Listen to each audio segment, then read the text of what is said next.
ಸರ್ವಪಾಪೇಭ್ಯೋ. ನಮಗೇನು ಬೇಕು ಗೊತ್ತಾ? ಒಂದು ನಿಷ್ಠೆ, ಒಂದು ನಂಬಿಕೆ. ಅಥವಾ ಆ ನಂಬಿಕೆಯಿಂದ ಅಂದ್ರೆ ಸಾವಿರ ಮಾಡಿದ್ರೂ ಪ್ರಯೋಜನ ಇಲ್ಲ. ಆ ಒಂದು ಅನುಸಂಧಾನದಿಂದ ಮಾಡಿದ್ರೆ, ಅನುಸಂಧಾನದಿಂದ ನಮ್ಮ ಕಾರ್ಯವನ್ನು ಮುಗಿಸುವುದು ಅನ್ನೋ ಉದ್ದೇಶದಲ್ಲಿ ಈ ಗಂಗಾಧರಿ ಈಗಾಗಲೇ ನಮ್ಮ ಸತ್ಯಧರ್ಮತೀರ್ಥರು ಇದಕ್ಕೆ ಬರೆದಿದ್ದಾರೆ. ಸತ್ಯಧರ್ಮತೀರ್ಥರು 22-23 ಶ್ಲೋಕಾತ್ಮಕವಾಗಿರುವಂಥದ್ದು. ಇನ್ನೊಬ್ಬರು ಕೃಷ್ಣ ಜಗನ್ನಾಥ ಪಂಡಿತ ಜಗನ್ನಾಥ ಪಂಡಿತರದ್ದು 52-53 ಶ್ಲೋಕಾತ್ಮಕವಾಗಿ ಅವರು ರಚಿಸಿದ್ದಾರೆ. ಮತ್ತು ಪದ್ಮಪುರಾಣದಲ್ಲೂ ಇದರ ಉಲ್ಲೇಖ ಇದೆ. ಹೆಚ್ಚಾಗಿ ನಾವು ಕಂಡಂಗೆ ತೀರ್ಥ ಪ್ರಬಂಧದಲ್ಲಿ ವಾದರಾಜರು ಕೂಡ ಆ ಗಂಗೆಯನ್ನು ಸಂಗ್ರಹ ಮಾಡಿ ಹೇಳಿದ್ದಾರೆ. ಅಂಥ ಎಲ್ಲ ಲಹರಿ ಹರಿದ ಇರುತ್ತೆ. ಆಚಾರ್ಯರು ಕೇಳಿದ್ರೆ ಅನೇಕ ಅದರಲ್ಲೇ ಆ ಗಲಗಲಿ ವಂಶದಲ್ಲಿ ಅವರಲ್ಲೇ ಭಾಗ ಹಾಕಿ ಅಂತ ಅನುಸಂಧಾನಿಸಿ ಬೆಳೆಸುವುದು ಬಗ್ಗೆ ಕೇಳುತ್ತೀರಿ.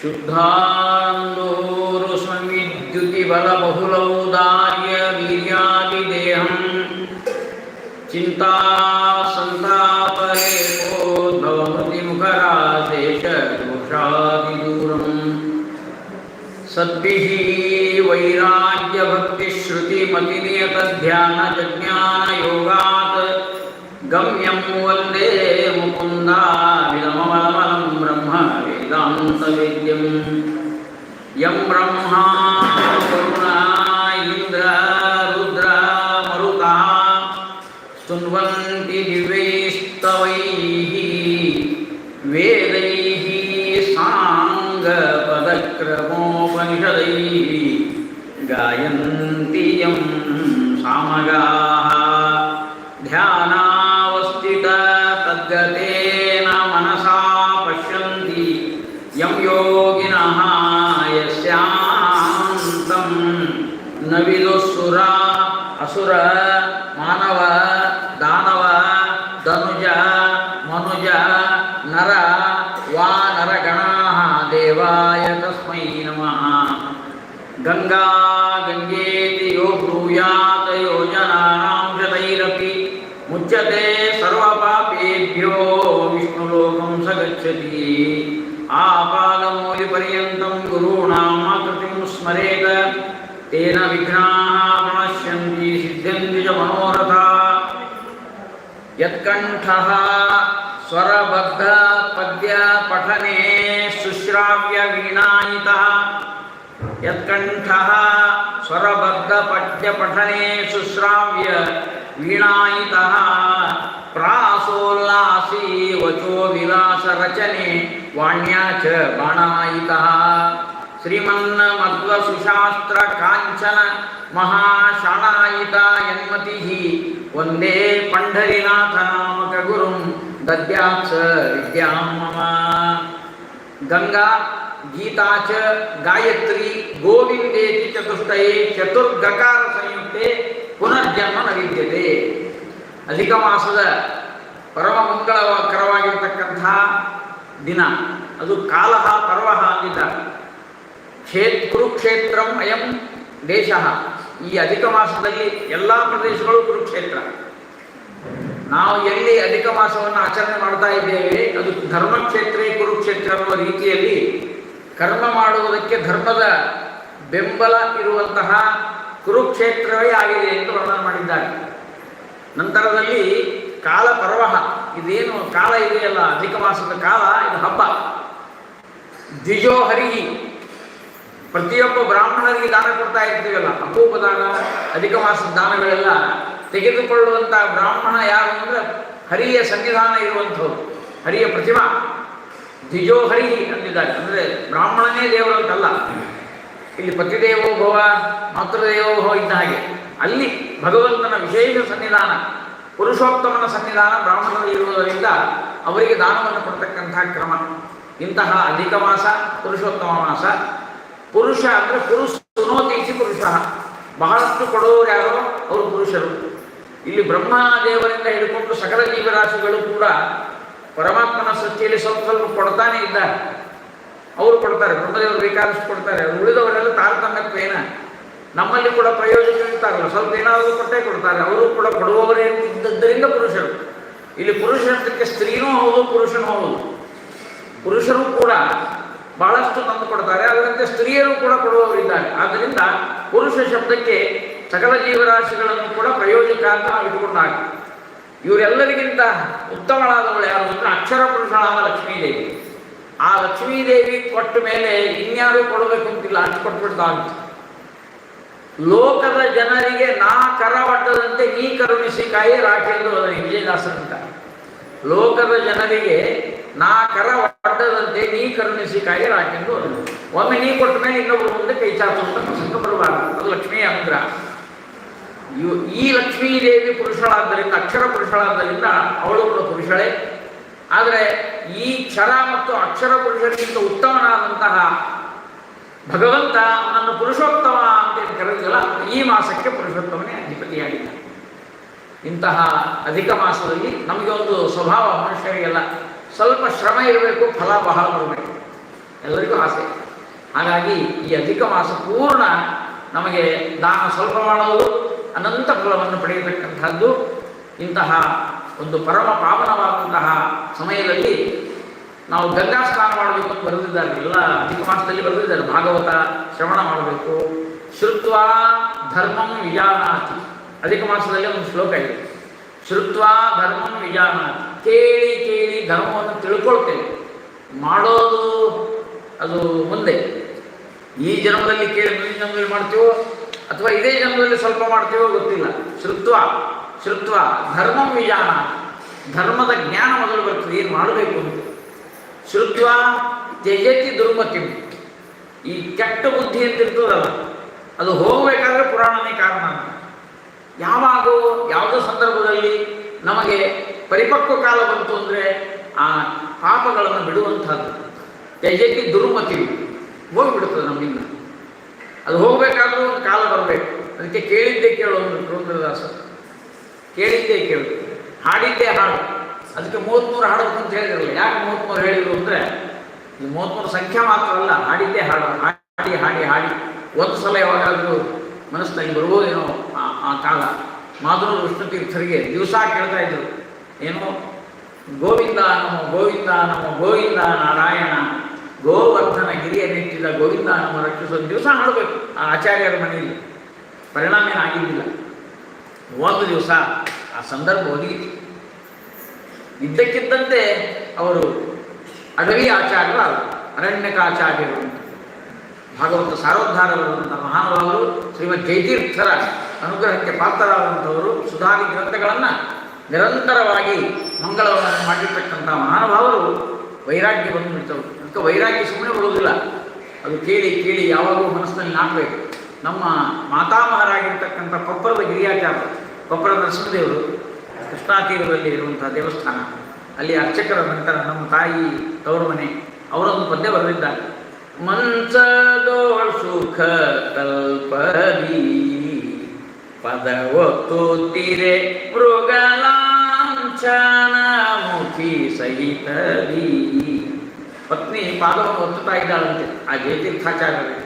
ಮಂಚದೋಳ್ ಸುಖ ಕಲ್ಪದಿ ಪದವೊತ್ತುತ್ತಿರೆ ಮೃಗಲಾಂಛನ ಮುಖಿ ಚಂದ್ರಮುಖಿ ಸಹಿತದಿ ಪವಡಿಸಿರಲೊಂದಿನ ಕಿಂಚಿದ್ದೇಹ ಅಸ್ವಾಸ್ಥ್ಯದಿ ಹರಿದಾಸ ಪಾಡಿದ ಮಂಚ ಬಾರದು ಮಡದಿ ಮಾರಳು ಮಂಚ ಬಾರದು ಮಡದಿ ಮಾರಳು ಮುಂಚೆ ಮಾಡಿರಿ ಧರ್ಮವೆಂಬುವ ಕಿಂಚಗೀತೆಯ ಕೇಳಿದೊಡನೆ ಪ್ರಪಂಚ ಸುಖವನ್ನು ತ್ಯಜಿಸಿ ಹೊರಟರ ಸ್ಮರಿಸೋ ಸಂತತ ಮಾನವ ಗುರು ವಿಷ್ಣು ತೀರ್ಥರ ಸ್ಮರಿಸೋ ಸಂತತ ಮಾನವ ಸ್ಮರಿಸೋ ಟೀಕೆಯ ವಿರಚಿಸಿದ ಗುರು ವರರ ಕರುಣವ ಪಡೆದು ಶರಣರ ದುರಿತ ಉರಗಕ್ಕೆ ಗರುಡ ನೆನೆಸಿದ ವರಸು ಚರಿತೆಯ ಹರುಷದಿಂದಲಿ. ಇಂತಹ ಅದ್ಭುತವಾದ ವೈರಾಗ್ಯ ಬರಲಿಕ್ಕೆ ಗೋವಿಂದ ನಮ್ಮ ಗೋವಿಂದ ಆ ಹಾಡು ಕಾರಣ ಆಯಿತು. ಅದಕ್ಕಾಗಿ ಕೇಳಿ ಶ್ರುತ್ವಾ ತ್ಯಜತಿ ದುರ್ಮತಿ, ಶ್ರುತ್ವಾ ಜ್ಞಾನಮವಾಪ್ನೋತಿ. ಜ್ಞಾನ ಅಂದರೆ ಅಪರೋಕ್ಷ ಜ್ಞಾನ ಅಂತ ಇಟ್ಕೊಳ್ಬೇಕು. ಧರ್ಮಂ ವಿಜಾನಾತಿ, ಧರ್ಮದಲ್ಲಿ ಜ್ಞಾನ ಬಂತು, ಅದರ ಮುಂದಿನ ಜ್ಞಾನ ಅವಾಪ್ನೋತಿ ಅಂದರೆ ಅಪರೋಕ್ಷ ಜ್ಞಾನ. ಅದರಿಂದ ಶ್ರುತ್ವಾ ಮೋಕ್ಷಮವಾಪ್ನಯ, ಮೋಕ್ಷವೆಂಬ ದೊಡ್ಡ ಫಲ ನಮಗೂ ಬರಬೇಕಾದ್ರೆ ಒಂದು ಸಾಧನ ಅಂತ. ಯಾವುದು? ಕಿವಿ ಒಂದೇ ಸಾಧನ, ಉಳಿದೆಲ್ಲ ಏನು ಕಣ್ಣಿಲ್ಲದೆ ಇದ್ರೂ ನಡೀತದೆ, ಇರಬೇಕು, ಇಲ್ಲದೆ ಇದ್ರೂ ನಡೀತದೆ. ಕಿವಿ ಇದ್ರೂ ಸಾಕು, ಧನ್ಯಗಳು. ಅದಕ್ಕೆ ಯಾರೋ ಹೇಳಿದಂತ 50 ಜನ ಭಾಗವತ ಕೇಳಿ ಬರ್ತಾ ಇದ್ದಾರೆ. 50 ಜನರು 1,000 ರೂಪಾಯಿ ಕೊಡ್ತಾರೆ. ಆಚಾರ್ಯರೇ ಭಾಗವತ ಹೇಳಬೇಕು, ಸಪ್ತಾಹ 7 ದಿನ ಹೇಳಬೇಕು, 2 ತಾಸು ಹೇಳಬೇಕು, ಕಡಿಮೆ ಸಮಯ ಇಲ್ಲ, ಕರೆಕ್ಟಾಗಿ ಹೇಳಬೇಕು, 6 ರಿಂದ 8, 50,000 ರೂಪಾಯಿ ನಿಮ್ಗೆ ಸಿಗ್ತದೆ, ಏನಂತೀರೋ ಅಂದರು. ಇವರು ಆಚಾರ್ಯರು ಇರಲಿ, ಅನುಕೂಲ ಆಯ್ತಲ್ಲ ನಮಗೂ ಕೂಡ. ಒಂದು ಭಾಗವತಕ್ಕೆ 50,000 ಕೊಡೋರು ಯಾರು? ಆಯಿತು. ಒಂದು ಕಂಡೀಷನ್ ಅಂದ್ರೆ ಏನು? 50 ಜನಕ್ಕೂ ಕಿವಿ ಕೇಳಿಸೋದಿಲ್ಲ. ಅಷ್ಟು ಜನಕ್ಕೆ ಬಿಡ್ರೆ ಪ್ರವಚನ ನೀವು ಹೇಳೋದು, ಅಳೋದಿಲ್ಲ, ನಗೋದಿಲ್ಲ, ಬಾಡಿಗೆ ಹೇಳೋದು ಅಂದರೆ ಅವ್ರಿಗೆ ಹೇಳೋದು ಒಂದು. ಆಚಾರ ಅಂದಿರುತ್ತೆ, ನನಗೆ 50 ಬೇಡ, ನನಗೆ ಈ ಸಮಸ್ಯೆನೇ ಬೇಡ, ಕಿವಿ ಇದ್ದವ್ರು ನೀವು ಹಿಡ್ಕೊಂಡು ಪುರಾಣ ಹೇಳ್ತೀನಿ. ರಸಿಕಾಹ ಬಿಳಿ ಭಾವುಕಾಹ. ಭಾಗವತ ಈ ಅಧಿಕ ಮಾಸದಲ್ಲಿ ಭಾಗವತ ನೋಡಿ ಅಂತ ಅದ್ಭುತವಾದ. ನಿಗಮ ಕಲ್ಪತರೋರ್ಗಲಿತಂ ಫಲಂ ಶುಕಮುಖಾಮೃತದ್ರವ ಸಂಯುತಂ ಪಿಬತ. ಪಿಬತ ಅಂದ್ರೆ ಶೃಣುತ ಅಂಗಲಿಲ್ಲ ನೋಡ್ರಿ. ಭಾಗವತವನ್ನು ನಾವಿಲ್ಲಿ ಕೇಳಿ ಅಂತೀವಲ್ಲ, ಭಾಗವತ ಮುಂದೆ ಹೆಜ್ಜೆ ಮುಂದಿಟ್ಟು ಶೃಣುತ ಅಂಗಲಿಲ್ಲ. ಪಿಬತ ಭಾಗವತಂ ರಸಮಾಲಯಂ ಮುಹುರಹೋ ರಸಿಕಾಃ ಭುವಿ ಭಾವುಕಾಃ. ಅತ್ಯದ್ಭುತವಾಗಿರತಕ್ಕಂಥ ಭಾಗವತ ರಸಾಮೃತವನ್ನು ಪಾನ ಮಾಡಲಿಕ್ಕೆ ಕಿವಿ ಎಂಬ ಬಟ್ಟಲನ್ನು ದೇವರು ಕೊಟ್ಟಿದ್ದಾನೆ. ಅದಕ್ಕೆ ನಾನು ಹೇಳ್ತೇನೆ, ಊಟಕ್ಕೆ ಕೂತಾಗ ಧ್ವನಿ ಅಂತ ಇಟ್ಟಿರ್ತಾರೆ ನೋಡಿ, ಸಾರಿ ಒಂದು ಪಾಯಸಕ್ಕೆ ಒಂದೊಂದು ಇಟ್ಟಿರ್ತಾರೆ. ಕೆಲವು ಕಡೆ ಒಂದೇ ಇಟ್ಟಿರ್ತಾರೆ, ಕೆಲವು ಕಡೆ ಅದು ಇಡುವುದಿಲ್ಲ. ನಾವು ಹೇಳಿದ ಇಡಬೇಕಾಗ್ತದೆ. ಸಾರು ತಂದಿರ್ತಾರೆ, ಧ್ವನಿ ಇರುವುದಿಲ್ಲ. ದೇವರಂದ ಅಡುಗೆಯವರು ಏನಾದರೂ ವ್ಯವಸ್ಥೆ ಮಾಡ್ಬೋದು, ಅಥವಾ ಕಾರ್ಯಕ್ರಮ ಮಾಡೋರು ಅವ್ಯವಸ್ಥೆ ಆಗ್ಬೋದು. ದೇವರಿಂದ ನನ್ನ ಸೃಷ್ಟಿಯಲ್ಲಿ ನಾನು ಎಂದೂ ಮೋಸ ಮಾಡಿ ಯಾರಿಗೂ ಯಾಕೆ ಎರಡು ಧ್ವನಿ ಹಚ್ಚಿ ಕಳಿಸಿದ್ದೇನೆ. ಭಾಗವತ ಕಥಾಮೃತ ಹೇಳಬೇಕು, ಭಾಗವತರು ಬಂದಾಗ ಪಾನ ಮಾಡಿ ಪಾನ ಮಾಡಿ ಪಾನ ಮಾಡಿ ಪಿಬತ ಭಾಗವತಂ ರಸಮಾಲಯಂ. ಇಂಥ ಉಪಕಾರ ವೇದವ್ಯಾಸ ದೇವರ ಉಪಕಾರ ಅಂತ ಶ್ರೀಮದ್ ಭಾಗವತ ಗ್ರಂಥವನ್ನು ನೋಡ್ತಾ ಇದ್ದೇವೆ. ಹಾಗಾಗಿ ಭಾಗವತ ಅಂದರೆ ಭಗವಂತನಿಗೆ ಸಂಬಂಧಪಟ್ಟ ಚರಿತ್ರೆಗಳು. ಭಗವತಃ ಸಂಬಂಧಿ ಭಾಗವತನ. ಇನ್ನೊಂದಿದೆ, ಭಗವಂತನಿಗೆ ಬೇಕಾದವರು ಇದ್ದಾರಲ್ಲ ಅವರೆಲ್ಲ ಭಾಗವತರು. ಆ ಭಾಗವತರ ಚರಿತ್ರೆಯು ಭಾಗವತದಲ್ಲಿ ಬಂದಿದ್ದು. ಅದರಲ್ಲಿ ಇವತ್ತು ಮತ್ತು ನಾಳೆ ನಾವು ಇಟ್ಟುಕೊಂಡ ಭಾಗವತಳು ಯಾರಂದರೆ ಗಂಗಾದೇವಿ.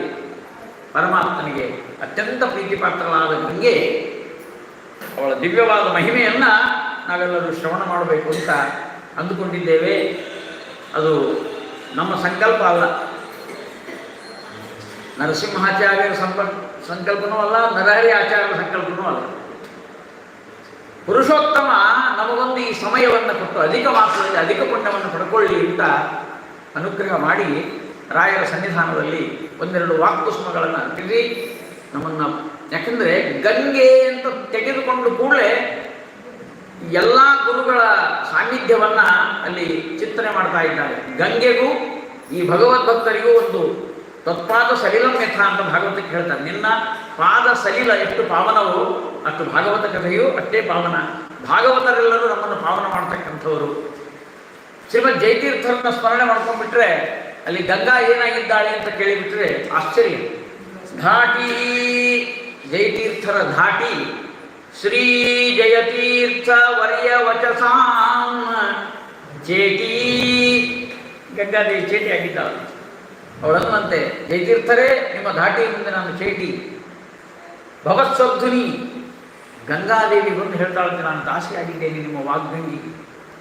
ಏನು ವ್ಯತ್ಯಾಸ ವಾಗ್ಗಂಗೆಗೂ ಈ ಗಂಗೆಗೂ ವ್ಯತ್ಯಾಸ ಏನು ಅಂದರೆ, ಅಲ್ಲಿ ಅಭ್ರಮಂ ಭಂಗರಹಿತಂ ಅಜಡಂ ಇವನು ಸದಾ ಆನಂದ ತೀರ್ಥಂ ಭಜೇತಾಪತ್ರ ಯಾಪನ.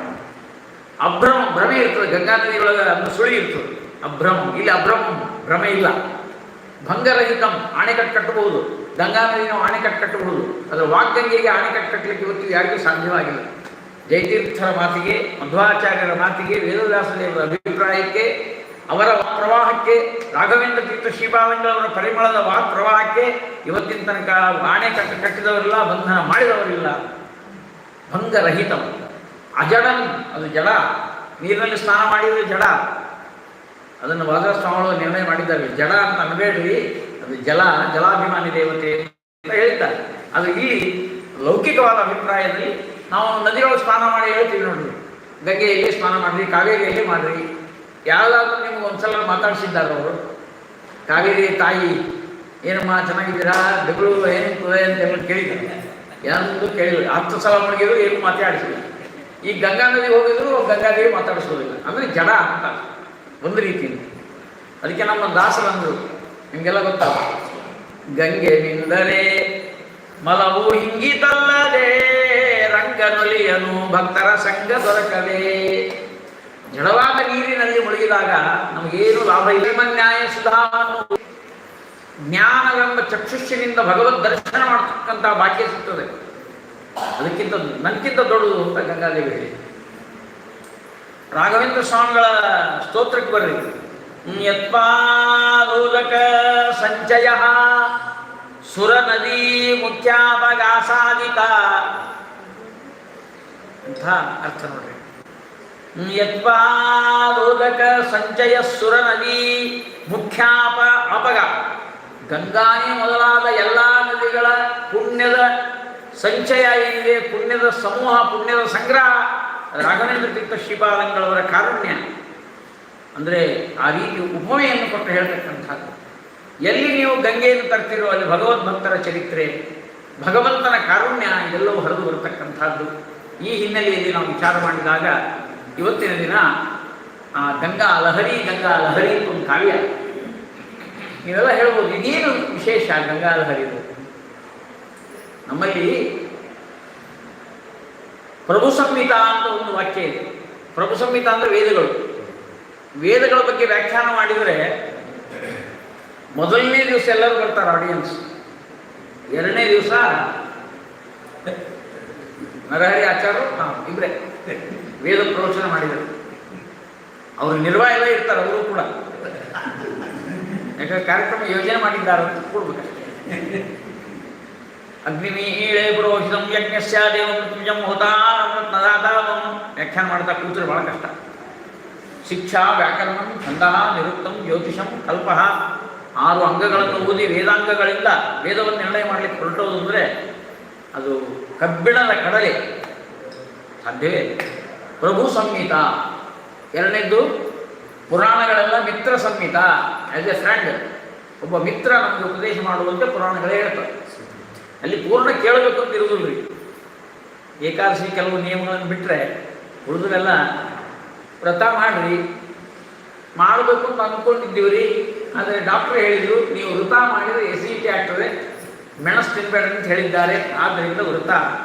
ನಾವು ವ್ರತಕ್ಕೆ ವ್ರತ ಅನಿವಾರ್ಯ. ಆರೋಗ್ಯ ಅಂತ ಸಮಸ್ಯೆ ಬಂದಾಗ ಪುರಾಣದ ವಾಕ್ಯಗಳು ಕೂಡ ಸ್ವಲ್ಪ ಸರಿಸಬಹುದಾಗ್ತದೆ. ಯಾಕಂದರೆ ಇಲ್ಲಿ ನಿರ್ಣಯ ನಮ್ಮ ಮೇಲೆ ಮಾಡ್ಬೋದು. ಕೈಲಾದರೆ ಮಾಡಿರಿ, ಇಲ್ಲಾದರೆ ಬಿಡಿ. ಪುರಾಣಗಳು ಹೇಳುವ ಎಲ್ಲ ಮಾತುಗಳನ್ನು ನಡೆಸಲಿಕ್ಕಾಗಲಿಲ್ಲ ಅಂದ್ರೆ ಬಿಡೋದು, ನಡೆಸಲಿಕ್ಕೆ ಯಾಕಂದ್ರೆ ಮಾಡೋದು. ಅದು ಮಿತ್ರನ ಉಪದೇಶದಂತೆ. ಅಲ್ಲಿ ಕೂಡ ಕೆಲವೊಂದು ತಗೊಳ್ತೇವೆ, ಕೆಲವೊಂದು ಬಿಡ್ತೇವೆ. ಆದರೆ ಉಪದೇಶ ನಮಗೆ ಮನಸ್ಸಿಗೆ ಇಡಿಸೋದಿಲ್ಲ. ವೇದಗಳ ಮಾತು, ಪುರಾಣಗಳ ಉಪದೇಶ ನಮಗೆ ಒಮ್ಮೊಮ್ಮೆ ಏನಾಗ್ತದೆ, ಮನಸ್ಸಿಗೆ ಅಷ್ಟು ಆನಂದಕರ ಅಂತ ಅನಿಸೋದಿಲ್ಲ. ಯಾಕಂದ್ರೆ ಆ ವಿಷಯಗಳೇ ಹಾಗೆ. ಇನ್ನೊಂದು ಕಂಡುಹಿಡಿದ್ರು ನಮ್ಮ ಪ್ರಾಚೀನರು, ಕಾಂತಾ ಸಂಹಿತ ಅಂತ ಒಂದು ಕಂಡುಹಿಡಿದ್ರು. ಏನು ಸ್ವಾರಸ್ಯ ಅಲ್ಲ, ನಮ್ಮ ಹಿರಿಯರು ನಮಗೋಸ್ಕರವಾಗಿ ಕಾಂತಾ ಸಂಹಿತ ಅಂತ. ಕಾಂತಾ ಸಂಹಿತ ಅಂದರೆ ಹೆಂಡತಿಯ ಮಾತಿದ್ದ ಹಾಗೆ. ಕಾಂತ ಅಂದ್ರೆ ಆಕರ್ಷಣೀಯ. ಕಾಂತಾ ಸಂಹಿತ ಅಂದರೆ ಹೆಂಡತಿಯ ಮಾತು ವೇಗವಾಗಿ ಮಧುರವಾಗಿ ನಮಗೆ ನಾಟಿ ಬಿಡ್ತದೆ. ಏನು ಪ್ರಶ್ನೆನೇ ಇಲ್ಲ. ಒಬ್ಬನು ಬಹಳಷ್ಟು ಈ ಚಹಾ ಕಾಫಿ ಇಂಥದ್ರಲ್ಲಿ ಭಯಂಕರ ಸಿದ್ಧವ, ಅವನು ಕುಡಿತಾ ಇದ್ದ. ತಾಯಿ ಹೇಳ್ತಾ ಇದ್ವಿ, ಬೇಡ, ಭಾಳ ಕುಡಿಬೇಡ, ಒಳ್ಳೇದಲ್ಲ ಅಂತೇಳಿ ಹೇಳಿದ್ರೆ ಕೇಳಿಲ್ಲ. 20 ವರ್ಷ ಬಡ್ಕೊಂಡ್ರು. ಒಂದು ಸಿಟಿಗೆ ಹೇಳ್ತಿದ್ದ, ಮಾಡಿಕೊಡ್ತೀವಿ ಒಂದು ಸಿಟಿಗೆ ಹೇಳ್ತಿದ್ದ. ಹೆಂಡತಿ ಬಂದು ಮದುವೆ ಆದ ತಕ್ಷಣ ಒಂದು ವಾರದಲ್ಲೇ ಬಿಟ್ಬಿಟ್ಟ.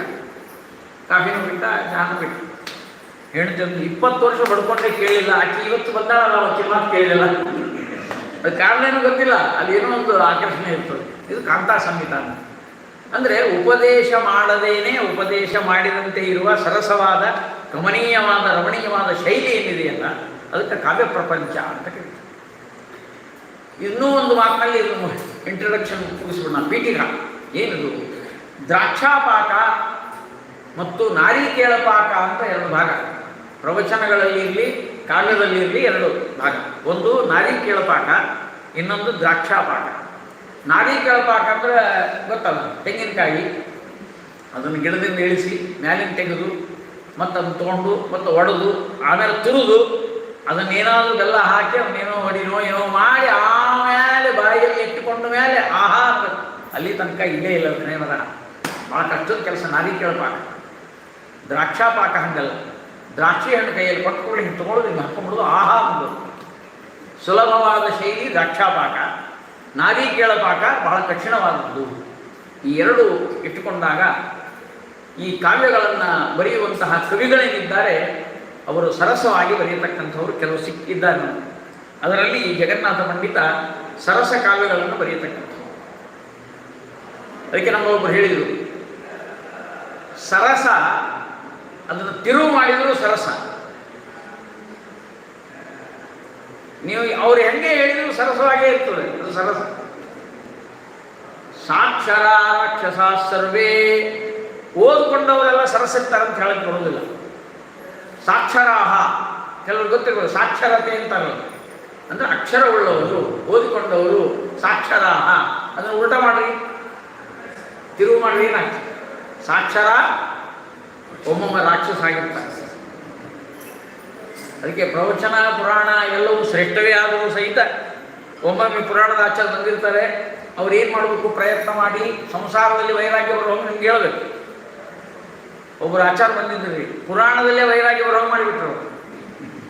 ಯಾರು ಕರ್ಕೊಂಡ್ಬಂದವ್ರು ಸಹಿತ ಇನ್ನೊಮ್ಮೆ ಪುರಾಣಕ್ಕೆ ಹೋಗಿದ್ದಲ್ಲ. ಈಗ ಹಿಂಗಿರ್ತದೆ ಪುರಾಣ ಅಂತ. ಪುರಾಣದಲ್ಲೇ ವೈರಾಗ್ಯ ಬರೆಸಿಬಿಟ್ರೆ ಕಷ್ಟ. ಅದಕ್ಕೆ ಸಾಕ್ಷರರು ರಾಕ್ಷಸರಾಗಬಹುದು, ಆದರೆ ಸರಸ ಅದು ಹೀಗೆ ಮಾಡಿದರೂ ಸರಸನೆ. ಅಂತಹ ಕವಿಗಳಲ್ಲಿ ಅನೇಕ ಜನ ಜ್ಞಾನಿಗಳು ಆಗಿ ಹೋಗಿದ್ದಾರೆ. ಅಂತಹ ಭಾಗವತದಲ್ಲಿ ರೂಪಿತವಾದ ವೇದದಲ್ಲಿ ಬಂದಂತಹ ಗಂಗೆಯ ಬಗ್ಗೆ ಜಗನ್ನಾಥ ಪಂಡಿತ 52 ಪದ್ಯಗಳನ್ನು ಬರೆದಿದ್ದಾನೆ ಸಂಸ್ಕೃತದಲ್ಲಿ. ಅದನ್ನು ಕನ್ನಡದಲ್ಲಿ ಗಲಗಲಿ ಆಚಾರ್ಯರು ಅಂದರೆ ನಮ್ಮ ಗುರುಗಳು ಪಂಢರೀನಾಥಾಚಾರ್ಯ ಗಲಗಲಿಯವರು ಅವರು ಕನ್ನಡದಲ್ಲಿ ಅದನ್ನು ಅನುವಾದ ಮಾಡಿದ್ದಾರೆ. 2ರ ಸಂಗಮ ಅಂತ ಏನಿದೆ ಅದ್ಭುತವಾದದ್ದು, ಮೈ ರೋಮಾಂಚನ ಆಗುವ ರೀತಿಯಲ್ಲಿ ಅದ್ಭುತವಾದ ಕಾವ್ಯ ಪ್ರಪಂಚ. ಈಗ ಲಹರಿ ನಮ್ಮಲ್ಲೆಲ್ಲ ಉತ್ತರ ಕರ್ನಾಟಕದಲ್ಲಿ ಲಹರಿ ಅಂದರೆ ಜೋಶ್ ಅಂತ. ಏನು ಲಹರಿ ಇದೆ ಅವ್ರದ್ದು? ಅವ್ರ ಲಹರಿನೇ ಬೇರೆ. ಕೆಲವರು ಸಂಗೀತಗಾರರು ಲಹರಿಯಿಂದ ಹಾಡ್ತಿರ್ತಾರೆ ಅನಾಯಾಸವಾಗಿ, ಕೂತವರಿಗೆಲ್ಲ ಆನಂದ ರಸವನ್ನು ಉಣಿಸ್ತಾ ಇರ್ತಾರೆ. ಅದು ಲಹರಿ, ಕಷ್ಟಪಟ್ಟು ಹಾಡೋದಲ್ಲ. ಒಮ್ಮೆ ಬೇಂದ್ರೆಯವರು ಗೊತ್ತು, ಜ್ಞಾನಪೀಠ ಪ್ರಶಸ್ತಿ ತೆಗೆದುಕೊಂಡು ಬೇಂದ್ರೆಯವ್ರ ಹತ್ರ ಬಂದೊಂದು ಕಾವ್ಯ ಬರೆದಿದ್ದ, ತೋರಿಸಿದ. ಅವ್ರು ಹಿಂಗೆ ನೋಡಿದ್ರು, ಹಿಂಗೆ ಕೊಟ್ಬಿಟ್ರು, ಹೀಗೆ ನೋಡಿದ್ರು, ಹೀಗೆ ಕೊಟ್ಬಿಟ್ರು. ಅವನೇನಂದ ಅವ್ರ ಭಾಷೆಯೊಳಗೆ ಹೇಳ್ಬೇಕಲ್ಲ, ಏನ್ರಿ ಬೇಂದ್ರೆಯವರ, ನಾನು ಕಷ್ಟಪಟ್ಟು ಕಾವ್ಯ ಬರೆದಿದ್ದೆ, ಹಿಂಗೆ ನೋಡಿ ಹಿಂಗೆ ಕೊಟ್ರಲ್ರಿ. ಬೇಂದ್ರೆಯವ್ರು ಏನು ಅನ್ಬೇಕು? ನೀನೇ ಅಷ್ಟು ಕಷ್ಟಪಟ್ಟು ಬರೋದ, ನಂಗೆ ಓದ್ಲಿಕ್ಕೆ ಅಷ್ಟು ಕಷ್ಟ ಆಗ್ತದೆ. ಅದಕ್ಕೆ ಇನ್ಮ್ಯಾಲೆ ಕಷ್ಟ ಬರ್ಲಿಕ್ಕೆ ಹೋಗೋಣ, ಸರಳವಾಗಿ ಬಂದರೆ ಬರೀ ಇಲ್ಲಂದ್ರೆ ಬಿಟ್ಟು ಬಿಡುವುದು. ಇಂಥ ಒಂದು ಕಾವ್ಯದ ವೈಭವ, ಕವಿಗಳ ಅಂತರಂಗ, ಭಾವಪ್ರಪಂಚ ನೋಡಬೇಕು. ಶ್ರೀಮದಾನಂದ ತೀರ್ಥ ಭಗವತ್ಪಾದಾಚಾರ್ಯರು ಉಡುಪಿಯ ಕೃಷ್ಣನನ್ನು ನೋಡಿದಾಗ ಬಂದಂತಹ 12 ಸ್ತೋತ್ರದ ಕಾವ್ಯ ಅದು ಸ್ಪಾಂಟೇನಿಯಸ್ ಆಫ್ ಓವರ್ಫ್ಲೋ ಅಂತ ಹೇಳ್ತಾರೆ. ಸ್ಪಾಂಟೇನಿಯಸ್ ಆಗಿ ಬರಬೇಕು, ಅದು ಓವರ್ಫ್ಲೋ ಆಫ್ ಪವರ್ಫುಲ್ ಫೀಲಿಂಗ್ಸ್ ಅಂತ ಹೇಳ್ತಾರೆ ಇಂಗ್ಲೀಷ್ನೊಳಗೆ. ಒಳಗೆ ಭಾವನೆಗಳು ತುಂಬಿದಾಗ ಅದು ತಾನಾಗಿ ಹರಿದು ಬಂದಂತಹ ಕಾವ್ಯಗಳನ್ನು ನಾವು ಭಾವಗೀತೆ ಸಾಮಾನ್ಯವಾಗಿ ಭಾವಗೀತೆಗಳೆಲ್ಲ ಆಧ್ಯಾತ್ಮಿಕ ಚಿಂತನೆಯಲ್ಲಿ ಇರುವುದಿಲ್ಲ. ಈಗಿನ ಕೆಲವು ಕವಿಗಳ ಭಾವಗೀತೆಗಳನ್ನು ನೋಡ್ತೀವಿ, ಅದನ್ನು ಯಾರೂ ಕೂಡ, ನಾನು ಒಂದು ಕಡೆ ಹೇಳ್ತಾ ಇದ್ದೆ, ಈಗ ಕಾಳಿದಾಸನ ಮೇಘದೂತ ಕಾವ್ಯವನ್ನು ಯಾರೂ ಮಂಗಳ ಮಾಡಿಲ್ಲ ಇದುವರೆಗೆ. ಒಂದು ವಾರ ಮೇಘದೂತ ಹೇಳಿದ್ರೆ ಆಚಾರ್ಯ ಮಂಗಳ ಮಾಡೋಣ, ಯಾರಿಲ್ಲ. ರಘುವಂಶ ಆಗಲಿಲ್ಲ, ಶಿಶುಪಾಲವಧ ಆಗಲಿಲ್ಲ. ಶಿಶುಪಾಲವಧ ಯಾರು ಹೇಳಿಸೋದೇ ಇಲ್ಲ, ಅದು ಬರೆದವರೇ ಸ್ವಾರ್ಥರು, ಅವರೆಲ್ಲ ಅದ್ವೈತಿಗಳು, ಮಾಘಕವಿ. ಆದರೆ ಅದ್ವೈತಿಗಳೇ ಹೇಳಿಸೋದಿಲ್ಲ, ನಾವಂತೂ ಬಿಟ್ಟುಬಿಟ್ರಿ, ಅವರೇ ಹೇಳಿಸೋದಿಲ್ಲ. ಯಾರ ಮನೆಗೂ ಮಾಡಿದ್ದೇ ನೋಡಿಲ್ಲ. ಆದರೆ ರುಕ್ಮಿಣಿ ಸುವಿಜಯ 7 ದಿವಸ ಹೇಳಿದ್ದನ್ನು ನೋಡಿದ್ವಿ. ಅದೇ ಶಿಶುಪಾಲವಧ ಕಾವ್ಯದ ಕಥೆನೇ ರುಕ್ಮಿಣಿ ಸುವಿಜಯ. ಆದರೆ ಅದನ್ನು ಮಾಡ್ತೇವೆ ಯಾಕಂತಂದರೆ ಅಲ್ಲಿ ವಿಶೇಷವಾಗಿರ್ತಕ್ಕಂಥ ಭಗವತ್ ಚಿಂತನೆ ಇದೆ. ಜೊತೆಗೆ ವಾದಿರಾಜ ಸ್ವಾಮಿಗಳವರ ವಿಶೇಷವಾಗಿರ್ತಕ್ಕಂತಹ ಒಂದು ಮಂತ್ರಶಕ್ತಿ ಅಲ್ಲಿರೋದರಿಂದ ಅದು ಅನುಭವಕ್ಕೆ ಬಂದದ್ದು. ಮಾಡಿಸಬಾರ್ದು ಅಂತನೂ ಅಲ್ಲ, ಅದು ಯಾರೂ ಮಾಡಿಸೇ ಇಲ್ಲ. ಕಾವ್ಯಗಳೆಲ್ಲ ಹೀಗೆ ಪಾರಾಯಣಕ್ಕೆ ಯೋಗ್ಯ ಅಂತ ಹೇಳೋದಿಲ್ಲ. ಒಮ್ಮೆ ಕೇಳಿದ್ದನ್ನು ಮತ್ತೊಮ್ಮೆ ಕೇಳುವಾಗ ನಾವೆಲ್ಲರೂ ಏನಂತ ಹೇಳ್ತೀವಿ ಅಂದರೆ ಚರಿವಿತ ಚರ್ವಣ, ಅದು ಬೇಡ. ಅದಕ್ಕೆ ಪುರಾಣ ಅಂತ ಹೇಳುವಾಗ ಯಾರೋ ಒಬ್ರು ಹೇಳಿದರು, ಪುರಾಣ ಅಂದ್ರೆ ಏನು? ಒಮ್ಮೆ ಹೇಳಿದ್ದನ್ನು ಮತ್ತೊಮ್ಮೆ ಹೇಳಿದ್ರು ಪುರಾಣ ಅಂತಾಗಿ, ಯಾರಾದರೂ ನಮ್ಗೆ ಸುದ್ದಿ ಹೇಳುವಾಗ, ಸಮಾಚಾರ ಹೇಳುವಾಗ ಏನು 2 ಸಲ ಹೇಳಿದ್ರೆ ಸಾಕು ಮಾಡೋದೇನು ಪುರಾಣ ಅನ್ನೋ ಮಟ್ಟಕ್ಕೆ ಪುರಾಣ ತಂದು. ವೆಂಕಟೇಶ ಮಹಾತ್ಮೆ ಪುರಾಣ ಅಂದರೆ ಏನು? ಹೋದ ಸಲ ನವರಾತ್ರಿಯೊಳಗೆ ಏನು ಹೇಳಿದ್ರು ಇದೇ ನವರಾತ್ರಿಯೊಳಗೂ ಅದನ್ನೇ ಹೇಳ್ತಾರೆ. ಅದೇ ಶ್ರೀನಿವಾಸ ಮತ್ತೆ ಬರ್ತಾನೆ, ಆಕಾಶರಾಜ ಬರ್ತಾನೆ, ಇದು ಪುರಾಣ ಅಲ್ಲ ಅಂತ. ಹಿಂಗೆ ಪುರಾಣ ಅಂದರೆ ಹೇಳಿದ್ದೆ ಹೇಳೋದು ಮಾಡಿಬಿಟ್ಟು ಅದಲ್ಲ. ಅಂದರೆ ಅಲ್ಲಿಯೂ ಕೂಡ ಪುರಾ ಅಪಿ ನವಂ ಪುರಾಣ, ಹಳೆಯದಾದರೂ ಹೊಸದಾಗಿ ಯಾವುದಾದ್ರೂ ಗೋಚರಿಸುತ್ತಿದ್ದರೆ ಅದು ಪುರಾಣ. ಅದಕ್ಕೆ ಭಗವಂತನ ಮಹಿಮೆ ಯಾವಾಗಲೂ ಪುರಾಣ. ಅಂದರೆ ಹಳೆಯದಾದರೂ ಅದು ನವ್ಯ, ಭವ್ಯ, ದಿವ್ಯ, ನಿತ್ಯ, ನೂತನ. ಎಷ್ಟು ಹೇಳಿದರೂ ಮುಗಿಯದಂತಹ ಭಗವಂತನ ಅದ್ಭುತ ವಾಕ್ಯವಾದ ಸ್ವಾಮಿಗಳು ಹರಿಕ್ಷೀರಾಮದೇ ಸ್ವೈರಂ ಭವಗರ್ಮ ರಿಪೋರ್ಮನಃ ವಿಹರ ಅಹರ ಚಿತ್ರ ಚಾರಿತ್ರ ಚತುರೋರ್ ವಿಶ್ವಮಿತಿ. ಚಿತ್ರ ವಿಚಿತ್ರವಾಗಿರತಕ್ಕಂಥ ಭಗವಂತನ ಕಥಾಸಾಗರದಲ್ಲಿ ಬರುವ ಅಲೆಗಳು ಅದು ಅದ್ಭುತ ಅಂತ. ಪರಮಾತ್ಮನ ಅನಂತವಾದ ಮಹಿಮೆಗಳು ಅದು ಗೋಚರ ಆಗಬೇಕು ನಮಗೆ, ಅನುಗ್ರಹದಿಂದ ಬರ್ತದೆ, ಅದು ಸುಮ್ಮನೆ ಬರುವುದಿಲ್ಲ. ಅದಕ್ಕೆ ಪ್ರವಚನ ಮಾಡುವವರಿಗೆ ಜವಾಬ್ದಾರಿ ಏನು, ಪುರಾಣ ಹೇಳುವವರ ಜವಾಬ್ದಾರಿ ಏನು, ರೆಸ್ಪಾನ್ಸಿಬಿಲಿಟಿ ಏನಂದರೆ, ಆಚಾರ ಹೋದ ಸಲ ಏನು ಹೇಳಿದ್ರಲ್ರಿ ಅದು ಬೇರೆ ಇತ್ತು ಇದು ಬೇರೆ ಇತ್ತು ಅಂತ ಅನಿಸ್ಕೊಂಡ್ರೆ ನಾವು ಪುರಾಣದ ಆಚಾರ. ಸ್ಟೀರಿಯೋ ಆಗಿಬಿಟ್ರೆ ಕಷ್ಟ. ಗೊತ್ತು ನೋಡ್ರಿ, ಈ ಮುಂದೆ ಅದನ್ನೇ ಹೇಳ್ತಾರೆ ನೋಡ್ರಿ, ಕೂತವ್ರು ಹೇಳ್ಬಿಡ್ತಾರೆ ಕಷ್ಟ. ಈಗ ಆಗಬಾರ್ದು. ಅದಕ್ಕಾಗಿ ಪ್ರತಿಭೆ ಅಂತ, ನವನೋನ್ಮೇಷ ಶಾಲಿನಿ ಪ್ರತಿಭಾ. ಈಗ ನೋಡೋಣ, ಈಗ ಜಗನ್ನಾಥನ ಮತ್ತು ಗಲಗಲಿ ಆಚಾರ್ಯರ ಒಂದು ಮಿಶ್ರಣವನ್ನು, ಯಾವ ಕನ್ನಡ ಮತ್ತು ಸಂಸ್ಕೃತಗಳ ಅದ್ಭುತವಾದ ಭಾವ ಪ್ರಪಂಚವನ್ನು ಸ್ವಲ್ಪ ನೋಡೋಣ. ಇಂಟ್ರೊಡಕ್ಷನ್ ಏನು ಅಂದರೆ, ಸ್ವಲ್ಪ ಪೀಠಿಗೆ ಏನು ಅಂದರೆ, ಜಗನ್ನಾಥ ಅಂತ ಒಬ್ಬ ಪಂಡಿತ ಇದ್ದ, ತೆಲಂಗಾಣದಲ್ಲಿ, ಆಂಧ್ರದಲ್ಲಿ ಇದ್ದ. ತಂದೆ ಪೇರು ಭಟ್ಟರು, ಪೇರಮ ಭಟ್ಟ, ಪೇರು ಭಟ್ಟ ಅಂತ ಹಿಂಗೆ ಕರೀತಾ ಇದ್ದಾರೆ. ಅವ್ರೇನು ಶ್ಲೋಕ ಹೇಳ್ತಾನೆ, ತಮ್ಮ ತಂದೆಯ ಬಗ್ಗೆ ಹೇಳ್ತಾನೆ ಅವನು. ಪಾಷಾಣಾದಪಿ, ಕಲ್ಲು ಪಾಷಾಣ ಅಂದರೆ, ಪಾಷಾಣಾದಪಿ ಪೀಯೂಷಂ ಸ್ಯಂದತೆ ಯತ್ ಪ್ರಸಾದತಃ. ನಮ್ಮ ತಂದೆ ಪುರಾಣ ಹೇಳ್ತಾ ಇದ್ದರೆ ಕಲ್ಲು ಕರಗಿಬಿಡ್ತಿತ್ತು ಅಂತಹ ಪ್ರವಚನಕಾರ. ತಂ ವಂದೇ ಪೇರು ಭಟ್ಟಾಖ್ಯಂ ಲಕ್ಷ್ಮೀಕಾಂತಂ ಹೇಳ್ತಾರೆ. ಆ ಲಕ್ಷ್ಮೀ ತಾಯಿ ಹೆಸರು, ತಂದೆ ಹೆಸರು ಪೇರು ಭಟ್ಟರು. ಅವರು ಪ್ರವಚನ ಮಾಡ್ತಾ ಇದ್ದರೆ ಕಲ್ಲು ಪಾಷಾಣವಾದ ಪೀಯೂಷಂ, ಮನಸ್ಸು ಕಲ್ಲಿನಂಥ ಮನಸ್ಸು ಕರಗ್ತಿತ್ತು ಅಂತ ಅಭಿಪ್ರಾಯ. ಇಂಥ ತಂದೆ, ಅವರ ವಂಶದಲ್ಲಿ ಹುಟ್ಟಿದ ನಾನು ಅಂತ ತನ್ನ ಬಗ್ಗೆ ಹೇಳ್ತಾ, ಆಚಾರ್ಯ ಅಂತ ಯಾರ್ಯಾರು ಬಿರುದು ಕೊಡೋದಿದ್ದರೆ ನನಗೇ ಕೊಡ್ರಿ ಆಗಿನ ಕಾಲದಲ್ಲಿ. ಅವಾಗೆಲ್ಲ ಭಾಳ ಜನ ವಿದ್ವಾಂಸರಿದ್ದರು, ಅಪ್ಪಯ್ಯ ದೀಕ್ಷಿತರು ಮೊದಲಾದವರು. ಎಲ್ಲರನ್ನು, ದಕ್ಷಿಣ ದೇಶದ ಎಲ್ಲ ವಿದ್ವಾಂಸರನ್ನ ಆನೆಗಳು ಅಂತ ಕರೆದಾರ. ನಾನೊಬ್ಬನೇ ಸಿಂಹ ಅಂತ. ನನ್ನ ಎದುರಿಗೆ ಬಂದ ಎಲ್ಲ ವಿದ್ವಾಂಸರ ಆನೆಗಳು ದಿಕ್ಕಾಪಾಲಗಳು. ನಖಾನಾಂ ಪಾಂಡಿತ್ಯಂ ಪ್ರಕಟಯತು ಕಸ್ಮಿನ್ ಮೃಗಪತಿ, ನಖಾನಾಂ ಪಾಂಡಿತ್ಯಂ ಅಂತ ಹೇಳ್ತಾನ. ಈ ಕಾಡಿನಲ್ಲಿ ಅನೇಕ ಕರಿಘಟ್ಟಗಳಿವೆ. ಆ ಕಾಡಿನಲ್ಲಿರುವ ಆನೆಗಳೆಲ್ಲ ಓಡಿ ಹೋಗಿವೆ. ಆ ಸಿಂಹದ ಬೆದರಿಕೆಗೆ, ಸಿಂಹದ ಕಾರಣಕ್ಕೆ ಎಲ್ಲ ಆನೆಗಳು ದಿಕ್ಕಾಪಾಲಾಗಿ ಕೆಲವು ಹೋಗೇ ಬಿಟ್ಟಿವೆ. ಒಂದು ಆನೆನೂ ಉಳಿದಿಲ್ಲ ಈಗ ಅಂತ ಕತೆ ಹೆಂಗೆ ಹೇಳ್ತಾರೆ ನೋಡ್ರಿ. ಒಂದು ಆನೆ ಉಳಿದಿಲ್ಲ. ಆ ಆನೆಯನ್ನ ಕುಂಭಸ್ಥಳವನ್ನು ಸೀಳಿದ ಈ ಉಗುರಿಗೆ ಒಂದು ತರಹದ ತುರಿಕೆ. ಇನ್ನೂ ಆನೆ ಸಿಕ್ಕಿಲ್ಲ. ಅದಕ್ಕಾಗಿ ಕರಿ ಬೆಟ್ಟವನ್ನು ಆನೆಯ ಕುಂಭಸ್ಥಳ ಅಂತ ತಿಳಿದುಕೊಂಡು ಅದಕ್ಕೆ ಸೀಳುವಂತೆ ಮಾಡ್ತಾರೆ. ಕಲ್ಲಿಗೆ ಆ ಉಗುರುಗಳನ್ನು ಬಗೀತಿತ್ತಂತೆ. ನಖಾನಾಂ ಪಾಂಡಿತ್ಯಂ ಪ್ರಕಟಯತು ಕಸ್ಮಿನ್ ಮೃಗಪತಿ ದಿಗಂತೆ ಶ್ರೂಯಂತೆ. ದಿಕ್ಕಪಾಲಾಗಿ ಹೊಡೆಯುತ್ತೆ ಆನೆಗಳೆಲ್ಲ. ಅಂದರೆ ತಾನು ಆ ಪಂಡಿತರೆಲ್ಲ ಓಡಿಸಿದಂತ. ಪಂಡಿತರ ಮಂಡಲಿಗಳನ್ನು ಹಿಂಡಾಗಿರುವ ಪಂಡಿತರ ಮಂಡಲಿಯನ್ನು ಖಂಡಿಸಿಬಿಟ್ಟಿದ್ದೇನೆ ಅಂತ ಸ್ವಲ್ಪ ಅಹಂಕಾರಿ ಅಂತಲೂ ಹೇಳ್ಬೋದು. ಒಳಗೆ ಮೃದ್ವೀಕಾ ಮಧ್ಯೆ ನಿರಿಯನ್ನ ಮಸೃಣ ಮಧುಜರಿ ಮಾಧುರಿ ಭಾಗ್ಯವಾಜಾಮ. ಸಾಮಾನ್ಯವಾಗಿ ಯಾರು ಅದ್ಭುತ ವಿದ್ವಾಂಸರು ಇರ್ತಾರೋ ಅಲ್ಲಿ ಲಕ್ಷ್ಮಿ ಒಲಿಯೋದೇ ಇಲ್ಲ ಅವರಿಗೆ. ಸರಸ್ವತಿ ಮನೆಯಲ್ಲಿ ಕಾಲಿಟ್ಲು ಬಂದು ಅಂದರೆ ಏನು ವೇದ ಶಾಸ್ತ್ರ ಪುರಾಣ ತರ್ಕ ವ್ಯಾಕರಣ ಮೀಮಾಂಸ ಎಲ್ಲದರಲ್ಲೂ ತಲಸ್ಪರ್ಶಿ ಪಾಂಡಿತ್ಯ ಆಚೂಲ ಮೂಲವಾಗಿ ಆಚಮನ ಮಾಡಿಬಿಟ್ಟಿರ್ತಾರೆ. ಆದರೆ ಲಕ್ಷ್ಮಿ ಮಾತ್ರ ಅವರ ಮನೆ ನೋಡಿ ಇದು ನನಗೆ ವಾಸಕ್ಕೆ ಯೋಗ್ಯ ಅಲ್ಲ ಅಂತ ಪಕ್ಕದ ಮನೆಗೆ ಹೋಗುತ್ತಾಳೆ. ಅವರ ಮನೆಯಲ್ಲಿ ಬಡತನ, ಈ ಜಗನ್ನಾಥ ಪಂಡಿತನಿಗೆ ಬಡತನ ಅಂತ ಬಡತನ. ಓದಿದ್ದಾರೆ ಶ್ರೀಮಂತರು ಆಗಿದ್ದಾರೆ ಅಂದರೆ ಎರಡು, ಒಂದು ಜನ್ಮಾಂತರದ ದುಡ್ಡು ಬಂದಿರಬೇಕು, ಇಲ್ಲ ಅಂದರೆ ಅವರು ಓದಿಲ್ಲ ಆದ್ದರಿಂದ ದುಡ್ಡು ಬಂದಿರಬೇಕು. ಸರಿಯಾಗಿ ಓದಿರೋದಿಲ್ಲ, ಅವರ ಲಕ್ಷ್ಯ ಎಲ್ಲ ದುಡ್ಡಿನ ಕಡೆ ಇರುತ್ತೆ. ವಿದ್ಯಾದ ಕಡೆ ಇದ್ದವನಿಗೆ ದುಡ್ಡಿನ ಕಡೆ ಲಕ್ಷ್ಯ ಬರೋದೇ ಇಲ್ಲ. ಸ್ವಲ್ಪ ಓದಿ ವ್ಯವಹಾರ ಮಾಡುವವನು ಶ್ರೀಮಂತನಾಗಲಿಕ್ಕೆ ಸಾಧ್ಯ ಇಲ್ಲ. ಹಾಗಾಗಿ ಲಕ್ಷ್ಮಿಗೆ ಆನಂದ, ಇವನು ಅರ್ಧಮರ್ಧ ಓದಿದ್ದಾನಲ್ಲ ಅದಕ್ಕೆ ಇವನ ಮನೆಯಲ್ಲಿ ಇರೋಣ. ಜಗನ್ನಾಥ ಪಂಡಿತ ಹಾಗೆ ಹೇಳುವುದಿಲ್ಲ, ಅವನು ಇನ್ನೂ ಒಂದು ಮುಂದೆ ಹೆಚ್ಚಿದ್ದ. ತಂಜಾವೂರಿಗೆ ಬಂದಿದ್ದ, ದಕ್ಷಿಣ ದೇಶದ ಪಂಡಿತ ತಂಜಾವೂರಿಗೆ ಹೋಗಿದ್ದ. ಅಲ್ಲಿ ಅನ್ನಪೂರ್ಣಾದೇವಿ ಪಾರ್ವತಿಯ ಆ ದೇವಸ್ಥಾನದಲ್ಲಿ ಎದುರಿಗೆ ಕೂತಿದ್ದಾರೆ. ಅಮ್ಮ, ನಿನಗೆ ಅನ್ನಪೂರ್ಣ ಅಂತ ಹೆಸರಲ್ಲ, ನಾ ಕಾಣಿಸೋದಿಲ್ಲ ನಿನಗೆ ಅಂತ ಕೇಳ್ತಾರೆ.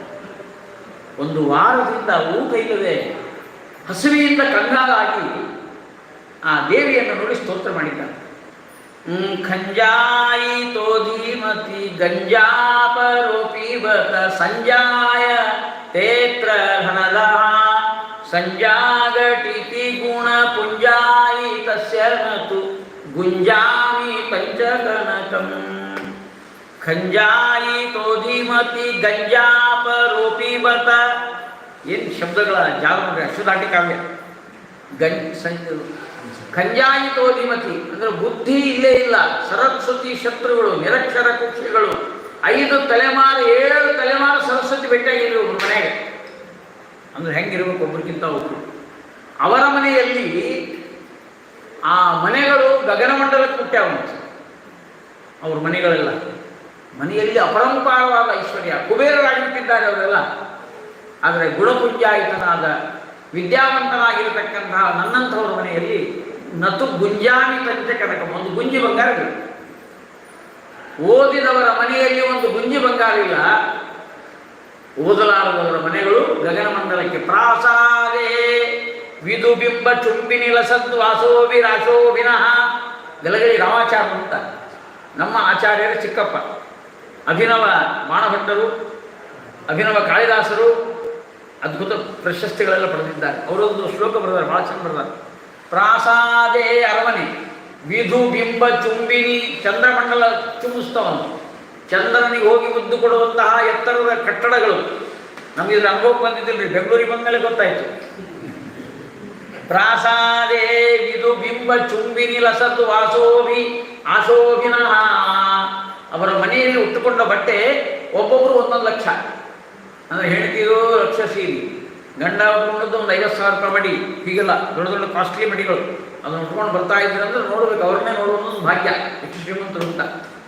ಮೃಷ್ಟಾನ್ನೈ ಪರಿಪುಷ್ಟಲೋಹದುದರಾಹ ನಂದಂತಿ ಮಂದಾ ಜನಾಹ.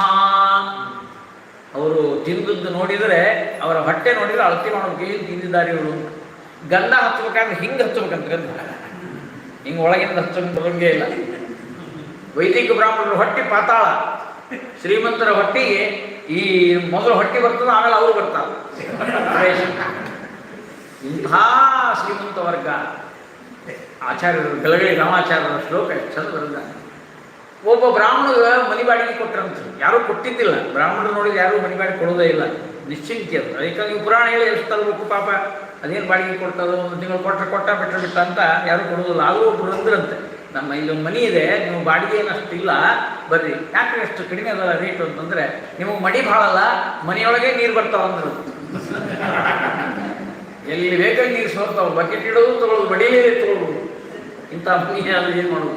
ಜೀರ್ಣೇತರ ಮಂದಿರಂ ಇಲ್ಲ ಬರೀತಾರೆ. ಅಂತೂ ಬಡತನದಲ್ಲಿ ಬೆಂದು ನೊಂದ ಜಗನ್ನಾಥ ಭಾಳ ಕಷ್ಟಪಟ್ಟಿದ್ದಾನೆ.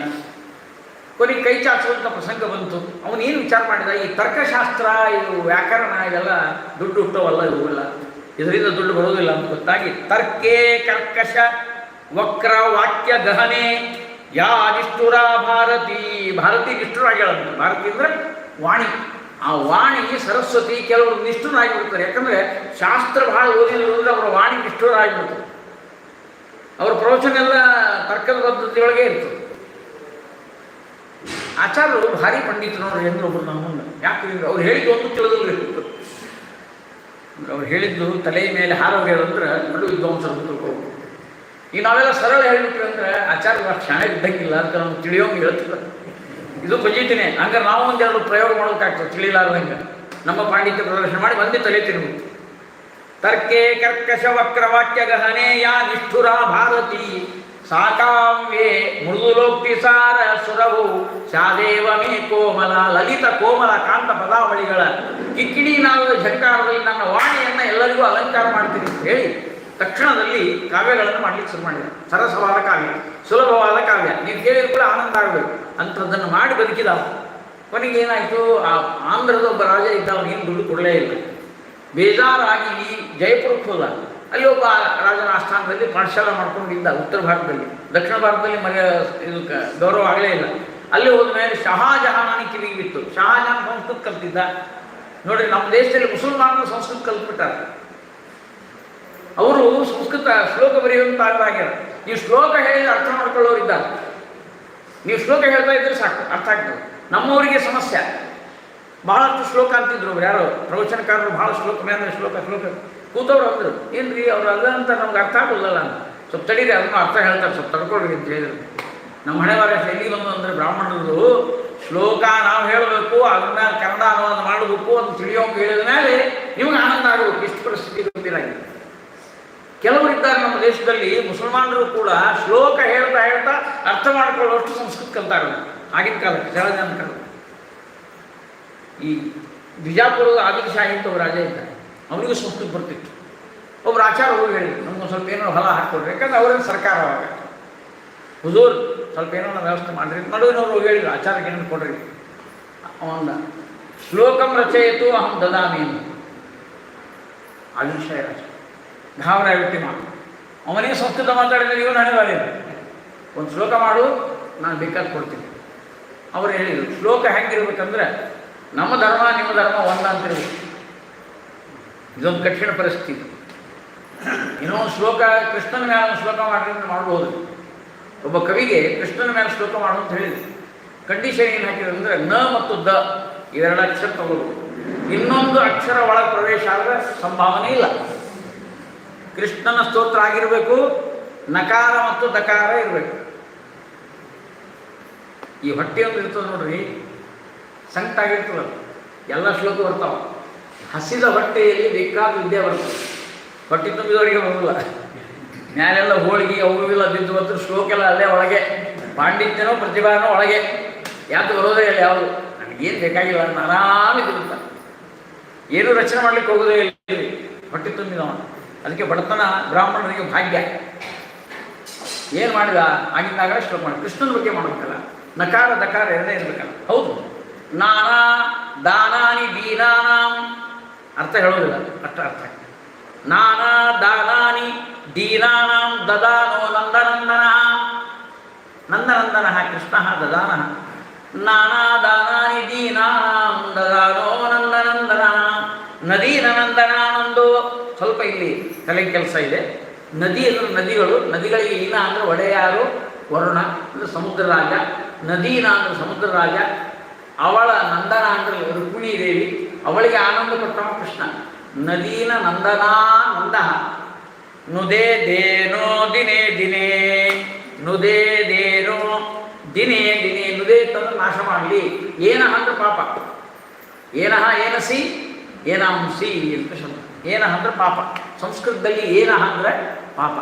ಹಾಗಾಗಿ ನಮ್ಮಲ್ಲಿ ಕೆಲವರು ಹೇಳ್ತಿನ್ನ ಏನ ಏನ ಏನ ಅಂತ ಕರಿತಿರ್ತಾರೆ. ಕೇಳಿದ್ರು ಏನ ಹೇಳಿದ್ಯಾ ಅಂತೇಳಿ ಅಂದ ಹಂಗೆ ತಿಳ್ಕೋಬಾರ್ದು. ಮತ್ತೆ ಸುಮ್ಮನೆ ಸಂಸ್ಕೃತ ಶಬ್ದ ಅಷ್ಟೇ ಏನಹ.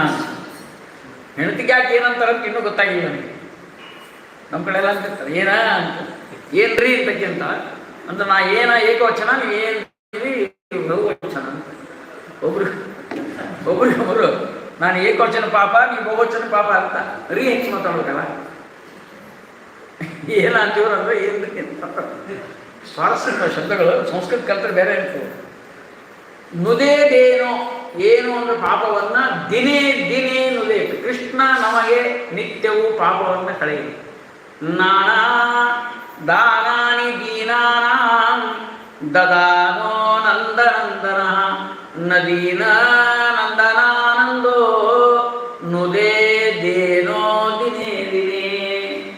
ಅದ್ಭುತ ಶ್ಲೋಕ ಮಾಡಿಬಿಟ್ಟು ಹಾಗೆ ಇವರಿಗೂ ಕೂಡ ಒಂದು ಪರೀಕ್ಷೆ ಇಟ್ಟು ನಮ್ಮ ಧರ್ಮ ನಿಮ್ಮ ಧರ್ಮ ಒಂದು ಶ್ಲೋಕ ಮಾಡು. ಶ್ಲೋಕ ಮಾಡಿದರೆ ಕೊಡ್ತೀನಿ, ಇಲ್ಲಾಂದ್ರೆ ಇಲ್ಲ. ಆಗಿಂದಾಗಲೇ ಮಾಡಿಬಿಟ್ಟ. ಅಲ್ಲಾ ದೇವೋ ದೇವ ಪೂಜಾ ನಮಾಜ ಖಾಜಿ ವಿದ್ವಾನ್ ಪಂಡಿತ ತತ್ರ ಮುಲ್ಲ ಅತ್ರ ಪಂಡಿತ ಶಬ್ದ ಬದಲಷ್ಟೇ. ಪುರಾಣಂ ನಮಾಜಂಚ ಶಾಸ್ತ್ರಂ ಭಾಷಾ ಭೇದೋ ನೈವ ಧರ್ಮಸ್ಯ ಭೇದ. ಭಾಷಾ ಭೇದ ಅಷ್ಟೇ. ಒಂದು ಲ್ಯಾಂಗ್ವೇಜ್, ಒಂದು ಕನ್ನಡದಲ್ಲಿ ಹೇಳೋದು, ಒಂದು ಸಂಸ್ಕೃತದಲ್ಲಿ ಹೇಳಿದಂಗೆ, ಒಂದು ಅರೇಬಿಕ್ ಲ್ಯಾಂಗ್ವೇಜು, ಒಂದು ಸಂಸ್ಕೃತ ಲ್ಯಾಂಗ್ವೇಜು, ಮತ್ತೆ ನಿಲ್ಬಿಡ್ರಿ ಅನ್ನಂತ 100 ಎಕರೆ ಜಮೀನು ಹಾಕ್ಬಿಟ್ಟವ. ಯಾವುದೋ ಆಗಿಲ್ಲ. ಈ ಪರಿಸ್ಥಿತಿ ಒಮ್ಮೊಮ್ಮೆ ನಮ್ಮ ದೇಶದಲ್ಲಿ ಕಠಿಣ ಬಂದಾಗ ತಾತ್ಪರ್ಯ ಏನು ಅಂದರೆ, ಪಂಡಿತರು ತಮ್ಮ ವಿದ್ಯೆಯನ್ನು ಬಳಸಿಕೊಂಡು ಬದುಕಿದ್ದಾರೆ. ಪಾಪ ಏನು ಮಾಡ್ಲಿಕ್ಕೆ ಆಗೋದಿಲ್ಲ. ಇವತ್ತಿಗೂ ಕೂಡ ಅನೇಕ ಸಂದರ್ಭಗಳಲ್ಲಿ ಹೊಗಳೋದಿರ್ತದಲ್ಲ. ನಮ್ಮ ರಾಘವೇಂದ್ರ ವಿಜಯದಲ್ಲಿ ಹೇಳಿದಂತೆ ಸನ್ಯಾಸ ಸ್ವೀಕಾರ ಮಾಡಲಿಲ್ಲ ಅಂದರೆ ಕಂಡವ್ರನ್ನ ಹೊಗಳಬೇಕಾಗ್ತದೆ ಅಂತ ಹೇಳ್ತಾರೆ ಸುಧೀಂದ್ರ ಪ್ರತಿಪಾದನೆಗಳು. ಹಾಗೆ ಇಲ್ಲೇನಾಯಿತು, ಜಗನ್ನಾಥ ಪಂಡಿತನಿಗೆ ಬಡತನದಿಂದ ಬೆಂದು ಶಹಾಜಹಾನನ ಮನೆಯಲ್ಲಿ ಹೋಗಿ ಅಲ್ಲಿ ಲವಂಗಿ ಅಂತ ಒಬ್ಬಳಿದ್ಲು, ಅವಳನ್ನು ಮದುವೆ ಮಾಡಿಕೊಂಡ ಅಂತ ಕಥೆ ಹುಟ್ಟಿಸ್ಯಾರ ಅಂತ ಕೆಲವರು ಹೇಳ್ತಾರೆ. ಅಂತೂ ಕಥಾನಕ ಇದೆ. ಆದ್ದರಿಂದ ಏನೋ ಪಾಪ ಧರ್ಮಭ್ರಷ್ಟನಾದ ಅಲ್ಲೇ ಇದ್ದ. ಎಲ್ಲ ಆದ ಮೇಲೆ ಔರಂಗಜೇಬ ಬಂದಾಗ ಅವನು ಹೊರಗೆ ಹಾಕಿದ್ರು, ಲವಂಗಿಯನ್ನು ಜಗನ್ನಾಥನನ್ನು ಹೊರಗೆ ಹಾಕಿ. ಮಥುರಾಕ್ಕೆ ಬಂದರೆ ಯಾರೂ ಕೃಷ್ಣನ ದರ್ಶನ ಮಾಡಲಿಕ್ಕೆ ಕೊಡಲಿಲ್ಲ. ಧರ್ಮಭ್ರಷ್ಟ, ಜಾತಿಭ್ರಷ್ಟ, ಯವನಿ ಸ್ತ್ರೀ ಪಾಂಸುಲ, ಏನು ಆಗಿನ ಶಬ್ದಗಳು ಪ್ರಯೋಗ ಮಾಡಿ ಅವನನ್ನು ತಿರಸ್ಕಾರ ಮಾಡಿ ಧಿಕ್ಕಾರ ಮಾಡಿ ಗಂಗಾ ನದಿ ತಂದ ಕಾಶಿಗೆ ಬಂದಿದ್ದ. ಊಟ ಇಲ್ಲ, ಒಂದೊಂದು ವಾರಗಟ್ಟಲೆ ಅವನಿಗೆ ಭೋಜನ ಇಲ್ಲ, ಊಟ ಇಲ್ಲ, ಆಹಾರ ಇಲ್ಲ. ಕಂಗಾಲಾಗಿ ಆ ಗಂಗಾ ನದಿಯ ದಂಡೆಯ ಮೇಲೆ ಲವಂಗಿಯ ಜೊತೆಗೆ ಇದ್ದಾನೆ. ಅಲ್ಲಿ ಆ ಸಂದರ್ಭದಲ್ಲಿ ಅಪ್ಪಯ್ಯ ದೀಕ್ಷಿತರು ಬಂದರಂತೆ. ದಂಡೆಯ ಮೇಲೆ ಮಲಗಿದ್ದಾರೆ, ಹಸಿವೆಯಿಂದ ಬಳಲಿ ಬೆಂದು ನೊಂದು ಏನೋ ಒಂದು ಶಾಲನ್ನು ಹೊತ್ಕೊಂಡು ಮಲ್ಕೊಂಡಿದ್ದಾರೆ. ಅಪ್ಪಯ್ಯ ದೀಕ್ಷಿತರು ಬಂದು, ಯಾರೋ ಅಲ್ಲಿ ಮಲ್ಕೊಂಡಾರೆ ಎಬ್ಸ್ರಿ ಅವ್ರನ್ನ. ಕಿಂ ನಿಶ್ಶಂಕಂ ಶೇಷೇ ವಯಸ್ಸಿ ಅಂದರು. ಶೇಷೇ ವಯಸ್ಸಿನ ಮುಪ್ಪಿನ ಕಾಲದಲ್ಲಿ ಶೇತೆ, ಕಿಂ ನಿಶ್ಶಂಕಂ ಶೇತೆ ಅಥವಾ ಶೇಷೆ ತ್ವಂ ಶೇಷೆ, ನೀನು ಮಲಗಿದ್ಯಾ? ಯಾರು ಮಲಗಿದವನು? ಎಬ್ಸ್ರವನ್ನ ಗಂಗಾ ನದಿ ಮೇಲೆ ಹಿಂಗೆ ಮಲಗಿದ್ದಾನಂದ್ರೆ ಅಂದರು. ಬಂದು ಯಾರೋ ಶಿಷ್ಯರ ಮುಂದೆ ಎಬ್ಬಿಸಿದ್ರು. ಹಿಂಗೆ ಎದ್ದು ನೋಡಿದ ಅಪ್ಪಯ್ಯ ದೀಕ್ಷಿತರಂದು, ಸುಖಂ ಶಯೀತಾ, ಮಲ್ಕೊಳ್ಳಿ ಬಿಡ್ರಿ ಎಂದು. ಶಿಷ್ಯರು ಕೇಳಿ, ಸ್ವಾಮಿ ಯಾಕೆ ಎಬ್ಸಂತ ಬಂದು ನೀವೇ ಹೇಳಿದ್ರಿ, ಇರಲಿ ಬಿಡು ಅಂತ ನೀವು. ಇಲ್ಲ, ಅವ ಎದ್ದರೆ ನಾವು ಮಲ್ಕೋಬೇಕಾಗ್ತದೆ. ರಸಗಂಗಾಧರದ ಕಾವ್ಯವನ್ನು ಖಂಡನ ಮಾಡಿಬಿಟ್ಟಿದ್ದ. ಯಾವ ಪಂಡಿತನೂ ಉಳಿಸಿದ್ದರು. ವ್ಯಾಕರಣದಲ್ಲಿ ಬಂದರೆ ವ್ಯಾಕರಣದಲ್ಲಿ ಬಾಲ ಮನೋರಮ, ಪ್ರೌಢ ಮನೋರಮ, ಕುಚಮರ್ದಿನಿ ಅಂತ ಬರೆದು ಬಿಟ್ಟಿದ್ದ ಗ್ರಂಥ. ವ್ಯಾಕರಣಕ್ಕೂ ಒಂದು ತಪ್ಪು, ವ್ಯಾಕರಣ ಬರೆದವರೇ ತಪ್ಪು. ರಸಗಂಗಾಧರ ಕಾವ್ಯದಲ್ಲಿ ದೋಷಗಳು, ಅಪ್ಪಯ್ಯ ದೀಕ್ಷಿತರ ರಸಗಂಗಾಧರದಲ್ಲಿ ದೋಷಗಳನ್ನು ಹುಡುಕಿದ ಪಂಡಿತ ಏನು. ತಿಲಶಃ ಖಂಡನ ಮಾಡಿದ್ದ, ಅಕ್ಷರಗಳನ್ನು ಖಂಡನ ಮಾಡಿದ್ದ. ಇಂಥ ಉದ್ದಾಮ ವಿದ್ವಾಂಸ ಇವತ್ತು ಕಂಗಾಲಾಗಿ ಮಲಗಿದ್ದಾನೆ ಅಂದರೆ ಅವರಂದರು ಸುಖಂ ಶಯೀತಾ ತವ ಜನನಿ ಜಾಗರ್ತಿ ಜಾಹ್ನವಿ.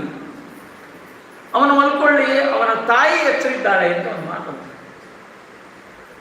ಗಂಗಾ ಜಗನ್ನಾಥನ ತಾಯಿ ಜಾಗರ್ತಿ ಜಾಹ್ನವಿ ಜನನಿ. ಆ ತಾಯಿ ಸ್ವಭಾವ ಇರುವಂತಹ ಗಂಗೆ ಎಚ್ಚರಿದ್ದಾಳೆ. ಇವನು ಮಲ್ಕೊಂಡ್ರೆ ಅವಳು ಎಚ್ಚರಿದ್ದಾಳೆ. ಜಗತ್ತಿನಲ್ಲಿ ಒಂದು ತಿಳ್ಕೊಂಡ್ಬಿಡ್ರಿ, ತಾಯಿ ಯಾವಾಗಲೂ ಎಚ್ಚರ ಇದ್ದರೆ ಮಕ್ಕಳು ಆರಾಮಿರ್ತಾರೆ. ಜ್ವರ ಬಂದಾಗ ಬೆಳತನಕ ತಡೆ ಮೇಲೆ ಹಾಕ್ಕೊಂಡಿರ್ತಾಳೆ. ಎಲ್ಲರೂ ಬಂದು ಹೇಳ್ತಾರೆ, ಮಲ್ಕೋವಾ ನೀನು. ಇಲ್ಲ, ಈ ಕೂಸಿಗೆ ಜ್ವರ ಬಂದಿದೆ, ನಾನು ಮಲ್ಕೊಳ್ಳೋದಿಲ್ಲ. ಮಲ್ಕೊಂಡ್ರೆ ತಾಯಿನೇ ಅಲ್ಲ, ತಂದೆ ಮುಂಜಾನೆ ಬಂದು ಕೇಳ್ತಾನೆ, ಹೆಂಗೆ ಕೂಸಿಗೆ ಆರಾಮ ಇಲ್ಲ, ಡಾಕ್ಟರ್ ಕರ್ಕೊಂಡು ಹೋಗ್ಬೇಕೋ ಇಲ್ಲೋ, ನಾನು ಆಫೀಸ್ಗೆ ಹೊಂಟೀನಿ, ಮೊದಲೇ ಹೇಳ್ಬಿಡು. ನೀವೇನು ತನ್ನ ಸಂಬಂಧ ಇದ್ದವ್ರಂಗೆ ಮಾತಾಡ್ತಾರೆ. ತಾಯಿ ಮಾತ್ರ ಬೆಳತನ ಕಣ್ಣಲ್ಲಿ ಕಣ್ಣಿಟ್ಟುಕೊಂಡು ಮಕ್ಕಳನ್ನು ಕಾಯ್ತಾಳಲ್ಲ, ಆ ಸ್ವಭಾವ ಗಂಗೆಗಿರುವುದರಿಂದ ತವ ಜನನೀ ಜಾಗರ್ತಿ ಜಾಹ್ನವಿ ಅಂತ ಯಾವಾಗ ಹೇಳಿದರು ಆವಾಗ ಮೊದಲೇ ಗಂಗಾಲಹರಿ ಬರೆದಿದ್ದ ಜಗನ್ನಾಥ ಪಂಡಿತ, ಅಲ್ಲಿ ರಚನೆ ಮಾಡಿದಂತಲ್ಲ. ಮೊದಲೇ ಬರೆದ ವಿಷ್ಣು ಲಹರಿ, ಯಮುನಾ ಲಹರಿ, ಹಾಗೆ ಗಂಗಾ ಲಹರಿ ಪಾರಾಯಣ ಮಾಡಿದ. ಗಂಗಾ ನದಿಯ ದಂಡೆಯ ಮೇಲೆ ಇಟ್ಟುಕೊಂಡು ನೀರು ಮುಟ್ಲಿಕ್ಕೆ ಬಿಡಲಿಲ್ಲ ಜನ. ಕೆಳಗೆ ಒಂದು ಗಂಗಾ ಮುಟ್ಟಿದ್ರೆ ಗಂಗಾ ಮೈಲಿ ಆಗ್ತವೆ ಅಂತ ಹೇಳಿದ್ರು. ಅಷ್ಟು ಮಟ್ಟಿಗೆ ಅವನಿಗೆ ತಿರಸ್ಕಾರ ಮಾಡಿದ್ದಾರೆ ಪಾಪ. ಅವ ಒಂದು ಮಾತಂದ, ನನಗೆ ಸ್ಪರ್ಶನದ ಭಾಗ್ಯ ಇಲ್ಲ ಅಂದರೂ ದರ್ಶನದ ಭಾಗ್ಯ ಆದರೂ ಅದಲ್ಲ ಅಮ್ಮ ಗಂಗಾ ತಾಯಿ ಅಂಥೇಳಿ ಗಂಗಾಲಹರಿಯ ಸ್ತೋತ್ರವನ್ನು ಪ್ರಾರಂಭ ಮಾಡ್ತಾ ಇದ್ದಾನೆ. ಗಂಗಾ ಅಂದರು, ನೀ ನನ್ನ ಹತ್ರ ಯಾಕೆ ಬಂದಿಯಪ್ಪ ಜಗನ್ನಾಥ?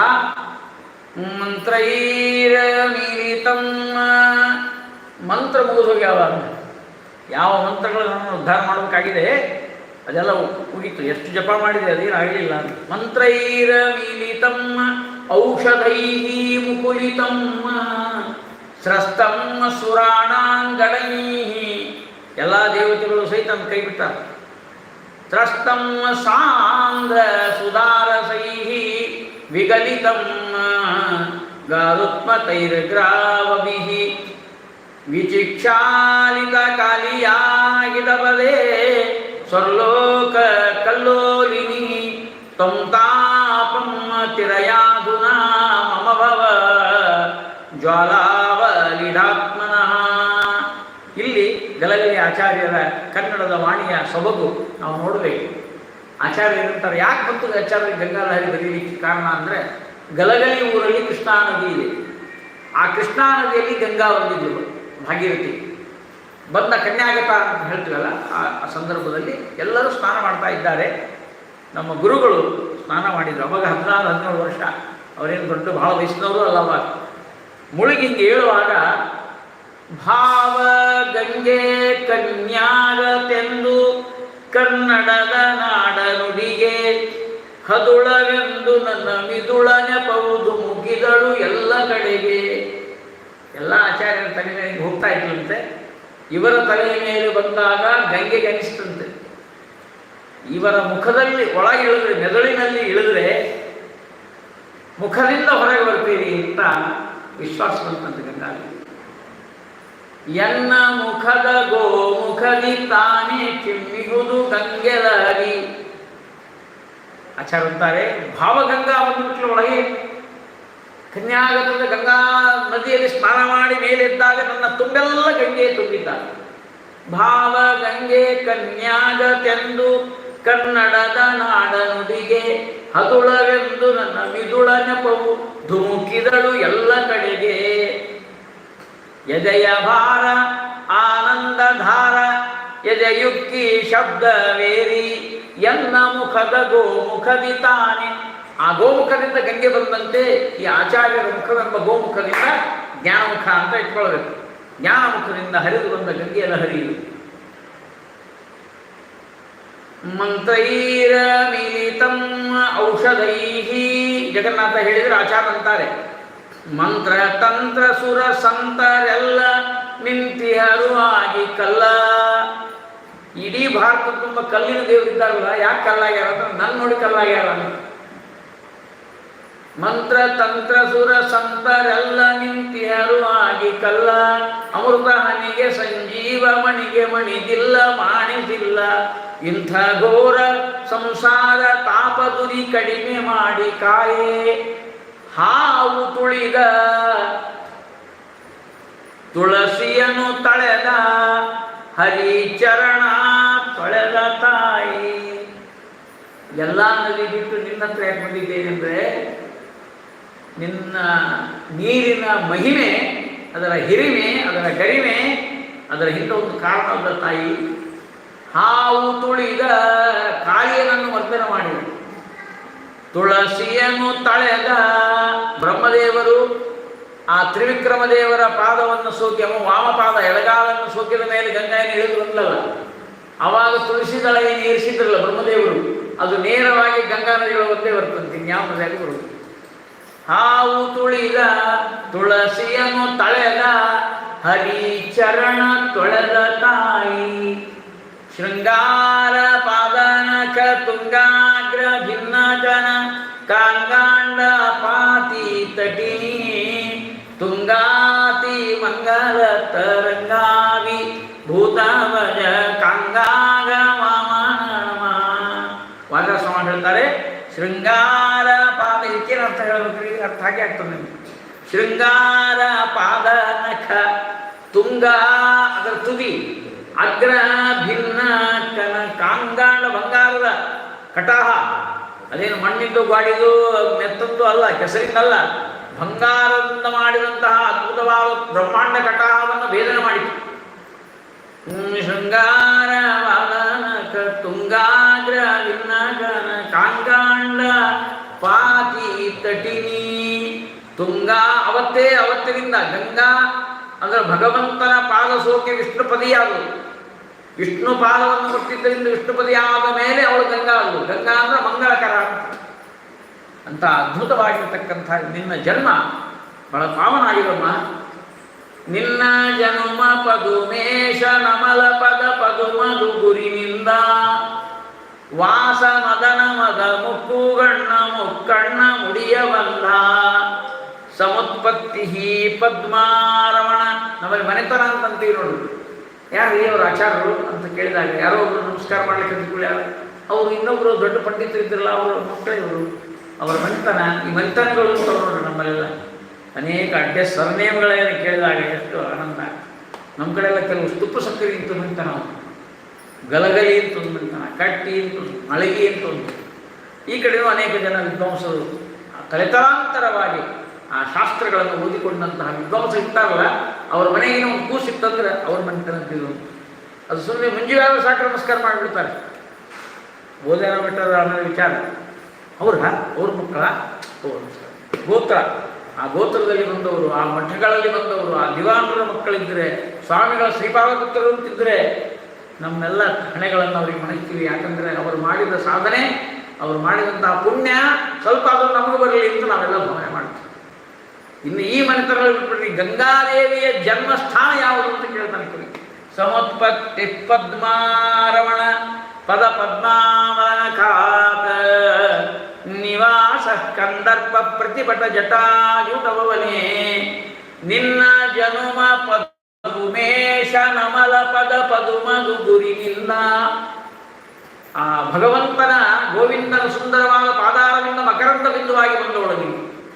ಸಾಂದ್ರಾನಂದ ಪುರಂದರಾದಿ ದಿವಿಷದ ವೃಂದೈರ ಮಂದಾದರಾತ್ ಆನಮ್ರೈಹಿ ಮುಕುಟೇಂದ್ರ ನೀಲಮಣಿಭಿಃ ಸಂದರ್ಶಿ ತೆಂದಿಂದಿರಂ ಸ್ವಚ್ಛಂದಂ ಮಕರಂದ ಬಿಂದು ವಿಲಸನ್ನ ಮಂದಾಕಿನಿ ಮೇದುರಂ ಶ್ರೀ ಗೋವಿಂದ ಪದಾರವಿಂದ ಮಶುಭ ಸ್ಕಂದಾಯ ವಂದಾಮಹೇ.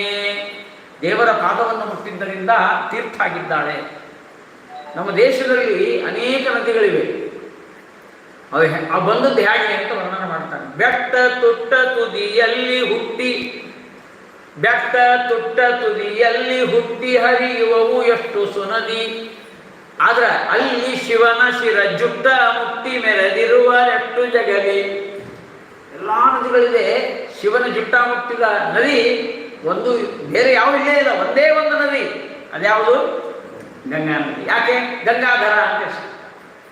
ಮಹಾದೇವರಿಗೆ ಗಂಗಾಧರ ಅಂತ ಒಂದೇ ಹೆಸರಿದೆ ಪುರಾಣಗಳಲ್ಲಿ. ವರಾಹ, ಕಾವೇರಿ ಧರ ಅಂತಿಲ್ಲ, ತುಂಗಾಧರ ಅಂತಿಲ್ಲ, ಭದ್ರಾಧರ ಅಂತಿಲ್ಲ, ಕೃಷ್ಣಾಧರ ಇಲ್ಲ, ಯಾವ ವರದಾಧರ ಅಂತಿಲ್ಲ, ಬೇರೆ ಎಲ್ಲೂ ಪ್ರಯೋಗ ಮಾಡಿಲ್ಲ. ಇದ್ರೆ ಗಂಗಾಧರ. ಇಂಥ ಭಾಗ್ಯ. ಮಹಾದೇವರು ಅದನ್ನು ತಲೆಯ ಮೇಲೆ ಧಾರಣೆ ಮಾಡಿದ್ದಾರೆ. ಬೆಟ್ಟ ತುಟ್ಟ ತುದಿಯಲ್ಲಿ ಹುಟ್ಟಿ ಹರಿಯುವವು ಎಷ್ಟು ಸುನದಿ. ಅಲ್ಲಿ ಶಿವನ ಶಿರ ದಟ್ಟ, ಅಟ್ಟನ ಅಂದ್ರೆ ಜುಟ್ಟರ ಅಂದ್ರೆ. ಯಾಕಂದ್ರೆ ಮಹಾದೇವರ ಜಟ ಬಹಳ ದೊಡ್ಡದು. ಗಗನ ಕೇಶ ನೋಡಿದ್ದು ಅಂತ ನೋಡಿ, ಗಗನ ಕೇಶ ಆ ಬಿಚ್ಚಿದರೆ ಇಡೀ ಆಕಾಶ ತಗಲಾಗ್ತಿಂತ ಮಹಾದೇವರ ಜಟ. ಅಲ್ಲಿ ಗಂಗೆ ಧಾರಣೆ ಮಾಡಿದ್ದಾರೆ. ಅದು ಭಗೀರಥ ಮಹಾರಾಜ ಕೇಳಿದ, ಸ್ವಾಮಿ ನಮ್ಮ ಹಿರಿಯರ ಉದ್ಧಾರ ಆಗಬೇಕಾಗಿದೆ. ಸಗರ ಮಹಾರಾಜನ ಕಥೆ ತಮಗೆ ಗೊತ್ತು. ರಾಮಾಯಣದಲ್ಲಿ, ಅನೇಕ ಗ್ರಂಥಗಳಲ್ಲಿ ಬಂದಿದೆ, ಮಹಾಭಾರತದಲ್ಲಿ ಬಂದಿದೆ. ಸಗರ ಮಹಾರಾಜ ಅಂತಿದ್ದ, ಇಬ್ಬರು ಹೆಂಡಂದಿರು, ಅವ್ರಿಗೆ ಮಕ್ಕಳು 60,000 ಜನ ಮಕ್ಕಳು. ಆ 60,000 ಜನ ಮಕ್ಕಳು ಹಿಡಿದು ಒಂದು ಸೋರೆಕಾಯಿ ಹಾಕಿಬಿಟ್ಲಂತೆ. ಸೋರೆಕಾಯಿ 60,000 ಜನ ಹಡಿಲಿಲ್ಲ, ಒಂದು ಸೋರೆಕಾಯಿ ಹಾಕಿಬಿಟ್ಲು. ಅದನ್ನ ಸೀಳಿದ್ರೊಳಗೆ 60,000 ಬೀಜ ಇದ್ವು. ಅವೆಲ್ಲ ಒಂದು ಕುಂಡದೊಳಗೆ ಹಾಕಿ ಪ್ರಾಣಾಳ ಶಿಶುವಂತರ ಈಗ ವಿಜ್ಞಾನ. ಆ ರೀತಿ ಅವಾಗೂ 60,000 ಜನ ಮಕ್ಕಳು ಬೆಳೆಸಿದ್ರು. ಅವರೆಲ್ಲ ಕಥೆಯಾಗಿ ನಿಮಗೆಲ್ಲ ಗೊತ್ತಿದ್ದಂತೆ ಕಪಿಲ ನಾಮಕ ಪರಮಾತ್ಮನ ಕಣ್ಣಿನಿಂದ ಸುಟ್ಟು, ಆ ಕಿಡಿಯಿಂದ ಸುಟ್ಟು ಬೂದಿಯಾಗಿದ್ರಲ್ಲ, ಅವರೆಲ್ಲ ಉದ್ಧಾರ ಮಾಡಲಿಕ್ಕೆ ಭಗೀರಥ ಪ್ರಯತ್ನ ಮಾಡಿದ್ನಲ್ಲ, ಆ ಭಗೀರಥ ಹೋಗಿ ಮಹಾದೇವರಿಗೆ ಬೇಡ್ಕೊಂಡ. ಗಂಗಾ ಬರ್ತಾ ಇದ್ದಾಳೆ, ತಲೆ ಮೇಲೆ ಧಾರಣೆ ಮಾಡಬೇಕು ಸ್ವಾಮಿ, ನೀವು ಮಾಡಬೇಕು ಆ ಕಾರ್ಯ. ಅವಾಗ ಮಹಾದೇವರು ನೋಡಿದ್ರು, 5ನೇ ಕಕ್ಷಾ ತಾರತಮ್ಯ, ಗಂಗಾ 20ನೇ ಕಕ್ಷಾ. ಪರಮಾತ್ಮನ ಪಾದೋಲ್ಕನ್ನು ಕಾರಣದಿಂದ ಧಾರಣ, ಅಲ್ಲಿ ಒಂದು ಮಹತ್ವ. ಆದ್ದರಿಂದ ಗಂಗಾದೇವಿ ಅಂದರು, ಬಾ ಅಂದರು. ಈಕಿ ಗಂಗಾದೇವಿ, ನನ್ನನ್ನು ಹಿಡಿಯೋರು ಯಾರು, ತಡೆಯೋರು ಯಾರು, ಸ್ವಲ್ಪ ಗ ಇತ್ತು, ನೋಡೋಣ ಯಾರು ಬರ್ತಾರೆ. ಮಹಾದೇವಂದರು, ನಿನ್ನ ಗ ವ್ಯವಸ್ಥೆ ಬಾ ಅಂದರು. ಮಹಾದೇವರ ಜಟಾಯುತದಲ್ಲಿ ಆ ಧಾರೆಯಾಗಿ ಬಂದ ಗಂಗೆ ಒಂದು ದೊಡ್ಡ ಅರಣ್ಯದೊಳಗೆ ಎಲ್ಲೋ ಮೂಲೆಯೊಳಗೆ ಒಂದು ಜರಿ ಹರಿದಂಗಾಗಿತ್ತು. ಅಂದ್ರೆ ಅದು ಉದಾಹರಣೆ ತಿಳ್ಕೊಳ್ಬೇಕು. ಒಂದು ಕಾಡಿದೆ, ಆ ಕಾಡಿನಲ್ಲಿ ಎಲ್ಲೋ ಮೂಲೆಯಲ್ಲಿ ಒಂದು ನದಿ ಹರಿದಂಗೆ ಕಾಣಿಸ್ತಿತ್ತಂತ ಮಹಾದೇವರ ಜಟಾಯು. ಭೋಜರಾಜ ಇನ್ನೊಂದು ಸ್ವಲ್ಪ ಮುಂದೆ ಹೋಗ್ಬಿಟ್ಟು ಅವನೇನು ಹೇಳ್ತಾನಂದ್ರೆ, ಮುಂಜಾನೆಯ ಮಂಜಿನ ಹನಿ ಹುಲ್ಲಿನ ತುದಿಗೆ ಒಂದು ಹನಿ ಕೂತಿರ್ತದೆ ನೋಡ್ರಿ, ಪ್ರಭಾತ ಕಾಲದಲ್ಲಿ ಅರುಣೋದಯದಲ್ಲಿ. ಹಾಗೆ ಮಹಾದೇವರ ಜಟಾದ ಒಂದು ಎಳೆಯೊಳಗೆ, ಒಂದು ಜಟಾದ ಎಳೆಯೊಳಗೆ ಅಲ್ಲಿ ಒಂದು ಹನಿ ಕೂತಂಗಾಗಿದ್ದು ಸಂಗಾಲಿ ಹಣೆ ಬರ ಹೆಂಗಾಗಿತ್ತು ನೋಡಿ. ಏನು ಕವಿಗಳ ಕೈಯಲ್ಲಿ ಸಿಕ್ಕರೆ ವರ್ಣನೆ. ನಿನ್ನ ಜನುಮ ಪದುಮೇಶನ ಅಮಲ ಪದ ಪದುಮದು ಗುರಿನಿಂದ. ಅಲ್ಲಿ ಅಮಲ ಪದ, ಅಮಲ ಉಗುರು ಅಂತ ಮಾಡಿದ್ದಾರೆ. ದೇವರ ಉಗುರು ಮಲ ಅಲ್ರಿ. ನಮ್ಮ ಕೈಗಳೆಲ್ಲ ಉಗುರುಗಳು ಕೆಲವೊಂದಿರ್ತಾವ, ಕೂದಲ ಉಗುರು ಕೈಯಾಗಿದ್ರೆ ಚಂದ, ಹೊರಗೆ ಬಂದ್ರೆ ಮತ್ತದು ಒಗಿಬೇಕು, ಇಲ್ಲಾಂದ್ರೆ ದಾರಿ ಮನೆಯಲ್ಲಿ ಬಿಡಬಾರ್ದು. ಎಲ್ಲ ಕೂದಲ ಅದು ಮೈಲಿಗೆ. ಊಟಕ್ಕೆ ಕೂತಾಗ ಏನಾದರೂ ತಟ್ಟೆಯಲ್ಲಿ ಬಂದರೆ ಬಿಟ್ಟು ಹೇಳಬೇಕು ಅಂತ ಶಾಸ್ತ್ರ ಅದ. ಯಾರು ಮಾಡಿದ್ರು ಅಲ್ಲೇ ಸರಿಸ್ಬಿಡ್ತಾರೆ. ಯಾರೋ ಪಕ್ಕದಾಗ ನಾವು ಕೇಳಿದ ಅದೇನು ಅಂದ, ಏನಿಲ್ಲ ಸುಮ್ಮನೆ ಅಲ್ಲ ಅಲ್ಲ ಏನು ಆಯ್ತು, ಏನಿಲ್ಲ ಅಂತ. ಯಾಕಂದ್ರೆ ಒಂದ್ಸಲ ಅಡಿ ಮಾಡಿ ಹಾಕಿದ್ರೆ ಸಾಕಾಗಿತ್ತು, ಇನ್ನೇರದಲ್ಲಿ ಯಾರು ಹಾಕೋದು. ನಾವೆಲ್ಲ ಸರಿ ಮಾಡ್ಕೊಂಡ್ಬಿಡ್ತೀವಿ, ಮಡಿ ಮೇಲೆ ಲೆಕ್ಕದೇ ಇಲ್ಲ ನಮಗೆ. ಭಗವಂತನ ಉಗುರುಗಳಿಗೆ ದೋಷ ಇಲ್ಲ, ಜ್ಞಾನಾನಂದ ಸ್ವರೂಪ. ಪರಮಾತ್ಮನ ಉಗುರುಗಳು, ಪರಮಾತ್ಮನ ಕೂದಲು ಸ್ವಗತ ಭೇದ ವಿವರ್ಜಿತ. ವಿಶೇಷ ಆಚಾರ್ಯ ಮೊದಲು ಹೇಳ್ತಾರೆ. ಹರಿಕಥಾಂಸರದಲ್ಲಿ ನೋಡ್ರಿ, ಜಗವನೆಲ್ಲವ ನಿರ್ಮಿಸುವ ನಾಲ್ಮೊಗನೊಳಗೆ ತಾನಿದ್ದು ಸಲಹುವ ಗಗನಕೇಶನೊಳಿದ್ದು ಸಂಹರಿಸುವನು ಲೋಕಗಳ ಸ್ವಗತ ಭೇದ ವಿವರ್ಜಿತನು. ಸ್ವಗತ ಭೇದ ವಿವರ್ಜಿತ ಅಂತ ಅದ್ಭುತವಾದ ಮಾತು. ಹಾಗೆ ಭಗವಂತನಿಗೂ ಭಗವಂತನ ಉಗುರಿಗೂ ಭೇದವಿಲ್ಲ. ಅವನ ಉಗುರು ಕೂಡ ಅಮಲವಾದ ಉಗುರು, ಜ್ಞಾನಾನಂದ ಸ್ವರೂಪವಾದ ಉಗುರಿನಿಂದ ಹರಿದು ಬಂದ ಗಂಗೆ ಜಗತ್ತಿಗೆ ಪಾವನವಾಗಿದ್ದಾರೆ. ಆಚಾರ್ಯ ಹೆಂಗೆ ಹೇಳ್ತಾರೆ ನೋಡೋಣ. ಹರಿಯ ಪಾದ ತಳ ತೊಳೆದು, ಕನ್ನಡ ಶಬ್ದದ ವೈಶಿಷ್ಟ್ಯ ನೋಡಿ. ಹರಿಯ ಪಾದ ತಳ ತೊಳೆದು ತೀರ್ಥ ಪಾವಿತ್ರ ಪಡೆದರ್ಯಾರು, ಯಾರಿಗೆಂದು ಹೋಲಿಸಲಿ ನಿನ್ನ ಕವಿವಾಣಿ ಜಾಣೆ ತೋರು. ಅವ ನಿನ್ನನ್ನು ವರ್ಣನೆ ಮಾಡಲಿಕ್ಕೆ ಯಾವ ಕವಿಯಿಂದಲೂ ಸಾಧ್ಯ ಇಲ್ಲ. ಯಾಕೆಂದರೆ ಹರಿಯ ಪಾದ ತಳ ಅಂದರೆ ಕೆಳಗಿನ ಭಾಗ, ಮೇಲಿನ ಭಾಗ ಅಲ್ಲ, ಕೆಳಗಿನ ಭಾಗ. ಏನು ತಳದಲ್ಲಿ ಏನಿದೆ ಅಂತದ್ದು? ಶಂಕ ಸುದರ್ಶನ ಲಾಂಛಿತ ಪಾದಂ ಪದ್ಮ ಗದಾಶನಿ ಚಿನ್ನಿತ ಪಾದಂ ಅಂಕುಶಕೇತನ ಶೋಭಿತ ಪಾದಂ ನೌಮಿ ಸದಾ ಮುರಳೀಧರ ಪಾದಂ ಬ್ರಹ್ಮಹರಾದಿಕರಾರ್ಚಿತ ಪಾದಂ ಬ್ರಹ್ಮ ಸುಮಂತ್ರ ಸುವರ್ಣಿತ ಪಾದಂ. ವೇದ ಬ್ರಹ್ಮ ಸುಮಂತ್ರ ಸುವರ್ಣಿತ ಪಾದಂ. ಬ್ರಹ್ಮ ಅಂದ್ರೆ ವೇದ ಅಂತ. ಬ್ರಹ್ಮ ಸಮೂಹ ಸುಪೂಜಿತ ಪಾದಂ ಸಂಪ್ರಣಮಾಮಿ ರಮಾಪತಿ ಪಾದಂ. ದಾನವ ಭಂಜನ ರಂಜನ ಪಾದಂ ಕಾಲಿಯ ಮರ್ದನ ಮೋಹ ಗೋಪಗೃಹಾಂಗಣ ರಿಂಗಣ ಪಾದಂ ನೌಮಿ ಸದಾ ಯದು ನಂದನ ಪಾದಂ ಶಂಖ ಸುದರ್ಶನ ಲಾಂಛಿತ ಪಾದಂ ಪದ್ಮ ಗದಾ ಅಶನೀಂದ್ರ ವಜ್ರಾಯುಧ ಚಿಹ್ನಿತ ಪಾದಂ ಅಂಕುಶ ಆನೆಗೆ ಅಂಕುಶ ಇರ್ತಲ್ಲ ಅದು ಚಿಹ್ನೆ ಇದೆ ದೇವರ ಪಾದದಲ್ಲಿ ಅಂಕುಶ ಚೇತನ ಅಂದ್ರೆ ಧ್ವಜ ಶೋಭಿತ ಪಾದಂ ನೌಮಿ ಸದಾ ಮುರಳೀಧರ ಪಾದ. ಆ ಪರಮಾತ್ಮನ ಅಡಿಯಲ್ಲಿ ಇಷ್ಟೆಲ್ಲ ನಮ್ಮ ಶ್ರೀಪಾದರಾಜರು ಹೇಳಿದ್ರಲ್ಲ, ಶಂಖ ಚಕ್ರ ಗದಾ ಪದ್ಮ ಅಂಕಿತ ಪಾದವ ಅಂಕುಶ ಕುಲಿಶಾ ಧ್ವಜ ರೇಖಾ ಅಂಕಿತ ಪಾದವ ಪಂಕಜಾಸನ ಹೃದಯದಲ್ಲಿ ನಲಿವ ಪಾದವ. ಏನು ಶ್ರೀಪಾದರಾಜರ ವಾಣಿ ಎಷ್ಟು ಕನ್ನಡದಲ್ಲಿ ಅದ್ಭುತವಾಗಿ ಕೊಟ್ಟಿದ್ದಾರೆ. ಆ ಪಾದಸ್ತೋತ್ರದಲ್ಲಿ ಪಾದಾಷ್ಟಕದಲ್ಲಿ ನೋಡ್ತೇವೆ ನಾವು ಪರಮಾತ್ಮನ ಪಾದದಲ್ಲಿ ಚಿಹ್ನೆಗಳಿಗೆ, ಒಂದೊಂದು ಚಿಹ್ನೆಗೂ ಒಂದೊಂದು ಮಹತ್ವ.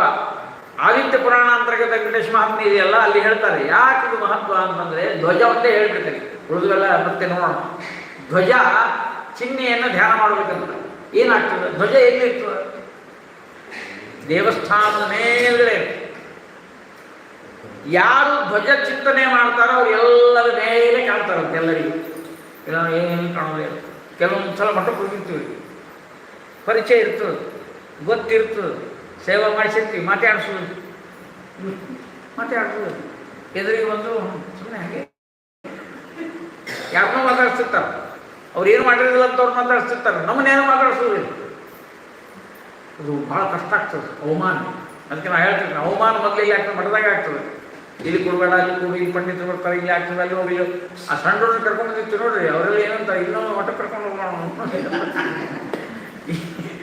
ಯಾಕಂದ್ರೆ ಅದು ಅಪಮಾನ ಆಗುತ್ತೆ, ಬರೋಲ್ಲ. ನಮಗೆಲ್ಲ ಅಪಮಾನ ಆಗ್ತಿರ್ತಾವೆ. ಏನು ಮಾಡೋದು? ಯಾಕಂದ್ರೆ ನಾವು ಧ್ವಜ ಚಿಂತನೆ ಮಾಡಿರೋದಿಲ್ಲ, ಅದಕ್ಕೆ ಅಪಮಾನ ಆಗ್ತದೆ. ಒಂದು ಧ್ವಜ ಚಿಂತನೆ ಮಾಡ್ರಿ, ನಿಮ್ಮನ್ನು ಮಾನ ಕೊಡುವುದು ಭಗವಂತನ ಕೆಲಸ.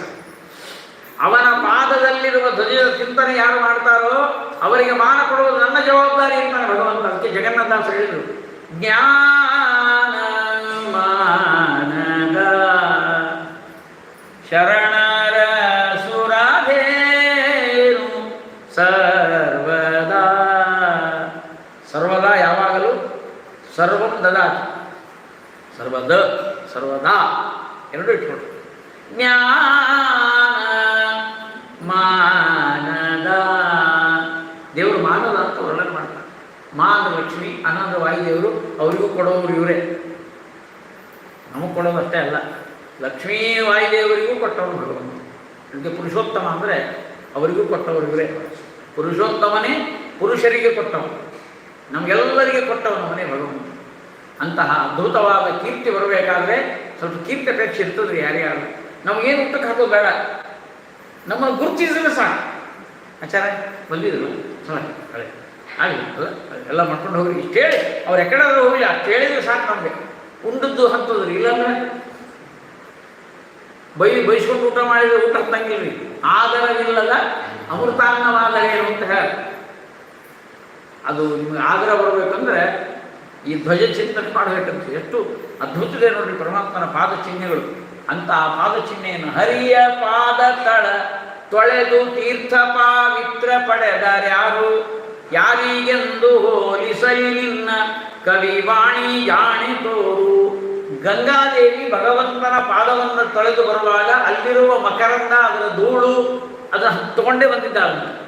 ಭಾಗವತದಲ್ಲಿ ಒಂದು ಮಾತು ಬರ್ತದೆ, ಯಾವೈಲಸಶ್ರೀ ತುಳಸಿ ವಿಮಿಶ್ರ ಕೃಷ್ಣಾಂಗ್ರಿ ರೇಣು ಬೆದಿಕಾಂಬುನೇತ್ರಿ. ಕೃಷ್ಣಾಂಗ್ರಿ ರೇಣು ಭಗವಂತನ ಪಾದದ ಅಡಿಯಲ್ಲಿರುವ ಹುಡಿ, ಅದರ ಪುಡಿ, ಅದರ ರಾಡಿ, ಅದರ ಒಂದು ಮಕರಂದ, ಅದರ ರೇಣು, ಅದೆಲ್ಲ ಗಂಗಾ ನದಿಯೊಳಗೆ ಬಂದಿದೆ.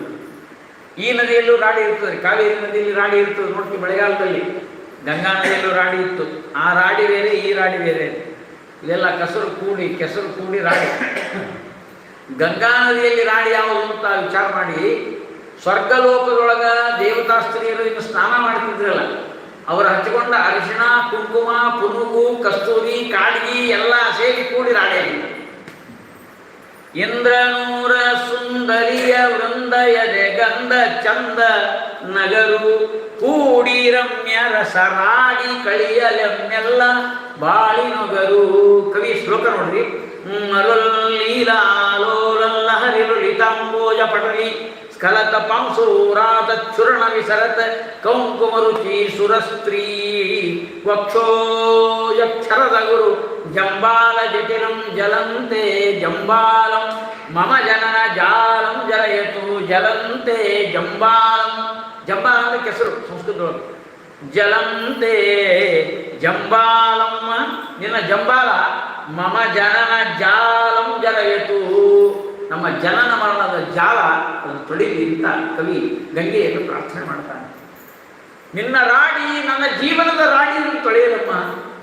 ಯಾಕೆಂದ್ರೆ ಒಂದು ತಾಮ್ರದ ತಂಬಿಗೆ ತುಕ್ಕಿಡಿದಿತ್ತು ಅಂದ್ರೆ ಇನ್ನಷ್ಟು ರಾಡಿ ತಗೊಂಡೇ ತೊಳೆದು ಬಿಡ್ತಾರೆ ಹೆಣ್ಮಕ್ಳು. ಭಾಳ ಬುದ್ಧಿವಂತರು ತಗೊಂಡು ಈಗ ಯಾರೋ ಆಚಾರ ಕೇಳಿದ್ರು, ಅದೇ ಬೇಕಾದ ಹೊಲಸಾಗಿ ಹೋಗಿದ್ರೆ ಇನ್ನು ಮತ್ತೆ ರಾಡಿ ತಗೋತಿಲ್ವಾ ಅಂದ್ರೆ ಆಚಾರಪ್ಪ ಸುಮ್ಮನಿರು, ಅದೇ ಹೆಂಗೆ ತೊಳಿಬೇಕು ನಮಗೆ ಗೊತ್ತದ, ನೀನು ಸುಮ್ಮನಿರು ಅಂತಾರೆ. ನೀನು ಸ್ವಚ್ಛ ಮಾಡ್ಕೊಡ್ತೀವಿ ಸಾಕು. ಯಾಕಂದ್ರೆ ಒಂದು ರಾಡಿ ಹೋಗ್ಬೇಕಾದ್ರೆ ಇನ್ನೊಂದು ರಾಡಿ ಬೇಕಂತೆ. ನಮ್ಮ ಜೀವನದ ರಾಡಿ ಕಳಿಬೇಕಾದ್ರೆ ಗಂಗಾ ನದಿಯ ನೀರಿನ ರಾಡಿ ನಮ್ಮ ರಾಡಿಯನ್ನು ಕಳೀಲಿ ಅಂತ ಕವಿ ಪ್ರಾರ್ಥನೆ ಮಾಡ್ತಾರೆ. ಜಲಂತೆ ಜಂಬಾಲಮ್ಮ ಮಮ ಜನನ ಜಾಲಂ ಜಲಯತು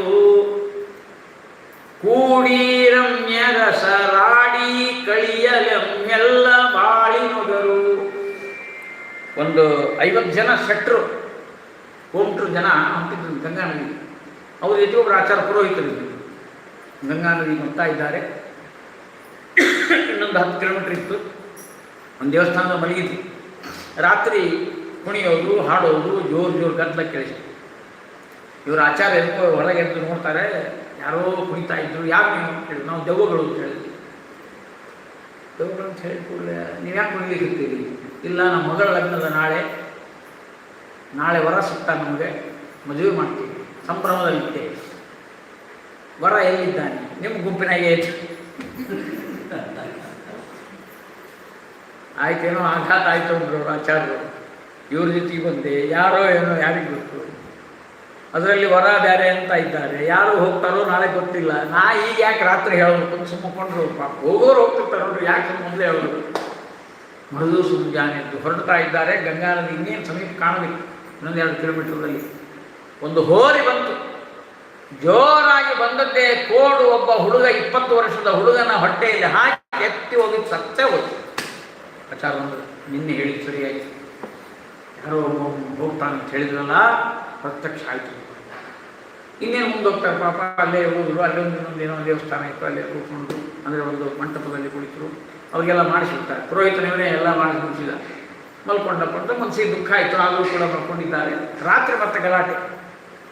ಇವರೆದ್ದು ಹೊರಗೆ ಬಂದರು. ಸ್ವಲ್ಪ 1 ಕಿಲೋಮೀಟರ್ ನೋಡಿದ್ರಲ್ಲಿ ಯಾರು ಜನ ಇದ್ರು, ಅವರೇ ಬಂದಿರಬೇಕು ಅಂತ ನೋಡಿ ಅವರು ಅಳ್ತಾ ಇದ್ರು. ಯಾಕಪ್ಪ ನಿನ್ನೆ ಕುಣಿದ್ರಿ, ಹಾಡಿದ್ರಿ, ಏನೇನೋ ಅಂದ್ರಿ, ಲಗ್ನ ಆಗಲಿಲ್ಲೇನು, ವರ ಬರಲಿಲ್ಲೇನು, ನೀವು ಅಂದಂಗೆ ಒಂದು ವರ ಹೋಯ್ತಲ್ಲ ಅಂದರು. ಅವರಂದ್ರು, ಸ್ವಲ್ಪ ಅವ್ಯವಸ್ಥೆ ಆಯ್ತು ರೀ ಅದರಲ್ಲಿ. ಏನಾಯ್ತಂದರೆ ಅದೇನು ಹೋರಿ ಬಂದು ಹೊಟ್ಟೆಯಲ್ಲಿ ಹಾಕಿರಿತಲ್ಲ, ಅದಕ್ಕಿಂತ ಸ್ವಲ್ಪ ಹೊತ್ತು ಮೊದಲು ಗಂಗಾ ನದಿಯ ನೀರಿನ ರಾಡಿಯಲ್ಲಿ ಕೋಡನ್ನು ತಿಳಿದಿತ್ತು. ಆ ಕೋಡಿಗೆ ಗಂಗಾ ನದಿಯ ರಾಡಿ ಹಾಕಿದ್ದರಿಂದ ಆ ಜೀವ ಏನದ ನೇರವಾಗಿ ಸ್ವರ್ಗಕ್ಕೆ ಹೋಯ್ತು ಹೊರತು ಅದು ಪಿಶಾಚಾಗಿ ಬರಲಿಲ್ಲ. ಅವನಿಗೆ ಸಂಸ್ಕಾರ ಮಾಡೋ ಪ್ರಸಂಗನೇ ಬರಲಿಲ್ಲ. ನೇರವಾಗಿ ಸ್ವರ್ಗಕ್ಕೆ ಹೋಗಿಬಿಟ್ಟ. ಅವನು ನಮಗೆ ದುಃಖ ಆಗಿದೆ, ಬಾಳಿಯೇ ಬರಲಿಲ್ಲಲ್ಲ. ಪುರಾಣದಲ್ಲಿ ಬಂದಂಥ ಕಥೆ. ಅಂದರೆ ಗಂಗಾ ನದಿಯ ನೀರಲ್ಲ, ನೀರಿಗೆ ಹತ್ತಿದ ಒಂದು ರಾಡಿ, ಕೆಸರು, ಮಣ್ಣು, ಮೃತ್ತಿಕ, ಅದು ನಮ್ಮನ್ನು ಪಾವನ ಮಾಡ್ತಕ್ಕಂಥದ್ದು ಅಂತ ಆ ಕವಿಯ ಆ ಅರ್ಥವನ್ನು, ಆ ಕಥೆಯ ಅರ್ಥವನ್ನೇ ತಿಳಿಸಿಕೊಡ್ತಾನೆ. ಅಂಥ ಅದ್ಭುತವಾದ ಮಹಿಮೆ. ಇನ್ನೊಂದು ಮಾತನ್ನು ಹೇಳ್ತಾ ಇದ್ದಾರೆ ಕವಿ. ಬಹಳ ಚಂದ ಸುಂದರ ಚಿತ್ರಣವನ್ನು ಕೊಡ್ತಾರೆ ನಮಗೆಲ್ಲ. ಪ್ರಭಾತೆ ಸ್ನಾಂತೀನಾಂ ನೃಪತಿ ರಮಣೀನಾಂ ಕುಜತಟಿ ಗತೋ ಯಾವನ್ಮಾತರ್ ಮಿಲತಿ ತವತೋ ಯೈರ್ಮಗವಲಃ ಅರುಣ ಉದಿಸೆ ಮೈ ತೊಳೆವ ತರುಣ ರಾಜನ್ಯ ರಸಿಕ ರಮಣಿ. ಅರುಣ ಉದಿಸೆ ಪ್ರಾತಃ ಕಾಲ ರಾಜನ ಪತ್ನಿಯರು ಗಂಗಾ ನದಿಯಲ್ಲಿ ಸ್ನಾನ ಮಾಡಲಿಕ್ಕೆ ಹೋಗ್ತಾರೆ. ಗಂಗಾ ನದಿ ಮಹಿಮೆ ಅಂದರೆ ನಾವು ನೀವು ಏನೋ ಸ್ವಾಮಿಗಳಿಂದ, ಈ ಯಾತ್ರಾ ಕರ್ಕೊಂಡು ಹೋಗೋರಿಂದ ಅಥವಾ ನಾವೇ ಸ್ವಂತವಾಗಿ ಹೋಗಿ ಬಂದೀವಿ ಅಂತಲ್ಲ, ಬ್ರಾಹ್ಮಣರು ಹೋಗಿವಿ ಅಂತಲ್ಲ. ಕವಿ ಅಂತಾನೆ, ಮನೆಯ ಮರೆದು ಸಾಮ್ರಾಜ್ಯ ತೊರೆದು ತೃಣವೆಂದು ಹಣವ ಜರಿದು. ಎಂತೆಂಥವ್ರು ಹೋಗ್ತಿದ್ರು ಅಂದರೆ ಸಾಮ್ರಾಜ್ಯವನ್ನು ತೊರೆದು ಹೋದವರಿದ್ದಾರೆ. ನಮ್ಮದೇನು ಸಾಮ್ರಾಜ್ಯ ರೀ, ಬೆಂಗಳೂರೊಳಗೆ ಮನೆ ಕಟ್ಕೊಂಡ್ರೆ ಭಾಳ 2 ಕೋಟಿ ರೂಪಾಯಿ ಇರ್ಬೋದು, ಭಾಳ 3 ಕೋಟಿ ರೂಪಾಯಿ ಆಗಿರ್ಬೋದು. ಇದನ್ನು ತ್ಯಾಗ ಮಾಡೋದ್ರಿಂದ ದೊಡ್ಡದಲ್ಲ. ವಿಜಯನಗರ ಸಾಮ್ರಾಜ್ಯ, ಮೈಸೂರು ಮಹಾರಾಜರ ಅರಮನೆಗಳು, ಅಂಥ ಕೋಟಿ ಕೋಟಿ ಕೋಟಿಗಟ್ಟಲೆ ಆಸ್ತಿ ಇರುವಂಥವ್ರು ಬಿಟ್ಟು ಗಂಗಾ ನದಿಗೆ ಹೋಗ್ಬಿಡ್ತಾರೆ. ಮನೆಯ ಮರೆದು ಸಾಮ್ರಾಜ್ಯ ತೊರೆದು ತೃಣವೆಂದು ಹಣವ ಜರಿದು. ಆ ಗಂಗಾ ನದಿಯಲ್ಲಿ ಹೋಗೋರು ಇಂಥ ಜನ. ರಾಜಪತ್ನಿಯರು ಸ್ನಾನಕ್ಕೆ ಹೋಗ್ತಿದ್ರಂತೆ, ಅವರಿಗೆ ಮೈತುಂಬ ಕಸ್ತೂರಿ ಎತ್ಕೊಂಡಿರ್ತಿದ್ರು. ಗೊತ್ತಿರ್ಬೇಕಲ್ಲ, ಕಸ್ತೂರಿ ಮೃಗ ಅಂತ ಇರ್ತದೆ, ಅದರ ಗಂಧ, ಅದು ನಾಭಿಯಲ್ಲಿ ಒಂದು ಗಂಧ ಬರ್ತದೆ. ಅದು ಒಣಗಿದ ಮೇಲೆ ಅದು ತಗೊಂಡು, ಅದು ಭಾಳ ಕಾಸ್ಟ್ಲಿ. ಅದು ಈಗ ಸರಳ ಸಿಗೋದಿಲ್ಲ ನಮಗೆ. ಲಕ್ಷ ರೂಪಾಯಿ ಗಟ್ಟಲೆ, 10,000 20,000 30,000, ಒಂದು ತೊಳಿ ಅಂದರೆ 30,000 ತಿರುಪತಿ ವೆಂಕಟರಮಣ ಒಂದು ಹಚ್ತಾರೆ. ಶುಕ್ರವಾರ ದಿವಸ ಏನು ಹಚ್ತಾರಲ್ಲ, ಅದು ಒಂದೇ ಒಂದೇ ದಿವಸ ಅದು ಕಸ್ತೂರಿ ತಿಲಕಂ ಅಂತ ವೆಂಕಟರಮಣಿಗೆ ಹಚ್ಚಿದ್ದು, ಅದು ಇಡೀ ವಾರ ಅಭಿಷೇಕ ಮಾಡಿದ್ದೆಲ್ಲ ಘಮ ಘಮ ಘಮ ಅಂತ. ಅದಕ್ಕೆ ಆ ತೀರ್ಥನೇ ಬೇರೆ ಇರ್ತದೆ ನೋಡ್ರಿ. ನಮ್ಮ ಪಡೆದಾಗ ಬೇಕಾದಷ್ಟು ಪಚ್ಚ ಕರ್ಪೂರ ಹಾಕಿರಿ, ಅದಕ್ಕೇನೋ ಗಂಧ ಹಾಕಿರಿ, ಯಾಲಕ್ಕಿ ಹಾಕಿರಿ, ಏನು ಅದು ಬರೋದಿಲ್ಲ ನೋಡ್ರಿ. ಅದು ಯಾಕೆ ಬರೋದಿಲ್ಲ ಅಂದರೆ ಈ 40,000 ರೂಪಾಯಿ 50,000 ರೂಪಾಯಿ ತೊಲಿದು ಕಸ್ತೂರಿ ಇರ್ತದೆ ಒಳಗೆ. ನಮಗೆ ನಿಮಗೆ ಕಸ್ತೂರಿ ಅಂದರೆ ಕಾಮ ಕಸ್ತೂರಿನೇ ಮನೆ ಮುಂದೆ ಬೆಳೆದಿರ್ತಾವಲ್ಲ, ಅವನ್ನ ನೋಡು ವಾಸ ಮಾಡೋದು ಕಣ್ಣೆಲ್ಲ. ಕವಿ ವ್ಯಾಖ್ಯಾನ ಮಾಡುವಾಗ ಮಾತು ಬರೀತಾನೆ, ರಾಜರಮಣೀಯರ ಹೆಸರು ಯಾಕೆ ಬರ್ದಾರಂದ್ರೆ ವಿಪ್ರಪತ್ನಿಯ ಸುಖಮ ಧನಂ ನಾಸ್ತಿ ಇತಿ ಅಂತ, ದಾರಿದ್ರ್ಯ ಆತ. ಬ್ರಾಹ್ಮಣ ಸ್ತ್ರೀ ರಚ್ಕೊಂಡಿದ್ರು ಯಾಕೆ ಬರೋದಿಲ್ಲ ಅಂದರೆ ಅವ್ರಿಗೆ ಸಿಗೋದೇ ಇಲ್ಲ ಅಂತ ವ್ಯಾಖ್ಯಾನ ಬರೋದು ನಾವು ಅಂತ. ಅಂದರೆ ಕವಿ ಕಲ್ಪನೆಯಲ್ಲಿ ಶ್ರೀಮಂತಿಕೆಯ ವೈಭವ, ಅವರು ಬಂದು ಸ್ನಾನ ಮಾಡ್ತಾ ಇದ್ರು ಅಂತ. ಆ ಕನ್ನಡದಲ್ಲೇ ಶಬ್ದ ನೋಡ್ರಿ. ಅರುಣ ಉದಿಸೆ ಮೈ ತೊಳೆವ ತರುಣ ರಾಜನ್ಯ ರಸಿಕ ರಮಣಿ ನೀರ ಸಾರೆ ಕಸ್ತೂರಿಯು ಜಾಲೆ ಕುಚವೇರೆ ತುಂತು ರಮಣಿ. ಅವನ ಮೈ ಮೇಲೆ ಆ ಗಂಗಾ ನದಿಯ ನೀರು ಹರಿದಾಗ ಪುಣ್ಯ ಚಿಗುರಿ, ಅದೇನು ಮೃಗ ಇತ್ತಲ್ಲ ಕಸ್ತೂರಿ ಮೃಗ, ಎಲ್ಲೋ ಬೆಟ್ಟದಲ್ಲಿ ಸತ್ತೋಗಿರ್ತಿತ್ತು, ಅದರ ಎಲವಷ್ಟೇ ಉಳಿದಿರ್ತಿತ್ತಲ್ಲಿ. ಆ ಸತ್ತ ಕಸ್ತೂರಿಯ ಮೃಗಕ್ಕ ಅಲ್ಲಿ ಪುಣ್ಯ ಬರ್ತಿತ್ತಂತ. ಸ್ನಾನ ಇವ್ರು ಮಾಡ್ಯಾರ, ಅದ್ರ ಪುಣ್ಯ ಅದಕ್ಕೆ ಬಂದದ. ಪುಣ್ಯ ಚಿಗುರಿ ಮೈ ನಿಮಿರಿ ಚಿಗರಿ, ಚಿಗುರಿ ಚಿಗರಿ ಏನು ಆಚಾರ ಕನ್ನಡ ಸಾಹಿತ್ಯ ನೋಡ್ರಿ. ಪುಣ್ಯ ಚಿಗುರಿ ಮೈ ನಿಮಿರಿ ಚಿಗರಿ ಸುರಪುರ ವಿಮಾನವೇರಿ. ಅಲ್ಲಿ ವಿಮಾನ ಬರೋದು, ಆ ಮೃಗ ಅದು ದಿವ್ಯ ಶರೀರ ತಗೊಂಡು ವಿಮಾನದಾಗ ಕುತ್ಕೊಂಡು ಆನಂದದಿಂದ ಹೋಗ್ತಿತ್ತಂತ. ಅದು ಸ್ನಾನ ಮಾಡಿಲ್ಲ, ಅದನ್ನು ಹಚ್ಚಿಕೊಂಡ ಮೃಗಮದವನ್ನು ಇಟ್ಟುಕೊಂಡ ರಾಜರಮಣಿಯರು ಸ್ನಾನ ಮಾಡಿದರೆ ಅದು ಮೋಕ್ಷಕ್ಕೆ ಹೋಗ್ತಂದ್ರೆ ನಾವೇ ನೇರವಾಗಿ ಸ್ನಾನ ಮಾಡಿದ್ರೆ ಏನು ಪುಣ್ಯ ಬರಲಿಕ್ಕಿಲ್ಲ ಗಂಗಾ ನದಿಯ ಮಹಿಮೆ. ಹೀಗಾಗಿ ಗಂಗೆಯ ಮಂಗಳಕರವಾದಂತಹ ಮಹಿಮೆಯನ್ನು ಕವಿ ಕೊಂಡಾಡ್ತಾ ಇರುವಾಗ ಇನ್ನೊಂದು ಮಾತು ಹೇಳ್ತಾನೆ. ನೀವೆಲ್ಲ ಬಹಳ ಕಷ್ಟಪಡ್ತೀರಿ ಅಂತ ನಮಗೆಲ್ಲ ಹೇಳ್ತಾನೆ. ಮಹಾದಾನೈರ ಧ್ಯಾನೈ ಬಹುವಿಧ ವಿತಾನೈರ ವಿಜಯತ ನ ಲಭ್ಯಂ ಘೋರಾಭಿ. ಏನು ಕಷ್ಟಪಡ್ತೀವ್ರಿ ನಾವೆಲ್ಲ, ಪುಣ್ಯ ಬರಲಿ ಪುಣ್ಯ ಬರಲಿ. ಅದರಲ್ಲಿ ನೋಡ್ಬೇಕೀಗ ಅಧಿಕ ಮಾಸ ಚಾತುರ್ಮಾಸ್ಯ ಬಂದು ಕೂಡಲೇ ತಾಯಂದ್ರದ್ದು ಭಯಂಕರ ರೀ. ಏನು ಹಿಡೀಲಿ ಏನು ಹಿಡೀಲಿ ಆಚಾರ್ಯ, ನಾನು ಏನು ಹಿಡೀಲಿ, ನಾನು ಗಂಡನ ಕೈ ಹಿಡಿಯವ ಅದನ್ನು ಬಿಟ್ಟು ಏನು ಹಿಡಿಸಿರ್ತಾನೆ. ಅದೊಂದು ಬಿಟ್ಟು ಉಳಿದೆಲ್ಲ ಮಾಡಿರ್ತಾರೆ. ಒಬ್ಬೊಬ್ಬರು ಮನೆ 33 ಕರೆಯೋದ್ರೊಳಗೆ ಗರ್ಲಿಗೆ ಬಿದ್ದು ಜಗಳಾಡಿ ಗಂಡಂದ್ರು ಬಂದು ಏನ ನನ್ನಷ್ಟು ನೋಡು ನಿಂದೇ ನೋಡು ಅಧಿಕ ಮಾಸ ಸುಮ್ಮನಿರ್ರಿ ಅಂತೇಳಿ ಒಬ್ಬಕ್ಕೆತ್ತು 33 ಸಲ ಬೈದಿದ್ರಿ ಗಂಡನ ಅಧಿಕ ಮಾಸದಲ್ಲಿ. ಅಷ್ಟು ವ್ಯವಸ್ಥಿತವಾಗಿ ನಮ್ಮ ಪಾತಿವ್ರತ್ಯ ಧರ್ಮ ಅದರೊಳಗೆ ಭಯಂಕರ ಬರ್ತಾರೆ. ಪತಿವ್ರತ ಧರ್ಮದ ಅಧಿಕ ಮಾಸದಲ್ಲಿ ನೋಡ್ಬೇಕು. ಆ ಪೋರ್ಷನ್ ಹೇಳಿ ಹೋಗಿದ್ದೆ ಒಬ್ಬರ ಕಡೆ, ಆಚಾರ್ಯ ನಾಳೆಯಿಂದ ಉಪನ್ಯಾಸ ಬರಬೇಡ್ರಿ, ಬರೇ ಬೈಯೋದು ಪಾಪ. ಪತಿವ್ರತ ಧರ್ಮ ಭಯಂಕರ ಘೋರ ಹೇಳಿ ಅದನ್ನು ಓದ್ಲಿಕ್ಕೆ ಅಷ್ಟೇ ಚಂದ ಇದೆ. ನಾವು ಪುರಾಣ ಹೇಳಿಕ್ಕೆ ಚಂದ, ಆಚರಣೆ ಮಾಡೋದು ಭಾಳ ಕಷ್ಟ. ಅದ್ರೊಳಗೆ ಏನು ಬರ್ತಾರಂದ್ರೆ, ನದಿ ಸ್ನಾನ ಮಾಡಬೇಕು ನಿಮ್ಗೆ ಅಪೇಕ್ಷೆ ಇದ್ದರೆ ಅಧಿಕ ಮಾಸದಲ್ಲಿ ಗಂಗಾದಿ ತೀರ್ಥಗಳಿಗೆ ಸ್ನಾನ ಮಾಡ್ಲಿಕ್ಕೆ ಹೋಗ್ಲಿಕ್ಕೆ ಆಗದೇ ಇದ್ದರೆ ಒಂದು ಕೆಲಸ ಮಾಡಿ, ಪತಿಯ ಪಾದೋದಕವನ್ನು ಕುಡಿಯಿರಿ ಅಂತ ಬರ್ತಾರೆ. ಪತಿ ಪಾದೋದಕಂಪಿದೆ. ನದಿ ತೀರ್ಥಗಳ ಪುಣ್ಯ ಬರಬೇಕು ಅಂತಿದ್ರೆ ಪತಿ ಪಾದೋದಕಂಪಿಬೇಕಂತ ಬರ್ತಾರೆ. ಗಂಡನ ಪಾದ ತೊಳೆದು 3 ಸಲ ಆಚರಣೆ ಮಾಡಬೇಕು. ಒಂದು ಕಡೆ ಹಿಂಗೆ ಹೇಳಿ ಭಾಳ ಜನ ಕೂತಿದ್ರು. ನೀವೇನು ಮಾಡ್ತೀರಿ ಅಂತ ಕೇಳಿದೆ. ಅವರೊಬ್ಬರು ನದಿ ತೀರ್ಥಕ್ಕೆ ಹೋಗ್ತೇವ್ರು, ಇದು ಪಾನ ಮಾಡೋದು ಅಂತ ಹಿಂಗಿರ್ತಾರೆ ಜನ. ಏನು ಮಾಡೋದು, ಯಾಕಂದ್ರೆ ಹಣೆ ಬರ ಗೊತ್ತದ ಏನಂತ ಹೇಳಿ. ಪ್ರತಿಭಕ್ತಿನೇ ಕಡಿಮೆ ಇರ್ತದೆ ರೀ ನಮ್ಮಲ್ಲೆಲ್ಲ. ಉಳಿದದ್ದೆಲ್ಲ ಮಾಡೋದು ನಾವು ಬೇಕಾದ ಮಾಡ್ತೀವಿ. ಆದ್ದರಿಂದ ಕವಿ ಅಂತಾನೆ ಇಲ್ಲಿ ಮಹಾದಾನೈರ ಧ್ಯಾನೈ. ಮಹಾದಾನ, ಎಷ್ಟು ದಾನ ಮಾಡ್ತೀವಿ ನಾವೆಲ್ಲ, ಆದರೆ ಆ ದಾನದ ಪುಣ್ಯ ಬರ್ತಂತ ಅನಿಸೋದೇ ಇಲ್ಲ ನಮಗೆ. ಯಾಕೆ ಒಂದೊಂದು ಥರ ಮಾಡ್ತೀನಿ ನಾನು. ನಾವೆಲ್ಲವ್ರು ಹೇಳಿದ್ರು 30 ಮನೆ ಕೊಡ್ಬೇಕು ಅಂತ, 33 ಕಬ್ಬು ಕೊಟ್ಟಿದ್ರು. ಅದು 80 ವರ್ಷ ಮುದುಕರಿಗೆ. ಮುಂದೆ 33 ಇಟ್ಬಿಟ್ಟಿದ್ದ. ಅಲ್ಲಿ ಕಬ್ಬಿನ ಹೊಲ ಇತ್ತು, ಒಂದು 33 ತುಂಡು ತೊಗೊಂಡು ಬಂದ. ತನಗೇನಿತ್ತು ಬಾಬು ಕೊಟ್ಟ ಇಟ್ಟು, ಏನೋ ಇಲ್ಲೊಂದು ಆಚಾರ್ಯ ಅಧಿಕ ಮಾಸ ಅಲ್ರಿ 33 ಕಬ್ಬು ಹಣೇವ ಅಂದರು. ಮುದುಕರಿಗೆ ಹಲ್ಲಿಲ್ಲ, ಕಬ್ಬು ಮಾಡಿ ಹೋಗಿ ಜ್ಯೂಸ್ ಮಾಡ್ಕೊಂಬ ಅಂದ್ರು. ಇಲ್ಲ ತಮಾಷೆ ಹೇಳಿದ್ರು ಸತ್ಯ ಸಂಗತಿ. ಕೆಲವೊಮ್ಮೆ ಈ ಉಡುಪಿ ಕಡೆ 33 ಹಲಸಿನ ಹಣ್ಣು ಕೊಟ್ಬಿಟ್ಟಿದ್ರು. ಆಚಾರ್ಯ ಏನು ಮಾಡೋದು ಪಾಪ, 33 ಹಲಸಿನ ಹಣ್ಣು ಮನೆಗೆ ಜಾಗ ಇರಲಿಕ್ಕೆ 25 ತಂದು ಅಟ್ಟೋದು ತಂದು ಹಾಕಿದ್ರು. ಬೆಂಗಳೂರು ಅಂತವ್ರಿಗೆ ಏನು ಮಾಡೋದು? ಆಚಾರ್ಯ ಒಳಗೆ ಹಣ್ಣಿಟ್ಟು ಹೊರ ಹಾಕ್ಕೊಂಡ್ರಿ ಅವರು. ಜಾಗನೇ ಇಲ್ಲ, ಇರೋದೇ ಸ್ವಲ್ಪ ಜಾಗ, ಹಣ್ಣೆಲ್ಲ ಒಳಗಿಟ್ಟು ಹೊರಗೆ ಮಾಡ್ಕೊಂಡ್ರು. ವಾಸನೆ ಒಂದು ಕಡೆಗೆ ಜಾಗ ಇಲ್ಲ, ಇನ್ನೊಂದು ಕಡೆ ಏನಂದ್ರೆ ಅವ್ರು ಕೊಟ್ಟ ದಕ್ಷಿಣ ತಗೊಂಡು ಆಟೋದಾಗ ಹಾಕೊಂಡು ಬಂಧುಗಳದವ್ರಿಗೆಲ್ಲ ಕೊಡ್ಬೇಕು ಹೋಗ್ಬಿಟ್ರು. ಬಂದು ದಕ್ಷಿಣ ಎಲ್ಲ ಖಾಲಿ. ಈ ಆಟೋ ಹಲಸಿನ ಮುಟ್ಟೋದ್ರೊಳಗೆ ಈ ಪರಿಸ್ಥಿತಿ ಗಂಭೀರ ಆಗಲಿಕ್ಕೆ ನಾವು ಯಾಕೆ ದಾನ ಮಾಡಬೇಕು? ದಾನ ಮಾಡಬೇಕು. ಬಲಿಚಕ್ರವರ್ತಿ ದಾನ ಮಾಡಿ, ಬಲಿಯಂತೆ ದಾನವ ಕೊಡಲು ಅರಿಯೇನೋ ಭಕ್ತಿ ಛಲವನು ಅರಿಯೇ, ಪ್ರಹ್ಲಾದನಂತೆ ಬಲಿಸಲು ಅರಿಯೇ, ಅರ್ಜುನನಂತೆ ಲಖನಾಗಿ ಸಲಹೋ ದೇವರ ದೇವ ಪುರಂದರ ವಿಠಲ ಕರುಣಿಸೋ ರಂಗ ಕರುಣಿಸೋ ಕೃಷ್ಣ ಕರುಣಿಸೋ. ದಾನ ಬಲಗೈಯಲ್ಲಿ ಕೊಟ್ಟದ್ದು ಎಡಗೈ ಗೊತ್ತಾಗಬಾರ್ದು. ಅಧಿಕ ಮಾಸದಲ್ಲಿ ಒಂದೊಂದು ಹೊಸ ಪದ್ಧತಿ ಬಂದಾಗಿದೆ. ಅದನ್ನು ಫೋಟೋ ಹಾಕಿ ವಾಟ್ಸಪ್ಗೆ ಹಾಕಿಬಿಡು. ಒಂದು 33 ಬೆಳ್ಳಿ ತಾಟು ಕೊಡೋದು, ಅದನ್ನು ಫೋಟೋ ಹಾಕಿ ಕೊಟ್ಟಿದ್ದೇವೆ. 33 ತೊಲಿ ಬಂಗಾರ ಕೊಡೋದು, ಅದನ್ನು ಕೊಟ್ಟಿದ್ದೇವೆ. ಇದನ್ನು ಪ್ರಚಾರ ಮಾಡಲಿಕ್ಕೆ ಪುರುಷೋತ್ತಮಿಗೆ ಆನಂದ ಆಗ್ತದೆ ಅಂತ ದಾನ ಕೊಡೋದು. ನಮ್ಮ ಪುಣ್ಯ ಬರಲಾರ್ದ ಮಾಡ್ಕೊಡ್ತೀವಿ ನಾವು. ಅದರಲ್ಲಿ ನಮ್ಮ ಬೆಂಗಳೂರು ಧಾರವಾಡ ಕಡೆ ಎಲ್ಲ ಮಳೆ ತಂಪು ಭಾಳ ಮಾಡೋದು. ಧಾರವಾಡದಲ್ಲಂತೂ ಭಯಂಕರ ಮಳೆ ಇಲ್ಲ. ಈಗ ಎಷ್ಟು ಅದು ಅಪೂಪ ಕರೀತಾರಲ್ಲ, ಕರೆದಾಗ ಕುರುಂ ಇರಬೇಕು, ರಂಧ್ರಗಳಿರಬೇಕು, ಕುರುಕುರು ಇರಬೇಕಲ್ಲ, ರಂಧ್ರಗಳು ಭಾಳ ಬರಬೇಕು. ಪಾಪ ಮಾಡಿದರು ಕಷ್ಟಪಟ್ಟು. ಆ ಹವಕ್ಕೆ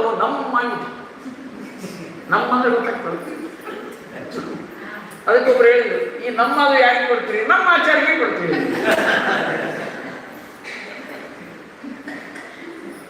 ಇಂಥವ್ರು ಕೊಡೋದು ಆಚಾರ್ಯ ಕೊಟ್ಬಿಟ್ರೆ ಮಗು ಹೋಗ್ತಾರೆ. ಒಬ್ಬಳಂತೂ ಕರಿಯುವಾಗ ಏನಾಗ್ಬಿಟ್ಟು ಒಂದು ಕರ್ರಗೆ ಆಗ್ಬಿಟ್ಟು, ಯಾರೋ ಮಾತಾಡಿಸ್ಬಿಟ್ರು, 33 ಆಗಬೇಕು, ಅದರಲ್ಲಿ ಒಂದು ಕರ್ರಗೆ ಆಗ್ಬಿಟ್ಟು ಕಂದಿ ಹೋಗೋದಂತಲ್ಲ, ಕಂದಿ ಹೋಗ್ಬಿಟ್ಟು ಏನು ಮಾಡಬೇಕು? ಹಿಟ್ಟಿಲ್ಲ, ಬೇರೆ ಮಾಡೋದ್ರಿಂದ ಹಿಟ್ಟಿಲ್ಲ. ಅದರಲ್ಲಿ 35 ಎರಡು ತಮಗೆ ಬೇಕಲ್ಲ, ಅದು ತಾವು ತೊಗೊಳಿಕ್ಕೆ ಬರೋಂಗಿಲ್ಲ. ಅದು ಕರ್ರಗೆ ಆಗಬೇಕು. ಆಚಾರ್ಯ ಕೊಡಿ ಏನು ಅತ್ತೆ ಕೇಳಿ, ಅತ್ತೆ ಹೆಂಗೆ ಮಾಡೋದು? ಒಳಗಿಟ್ಟು ಕೊಟ್ಬಿಡು, ಅವ್ರಿಗೆ 3 ತಿಂತಾರೆ. ಎಲ್ಲ ಇಂಥವೇ ದಾನಗಳು, ವ್ಯವಸ್ಥಿತ ದಾನಗಳು. ಕವಿ ಅಂತ ನಮಗೆಲ್ಲ ಹೇಳ್ತಾನೆ, ಕಿವಿ ಮಾತು ಹೇಳ್ತಾನೆ, ಮಹಾದಾನೈರ ಧ್ಯಾನೈ. ಗಲಗಲೆ ಆಚಾರ್ಯ ಕನ್ನಡ ಎಷ್ಟು ಚಂದ ಬರ್ದಾರ. ಧ್ಯಾನ ದಾನ ಹರಿಗಾನ ಮನನ ಪೂಜನಕ್ಕೆ ಭಜನ ಯಜನ ಜಪಕ್ಕೆ 10 ತಪಕ್ಕೆ ಸಿಗದ ಪದವಿತ್ತು ಸರ್ವ ಸೃಜನ. ಎಷ್ಟೇ ಪ್ರಯತ್ನ ಮಾಡಿದ್ರು ಪುಣ್ಯ ಬರುವುದಿಲ್ಲ. ನೀವೇನು ಬೇಜಾರು ಮಾಡ್ಕೋಬೇಡ್ರಿ, ಎಲ್ಲರೂ ಬಂದು ನನ್ನ ನೀರಿನಲ್ಲಿ ಸ್ನಾನ ಮಾಡಿದ್ರೆ ನಿಮ್ಗೆ ಆ ಪುಣ್ಯ ನಾನು ಕೊಡ್ತೀನಿ ಅಂತಾಳೆ ಗಂಗಾದೇವಿ. ಆ ತಾಯಿ ಕರ್ಮ ನೋಡ್ರಿ ಹೇಳ್ತೀರಿ. ಯಾಕೆ ಹೈರಾಣ ಆಗ್ತೀರಿ ಎಲ್ಲರೂ ಅಂತ? ಅಲ್ಲ ಮಾಡಬಾರ್ದು ಅಂತಲ್ಲ, ಮಾಡಿ ಹೈರಾಣ ಆಗಿರಿ, ನಿಮ್ಗಂತೇನು ಸಿಕ್ಕಿಲ್ಲ, ಹಂಗೆ ಇಲ್ಲೇ ಆದರೂ ಬರ್ರಿ. ಗಂಗಾ ನದಿಗೆ ಸ್ನಾನದ ಫಲ. ಧ್ಯಾನ ಆಗೋದು 10 ಗಾಯತ್ರಿ ಜಪ ಮಾಡಿದ್ರೆ 20 ಕಾರ್ಬಾರ. ಓಂ ಭೂರ್ಭು ಸ್ವಹ. ಅಲ್ಲಿ ಫೋನ್ ಬಂದು ನೋಡು ಏನದ ನಂಬರ್ಗೆ ಆಗೋದೇ ಮನೆಯಲ್ಲಿ ಜಗಳ ಗದ್ದಲ. ಅದರಲ್ಲಿ ಬ್ರಾಹ್ಮಣರ ಮನೆಯಲ್ಲಿ ಅಡಿಗೆ ಮನೆ ದೇವ್ರ ಮನೆ ಒಂದೇ ಕಡೆ ಮಾಡಿರ್ತಾರೆ. ದೊಡ್ಡ ಸಮಸ್ಯೆ ಅದು. ಏನೇನು ಗಲಾಟೆಗಳಲ್ಲಿ ಇದು ಸಾತ್ವಿಕ ಪ್ರಾಚುರ್ಯನೇ ಬರ್ಬೋದು. ರಾಜಸ ತಾಮಸ ಇರೋದು ಅಲ್ಲೇ ನೋಡಿರ್ಬೇಕಾರೆ ಯಾರು ಅಂದ್ರೆ ಬೇರೆ ಇರಬೇಕು. ದೇವ್ರ ಮನೆ ಬೇರೆ ಇರಬೇಕು, ಅಡಿಗೆ ಮನೆ ಬೇರೆ ಇರಬೇಕು. ಅಲ್ಲಿ ಹಿಂಗಿನ ವಾಸನೆ ಒಗ್ಗರಣೆ ವಾಸನೆ ಎಲ್ಲ ಇಲ್ಲೇ ಬರೋದು. ಅದು ಹಾಕಿದ್ದಿಲ್ಲ ಅಂತ ಮತ್ತೆ ಅದು ಪೂಜಾ ಮಾಡ್ತಾ ಇರ್ತಾರೆ, ಅದು ವಾಸನೆ ಬರಲ್ಲ ನೋಡು, ಹಿಂಗೆ ಹಾಕಿಲ್ಲ ನೋಡು. ಯಾಕೆ ಬೇಕಾಗಿತ್ತು ಈ ಪೂಜಾ? ಧ್ಯಾನ ದಾನದಂತ ಹೇಳಿಬಿಟ್ಟೆ. ಹರಿಗಾನ ಆಡಬೇಕಾದ್ರೆ ಈಗ ಭಜನೆ ಮಂಡಳಿಗಳು 33 ಹಾಡ್ತಾರೆ ನೋಡ್ರಿ. ಆ ಹಾಡುವಾಗ ಏನು ಆ ಭಕ್ತಿ ಭಾವ ನೋಡ್ಬೇಕು. ತಾಯಿಯಂದರೆಲ್ಲ ಪುಣ್ಯ ಕಟ್ಕೊಂಡಾರೆ. ಯಾಕಂದರೆ ಅವರು ದಾಸರು ಮಾಡಿದ ಹಾಡುಗಳನ್ನು ಉಳಿಸಿದವರೇ ತಾಯಿಯಂದರೆಲ್ಲ. ಇಲ್ಲಾಂದ್ರೆ ಇವತ್ತಿಷ್ಟು ಹಾಡುಗಳು ಉಳಿತಿರಲಿಲ್ಲ. ಹಿಂದಿನವರತ್ತು ಸಾವಿರ ಹಾಡು ಅಜ್ಜಿಯಂದರು ಏನೇನು ನೆನಪಿನ ಶಕ್ತಿ, ಏನವರ ಸ್ಮರಣ ಶಕ್ತಿ, ಅಲ್ಲಿಂದ ಉಳಿದು ಬಂದದ್ದು ಎಷ್ಟೋ ಸಾಹಿತ್ಯಗಳು. ಭಜನೆ ಮಾಡ್ತಾರೆ ನಿಜ, ಆದರೆ ಭಜನೆಗೆ ತುಂಬಲು ನಾರದರ ಗಾನ ಕೇಳುವ ಹರಿ ನಂಬಲಾರು ನಂಬುಕದ ತೂಗಾಟ. ನಮ್ಮ ಗಾಯನ ಯಾವ ಗಾಯನ ಇದೆ? ಕರ್ನಾಟಕ ಸಂಗೀತ ಪಿತಾಮಹರಾದ ಪುರಂದರದಾಸರು ಒಂದು ಮಾತು ಹೇಳ್ತಾರೆ, ತಾಳಬೇಕು, ತಕ್ಕ ಮ್ಯಾಳಬೇಕು, ಶಾಂತ ವೇಳಬೇಕು, ಗಾಯನ ಕೇಳಬೇಕು. ಯತಿಪ್ರಾಸವಿರಬೇಕು, ಗತಿಗೆ ನಿಲ್ಲಿಸಬೇಕು, ರತಿಪತಿ ಪಿತನಲ್ಲಿ ಅತಿ ಪ್ರೇಮವಿರಬೇಕು, ಗಳಶುದ್ಧವಿರಬೇಕು, ತಿಳಿದು ಕೇಳಬೇಕು. ಬರೆದಾಗಿದೆ. ಇದು ಸಂವಿಧಾನ. ಇದೆ ಭಜನೆಗೆ ಮುಖ್ಯವಾದ ಸನ್ನಿಧಾನ, ಇದು ಸಂವಿಧಾನ. ಯಾವ ಭಜನಾ ಮಂಡಳಿಯವರು ಇದನ್ನು ಹಾಡಿಲ್ಲ.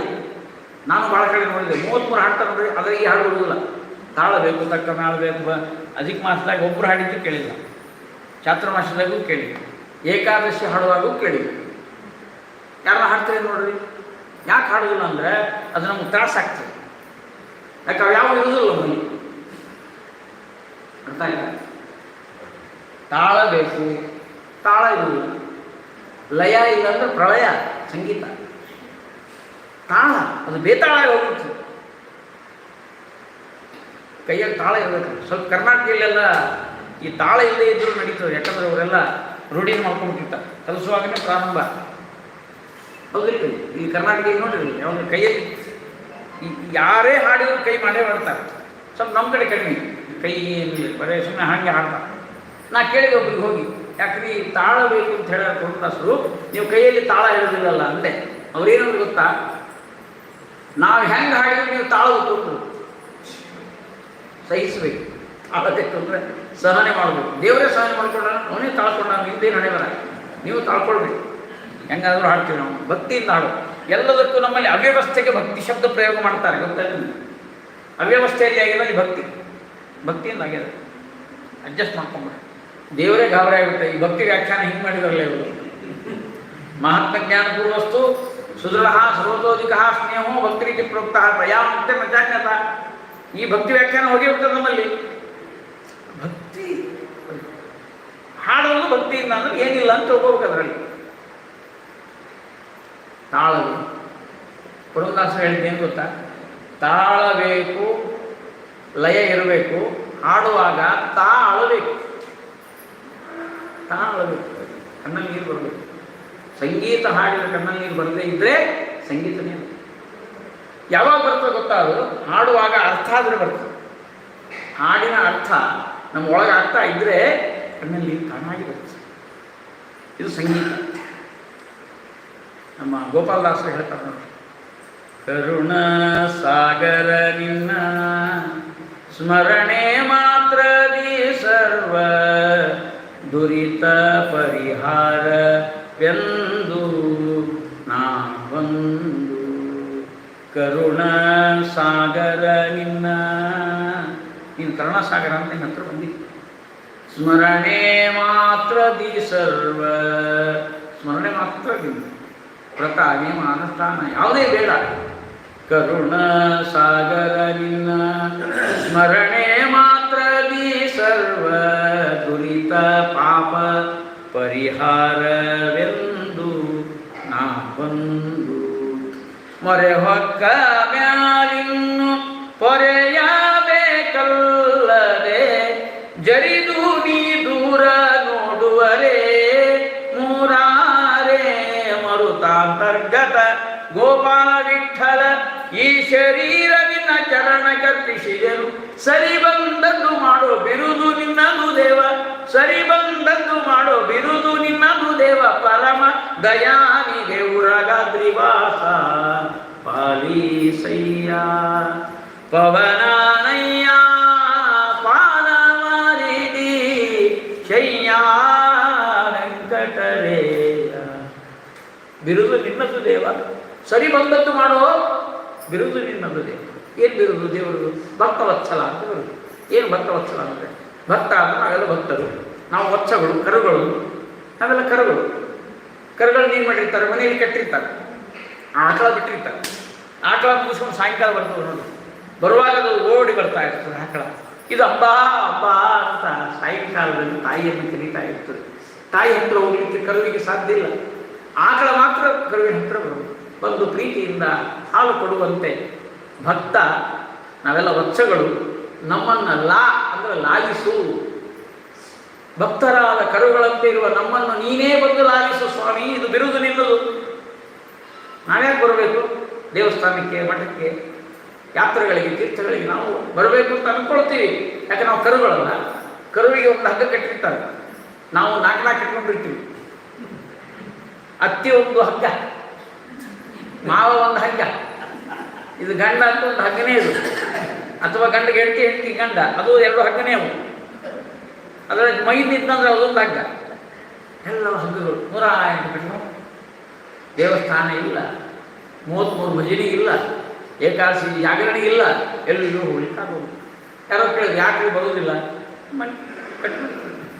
ಕರುಗಳು ನಾವೆಲ್ಲ, ನೀನೇ ಬಂದು ನಮ್ಮನ್ನು ಕಾಪಾಡುವ ಭಾವ ಗೋಪಾಲದಾಸರ ಹಾಡಿನಲ್ಲಿ ನೋಡಿದರೆ ಎಂಥ ಭಾವ ತುಂಬಿದೆ ನೋಡಿ. ಹೀಗೆ ಭಾವನಾತ್ಮಕವಾಗಿ ಹಾಡಿದಾಗ ಅದಕ್ಕೊಂದು ಅರ್ಥ ಇದೆ. ಅದಕ್ಕೆ ಗಳಶುದ್ಧ ಇರಬೇಕು, ತಿಳಿದು ಕೇಳಬೇಕು.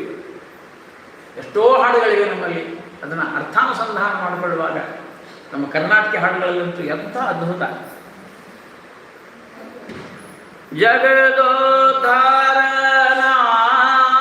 ಮಗನೆಂದು ತಿಳಿಯುತ್ತ ಗಣಿತ ಹೀಮನ ಹಂಗಾಡಿದ್ರೆ ಚಂದಿದೆ. ಕರ್ನಾಟಕ ಹಿಂದೂಸ್ತಾನಿಯಲ್ಲಿ ಹಾಡಿ ಬರೋದಿಲ್ಲ, ಸ್ಪೀಡಾಗಿ ಹಾಡಲಿಕ್ಕೆ ಹೋದ್ರೆ ಸರಿ ಆಗೋದಿಲ್ಲ. ನಾ ಯಾರು ಹಾಡಿದ್ದು ನೋಡಿಲ್ಲ. ಜಗದೋದ್ಧಾರನ ಮಗನೆಂದು ತಿಳಿಯುತ್ತ ಗಣಿತ, ಅದು ಮ್ಯಾಲಿನ ನುಡಿಗೂ ಕೆಳಗಿನ ನುಡಿಗೂ ಭಾಳ ಚಂದ.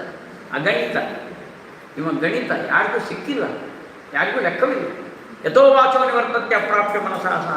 ಭಗವಂತನ ಯಾವುದನ್ನೂ ಕೂಡ ತಿಳಿಯಲಿಕ್ಕೆ ಸಾಧ್ಯ ಇಲ್ಲ. ಆದ್ದರಿಂದ ಅವನು ಅ ಉ ಮ ಅನ್ನೋದ್ರಲ್ಲಿ ಅಂದರೆ ಅಲ್ಲ ಅಂತ. ನೀವು ಯಾವುದನ್ನು ಹೇಳ್ತಿರೋದು ಅಲ್ಲ, ಅದಲ್ಲ ಅದಲ್ಲ ಅದಲ್ಲ ಅದಲ್ಲ ಅಂದರೆ ಶ್ರೇಷ್ಠವಾದದ್ದಕ್ಕೆ ಅಲ್ಲ ಅಂತೀವಿ. ಗೊತ್ತೇನು ಯಾವುದು ಶ್ರೇಷ್ಠ ಅಲ್ಲ ಅಂತೀವಿ ಗೊತ್ತಾ? ನೀವು ಒಳ್ಳೆ ಅಡುಗೆ ಮಾಡಿದ್ದ ಒಬ್ಬರು ಮನೆಯಲ್ಲೂ, ಇನ್ನೊಬ್ಬರು ಮನೆಯಲ್ಲೂ ಅದೇ ಅಡುಗೆ ಬಂದಿದ್ದ, ಅಡುಗೆ ಮಾಡಿದ್ರು. ಅವತ್ತೇನು ಮಾಡಿದ್ನಲ್ಲ ಅದಲ್ಲ, ಅದು ಬೇರೆ ಇತ್ತು. ಅಥವಾ ಒಳ್ಳೆ ಸಂಗೀತ ಕೇಳಿ ಆನಂದ ಬಿಟ್ಟು ಅಂದರೆ ಸಂಗೀತ ಅಲ್ಲ ಇದು.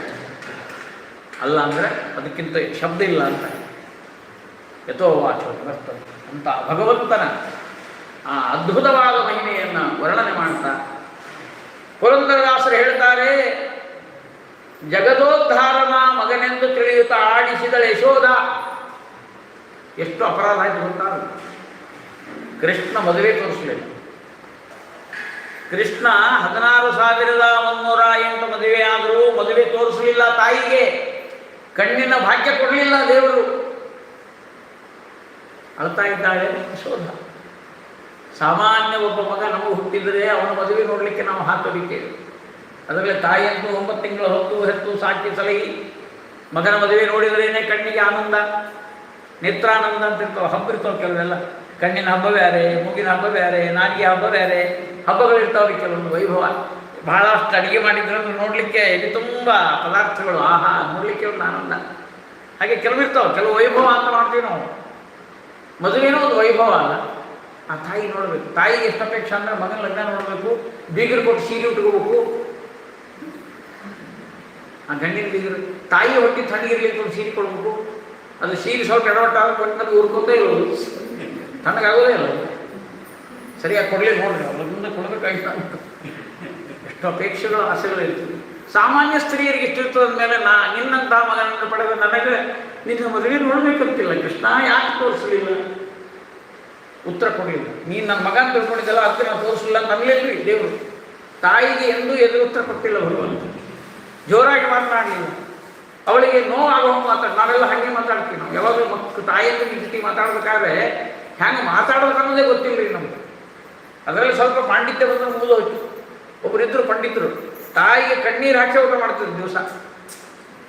ಪುರಾಣದಾಗ ಹೇಳ್ತಿದ್ರು ಬೇಕಾದಷ್ಟು, ಮನೆಯಲ್ಲಿಲ್ಲ ಆಚರಣೆ. ಹಾಗಾಗಬಾರ್ದಲ್ಲ. ಕೃಷ್ಣ ಹೆಂಗೆ ಉತ್ತರ ಕೊಡ್ತಾರಲ್ಲ, ಅಮ್ಮ ಖರೆ ಹೇಳಿ, ಯಾವ ಲಗ್ನವೂ ಸರಿಯಾಗಿಲ್ಲ. ರುಕ್ಮಿಣಿ ಪತ್ರ ಬರೆದು ಹೆಣ್ಣಿನ ಬೀಗರು ಬರಲಿಲ್ಲ, ಕನ್ಯಾದಾನ ಮಾಡಲಿಲ್ಲ, ಅದು ಸರಿ. ಜಾಬವಂತಿ ಅಲ್ಲಿ ಶಮಂತ ಮಣಿ ತರಲಿಕ್ಕೆ ಹೋಗಿದ್ದೆ, ಕರಡಿ ಮಗಳು ಕರ್ಕೊಂಡೇ ಬಂದು. ಇನ್ನೊಂದು ಕಡೆ ಹೋಗಿ ಆ ಸರ್ಕಾರಕ್ಕೆ ಮಹಾರಾಜ ಅವನಿಗೆಲ್ಲ ಫಲಿತಾಗಿ ಕೊನೆಗೆ ಆಕಿನ ಸಂಗ್ರಹ ಮಾಡಿಕೊಟ್ಟು ನಾನು ಲಗ್ನ ಮಾಡ್ಕೊಂಡು ಬಂದೆ. ಎಲ್ಲೂ ಅಂದ್ರ ಹಾಕಲಿಲ್ಲ, ಲಗ್ನ ಪತ್ರ ಪ್ರಿಂಟ್ ಆಗಲಿಲ್ಲ, ಬೀಗರು ಬರಲಿಲ್ಲ, ಲಗ್ನ ಸರಿಯಾಗಿಲ್ಲ. 16,108 ಸಹಿತ ಸರಿಯಾಗಿ ಲಗ್ನ ಆಗಿಲ್ಲ. ಅದಕ್ಕೋಸ್ಕರ ಒಂದು ಲಗ್ನ ಮಾಡಬೇಕು ನನಗೆ ಆಸೆ ಇದೆ, ಅದನ್ನು ನೀನೇ ಮಾಡಿಸಮ್ಮ ಅಂದ್ಬಿಟ್ಟು. ಹೇಗೆ ಸಂತೋಷ ಆಗ್ಬೇಕ್ರಿ. 16,108 ಕಳ್ಕೊಂಡ್ರು ಇನ್ನೂ ಒಂದು ಸಿಕ್ತಲ್ಲ. ನಮ್ದೆಲ್ಲ ಹಂಗಾಗಲ್ಲ, ಒಂದಾಗದೇ ರಗಡಾಗಿರ್ತದೆ, ಕನ್ಯಾನೇ ಇಲ್ಲ. ಅವ ಹಿಂದಿನ ಕಾಲಕ್ಕೆ ಎಲ್ಲರೂ ಗುರು ಕೊಡ್ತಿದ್ವಿ, ಈಗ ಇನ್ನೊಂದು ಒಂದಂತೂ ಇಲ್ಲ. ಅದು ಇನ್ನೂ ಆಯ್ತು, ಹೆಂಗೋ ಲಗ್ನ ಮಾಡ್ಕೊಂಡು ಬರೋ ಪರಿಸ್ಥಿತಿ ದೇವರಿದ್ದಾರೆ. ಅದಕ್ಕೆ ಏನು ಮಾಡಿದ ಗೊತ್ತಲ್ಲ ನಿಮಗೆ? ಶ್ರೀನಿವಾಸ ಕಲ್ಯಾಣ ಮಾಡಿದ. ತಾಯಿಗೋಸ್ಕರವಾಗಿ ಶ್ರೀನಿವಾಸ ಕಲ್ಯಾಣ ಮಾಡಿದ್ರಿ ಭಗವಂತ. ಆ ಬಕಲಾದೇವಿ ಬಂದು ನಿಂತಿದ್ದಾಳೆ. ಯಾರೋ ಒಂದು ಬೀಗರಲ್ಲ, ಕೆಲವು ಜನ ಬರ್ತಾರೆ, ಕೆಲವು ಜನ ಮದುವೆಯಲ್ಲಿ ಕಾರವಾರ ಭಾಳ. ಈ ಶ್ರೀನಿವಾಸ ನಾರಾಯಣ ವೈಕುಂಠಂದು ಹೇಳಿದ್ರು, ಒಂದು ಇಷ್ಟು ಲಗ್ನ ಮಾಡ್ಕೊಳ್ಳೋ ಅವಶ್ಯಕತೆ ಏನಿತ್ತು, ಯಾರ ಸಲುವಾಗಿ ಮಾಡ್ಕೊಂಡು ಅಂತ ಕೇಳಿದ್ರು. ಯಾರೋದು ಮಾತಾಡ್ತಿದ್ರು ಜನ. ನಿಮ್ಗೆ ಗೊತ್ತಿಲ್ಲೇನು? ತಾಯಿಗೋಸ್ಕರವಾಗಿ ಇಷ್ಟಲ್ಲ. ಬಕಲಾದೇವಿ ಅಂತ ಒಬ್ಬಳು ಇದ್ದಲ್ಲ, ಯಶೋಧ ಅಮ್ಮ ಆಕಿ ತೋರಿಸಿಲ್ಲ ಅಂತ ಈ ಸಲ ಬಂದಿದ್ದಾನೆ. ಅದೊಂದು ವಿಶೇಷ. ಇದು ಕೃಷ್ಣ ಮತ್ತು ಶ್ರೀನಿವಾಸನ ಬೇರೆ ಅಲ್ಲ, ಕೃಷ್ಣಾವತಾರವೇ ಶ್ರೀನಿವಾಸ ಅವತಾರ. ಅಲ್ಲಿ ತೋರಿಸಿಲ್ಲ, ಅದೇ ರೂಪದಿಂದ ಇಲ್ಲಿ ಬಂದಿದ್ದಾನೆ ಅಂತ ಹೇಳಿದರು. ಪಾಪ ಹೇಳಿದ ತಕ್ಷಣ ನೇರವಾಗಿ ಹೋಗಿ ಏನು ಮಾಡಿದರು, ಯಶೋಧಾದೇವಿ ಬಕಲಾದೇವಿಯಾಗಿ ಬಂದಿದ್ದಾಳಲ್ಲ, ಬಕಲಾದೇವಿ ಹತ್ರನೇ ಹೋದ್ರು ಜನ ಬಿಡ್ಲಿಲ್ರಿ. ಹೋಗಿ ಕೇಳಿಬಿಟ್ರು ಆ ತಾಯಿನ, ಯಶೋಧಾದೇವಿ ಬಿಡ್ಲಿಕ್ಕೆ ಜನ ಬಿಡ್ತಾರಲ್ರಿ. ಹೋಗಿ ಕೇಳಿಬಿಟ್ರು, ಅವ್ವ ನೀ ಯಾರು? ನಿನ್ನದು ಪರಿಚಯ ಆಗಲಿಲ್ಲ ನನಗೆ. ಇಲ್ಲ, ನಾನೇ ಬಕಲಾದೇವಿ. ಅಲ್ಲ, ಮದುವೆ ನಿಮ್ಮ ಸಲುವಾಗಿ ಆಗಿದೆ ಅಂತ. ನಮ್ಮ ಸಲುವಾಗಿ ಆಗಿದೆ. ನೀವೇನಾಗಬೇಕು ಶ್ರೀನಿವಾಸಕ್ಕೆ? ನೋಡಿ, ಈ ಪ್ರಶ್ನೆ ಭಾಳ ದೊಡ್ಡ ಪ್ರಶ್ನೆ. ಯಾರು ನಮ್ಮನ್ನು ಯಾರೇ ಆಗಲಿ, ಏನು ನೀವು ಯಾರು ಅಂತ ಕೇಳಿಬಿಟ್ರೆ ಹೇಳೋದು ಭಾಳ ಕಷ್ಟ ಆಗ್ತದೆ ನಮ್ಗೆ. ನಮ್ಗೆ ಯಾರು ಕೇಳಬಾರ್ದು, ಕೇಳಿದ್ರೆ ಭಾಳ ಕಷ್ಟ. ನಮ್ಗೆ ಏನಂತ ಹೇಳ್ಕೋಬೇಕ್ರಿ ನಾವೆಲ್ಲ. ತಮಿಳ್ನಾಡು ಜನ ಭಾಳ ಬುದ್ಧಿವಂತರು. ನಾಯಾರ್ ಅಂತ ತಲೆ ಕೆಡಿಸ್ಕೊಂಡ್ರಂತು. ನಾಯಾರ್ ಅಂತ ಗುಂಪದಲ್ಲಿ ಮೊದಲೇ ಯಾರು? ದೇವರು ಮೊದಲು, ನಾವು ಮೊದಲು, ಅವ್ರು ಮೊದಲು, ಇವರು ಮೊದಲು. ಮೊದಲು ಯಾರು ಅಂತ ಒಂದು ಗುಂಪು, ನಾಯಾರ ಅಂತ ಒಂದು ಗುಂಪು, ಎರಡು ಗುಂಪು. ಪುರಂದಾಸರು ಹೋಗಿದ್ರಂತೆ ತಮಿಳ್ನಾಡಿಗೆ. ದಾಸರೇ ಪಾಂಗ, ಇವರು ಏನು ಅಂತ. ನಾಯಾರ್, ಮೊದಲಿಯಾರ್, ಸಲ್ಲಂಗ. ಪುರಂದಾಸರಂದು ಯಾರಿಗೆ ಯಾರೋ ಪುರಂದರ ಇರ್ತಲ್ಲ ಅಂದ್ಬಿಟ್ಟು. ನೀವು ತಲೆ ಕೆಡಿಸ್ಕೊಂಡ್ರೆ ಹಿಂಗೆಲ್ಲ ಪ್ರಶ್ನೆ ಬರ್ತದೆ ನಮಗೆ. ಬಕಲಾದೇವಿನ ಕೇಳಿದ್ರು, ನೀ ಯಾರು? ನೀ ಏನಾಗಬೇಕು ಶ್ರೀನಿವಾಸನಿಗೆ? ನಿಮ್ಮ ಪ್ರಕಾರ ಏನು ಹೇಳಬೇಕಾಗಿತ್ತು? ಶ್ರೀನಿವಾಸನ ತಾಯಿ ನಾನು, ಮಗನ ಮದುವೆ ನೋಡಬೇಕು ಅಂತ ಬಂದಿದೆ ಅಂತ ಹೇಳಬೇಕೋ ಇಲ್ಲ? ಹೇಳಿಲ್ಲ. ವೆಂಕಟೇಶ್ ಮಹಾತ್ಮ ತೆಗೆದು ನೋಡ್ರಿ. ಶ್ರೀನಿವಾಸಸ್ಯ ದಾಸಿ, ಶ್ರೀನಿವಾಸನ ದಾಸಿ ಸೇವೆ ಮಾಡ್ಕೊಳ್ತಂಥವ್ರು. ಇನ್ನೊಬ್ಬ ಹೆಣ್ಮಗಳು ಬಿಡಲಿಲ್ರಿ. ನೀವು ತಾಯಿ ತಾಯಿ ಅಂತ ಎಲ್ಲರೂ ಹೇಳ್ತಾ ಇದ್ದಾರೆ, ನೀವು ದಾಸಿ ಅಂತಿರಲ್ರಿ, ಯಾಕೆ ಸುಳ್ಳು ಹೇಳ್ತೀರಿ ಅಂದರು. ಬಕಲಾದೇವಿನ ಹಂಗೆ ಅಂದುಕೊಂಡದ್ದಕ್ಕೆ ವೃಥಾ ಶರೀರಂ ಪುನರಾಗತಮ್ಮ. ಅವಾಗೇ ತೋರಿಸ್ತಿದ್ದ, ನನ್ನ ಮಗ ಅಂದದ್ದಕ್ಕಾಗಿ ನಾ ತಾಯಿ ಅವನ ಮಗ ಅಂದದ್ದಕ್ಕೆ ಪೋಸ್ಟ್ಪೋನ್ ಮಾಡಿದ್ದಾನೆ, ಸುಮ್ಮನಿರ್ರಿ, ಇಲ್ಲಾಂದ್ರೆ ಮತ್ತೆ ಪೋಸ್ಟ್ಪೋನ್ ಮಾಡಿಬಿಡ್ತಾನೆ ಕೃಷ್ಣ. ಶ್ರೀನಿವಾಸ ಕಲ್ಯಾಣದಲ್ಲಿ ಒಂದು ಶ್ಲೋಕ ಅದ, ಕೃಷ್ಣಂ ಮುಕುಂದಂ ತನಯೇತಿ ಮತ್ವಾ, ಕೃಷ್ಣಂ ಮುಕುಂದಂ ತನಯಃ ಇತಿ ಮತ್ವಾ, ವೃಥಾ ಶರೀರಂ ಪುನರಾಗತಮ್ಮ. ಅದಕ್ಕೆ ಜಗದೋದ್ಧಾರನ ಮಗನೆಂದು ತಿಳಿಯುತ್ತ. ಈ ಹಾಡುವಾಗ ಈ ಶ್ರೀನಿವಾಸ ಕಲ್ಯಾಣದ ಕಲ್ಪನೆ ಬಂದರೆ ಆ ಯಶೋಧಾರಿಗೆ ಅಂದುಕೊಂಡದ್ದಕ್ಕೆ ಎಷ್ಟು ತಪ್ಪಾಗಿದೆ ಅಂತ ಪುರಂದಾಸರು ಎಲ್ಲ ನೋಡಬೇಕು. ಅದ್ಭುತವಾದಂಥ. ಹಾಗೆ ಗಂಗೆಯ ಬಗ್ಗೆ ತಪ್ಪು ತಿಳ್ಕೊಳ್ಬಾರ್ದು. ಗಂಗಾ ನೀರು ಸ್ನಾನ ಮಾಡೋದು ಅಲ್ಲ. ಆ ಗಂಗೆ ಅಂದರೆ ನಮ್ಮನ್ನು ಗಮ್ ಅಂದರೆ ಗಮಯತಿ, ಗಾಮ್ ಸ್ವರ್ಗಂ ಗಮಯತಿ ಇತಿ ಗಂಗಾ. ಗಂಗೆ ಅರ್ಥ ತಿಳ್ಕೊಳ್ಬೇಕಲ್ಲ ಸ್ನಾನ ಮಾಡುವಾಗ. ಗಂಗಾಳ ಅಂತ ಇರ್ತಿದ್ವು ಮನೆಯಲ್ಲೆಲ್ಲ. ನಾ ಗಂಗಾಳದಲ್ಲಿ ಸ್ನಾನ ಮಾಡ್ತಾ ಇದ್ದೆ. ಗಂಗಾಳದಲ್ಲಿ ನೀವು ನಾಳೆಯಿಂದ ಸ್ನಾನ ಮಾಡಬೇಕಾದ್ರೆ ಗಂಗಾ ಸ್ಮರಣೆ ಅಂತೂ ಮಾಡ್ತೀನಿ ಅಂತ ಅಂದ್ಕೊಂಡಿದ್ದೇನೆ. ಯಾಕಂದರೆ ಗಂಗಾಳ ಹೋಗಿ ಬಕೆಟ್ ಬಂದು ಕೂತಾವೆ ಎಲ್ಲರೂ. ನೀವು ಮೊದಲು ಗಂಗಾಳ ಅಂತಿದ್ರು, ಸ್ಮರಣೆ ಬರ್ತಿತ್ತು. ಈ ಬಕೆಟ್ ಸ್ನಾನಕ್ಕೆ ಬಕೆಟ್ ಇದೆಯಾ? ಕರ್ಮ. ಸ್ನಾನಕ್ಕೆ ಗಂಗಾಳ ಇದೆಯಾ? ಇದು ಬರಬೇಕು ಶಬ್ದ. ಆ ಗಂಗಾಳದಲ್ಲಿ ಯಾರನ್ನು ಕಾಣಬೇಕು ನಾವು ಅಂದರೆ ಗಂಗೆಯ ಮೂರ್ತಿಯನ್ನು ಕಾಣಬೇಕು. ಇದಕ್ಕೆ ಓಂ ಅಭಿಮಾನಿಗೋಪದೇಶಸ್ತು ವಿಶೇಷಾನುಗತಿಭ್ಯಾಂ ಓಂ ಅಂತ ಬ್ರಹ್ಮಸೂತ್ರದಲ್ಲಿ ಒಂದು ಸೂತ್ರವನ್ನು ಹೇಳಿ ಅಭಿಮಾನಿ ದೇವತೆಗಳ ಮಹತ್ವವನ್ನು ತಿಳಿಸಿದ್ದಾರೆ. ನೀರಂದರೆ ನೀರಲ್ಲ, ಅಲ್ಲಿ ಒಬ್ಬಳು ನೀರೇ ಇದ್ದಾಳೆ, ಗಂಗಾದೇವಿ ಇದ್ದಾಳೆ. ಅವಳನ್ನು ಹೇಗೆ ಚಿಂತನೆ ಮಾಡಬೇಕು ಅಂತ ಗಲಗಲಿ ಆಚಾರ್ಯರು ಕನ್ನಡದಲ್ಲಿ ಬರೆದಿದ್ದಾರೆ. ಶರದ ಚಂದ್ರ ಕಮಲಾಂಗಿ ಗಂಗೆ ಶಿರ ಚಂದ್ರ ಚಾರು ಮುಕುಟೆ ಕಮಲ ಕಳಶವರ ಅಭಯವೀವ ನಾಲ್ಕೈಗಳಿಂದ ಪ್ರಕಟೆ. ತಿಳಿತಾರೆ ಶ್ಲೋಕ ಮತ್ತೇನು ಅರ್ಥ ಹೇಳಬೇಕಾಗಿದೆ. ಶರದ ಚಂದ್ರ, ಶರತ್ಕಾಲದ ಚಂದ್ರನಂತೆ ಬೆಳದಿಂಗಳಂತೆ ಆ ತಾಯಿಯ ದೇಹ, ಬೆಳದಿಂಗಳಿನ ಕಾಂತಿ. ಇವತ್ತು ನೀವೇನಾದರೂ ನಿಮ್ಮ ಸ್ನಾನಗೃಹದಲ್ಲಿ ಗಂಗಾಳದಲ್ಲಿ ಹಿಂಗೆ ಕಣ್ಣು ಮುಚ್ಚಿದ್ರಿ ಅಂದರೆ ಬೆಳದಿಂಗಳಿನ ಬೆಳಕಿನ ಒಬ್ಬ ದೇವತೆ ಬಂದು ನಿಂತಾಳ ಅಂತ ತಿಳ್ಕೊಳ್ಬೇಕಾದ್ರೆ. ಶರದ ಚಂದ್ರ ಧವಲಾಂಗಿ, ಧವಲ ಅಂದ್ರೆ ಬಿಳಿ, ಧವಲಾಂಗಿ ಗಂಗೆ ಶಿರ ಚಂದ್ರ ಚಾರು ಮುಕುಟೆ. ಕಿರೀಟದಲ್ಲಿ ಚಂದ್ರನ ಗುರುತಿದೆ. ಅಡ್ರೆಸ್ ಕೊಡ್ಲಿಕ್ಕೆ ನಿಮ್ಗೆ ನಾಳೆ ಗಟ್ಟಿ ಅಂದ್ರೆ ಅವರೇ ಅಂತ ಗೊತ್ತಾಗಬೇಕಲ್ಲ. ಚಂದ್ರ ಚಾರು ಮುಕುಟೆ, ಮುಕುಟ ಅಂದ್ರೆ ಕಿರೀಟ, ಅದರಲ್ಲಿ ಚಂದ್ರ ಚಾರು, ಚಂದ್ರನ ಚಾರು ಸುಂದರವಾದ ಆ ಕಿರೀಟ. 4 ಕೈಗಳು ಗಂಗಾದೇವಿಗೆ. ಕಮಲ ಕಲಶವರ ಅಭಯವೀವ 4 ಕೈಗಳಿಂದ ಪ್ರಕಟೆ.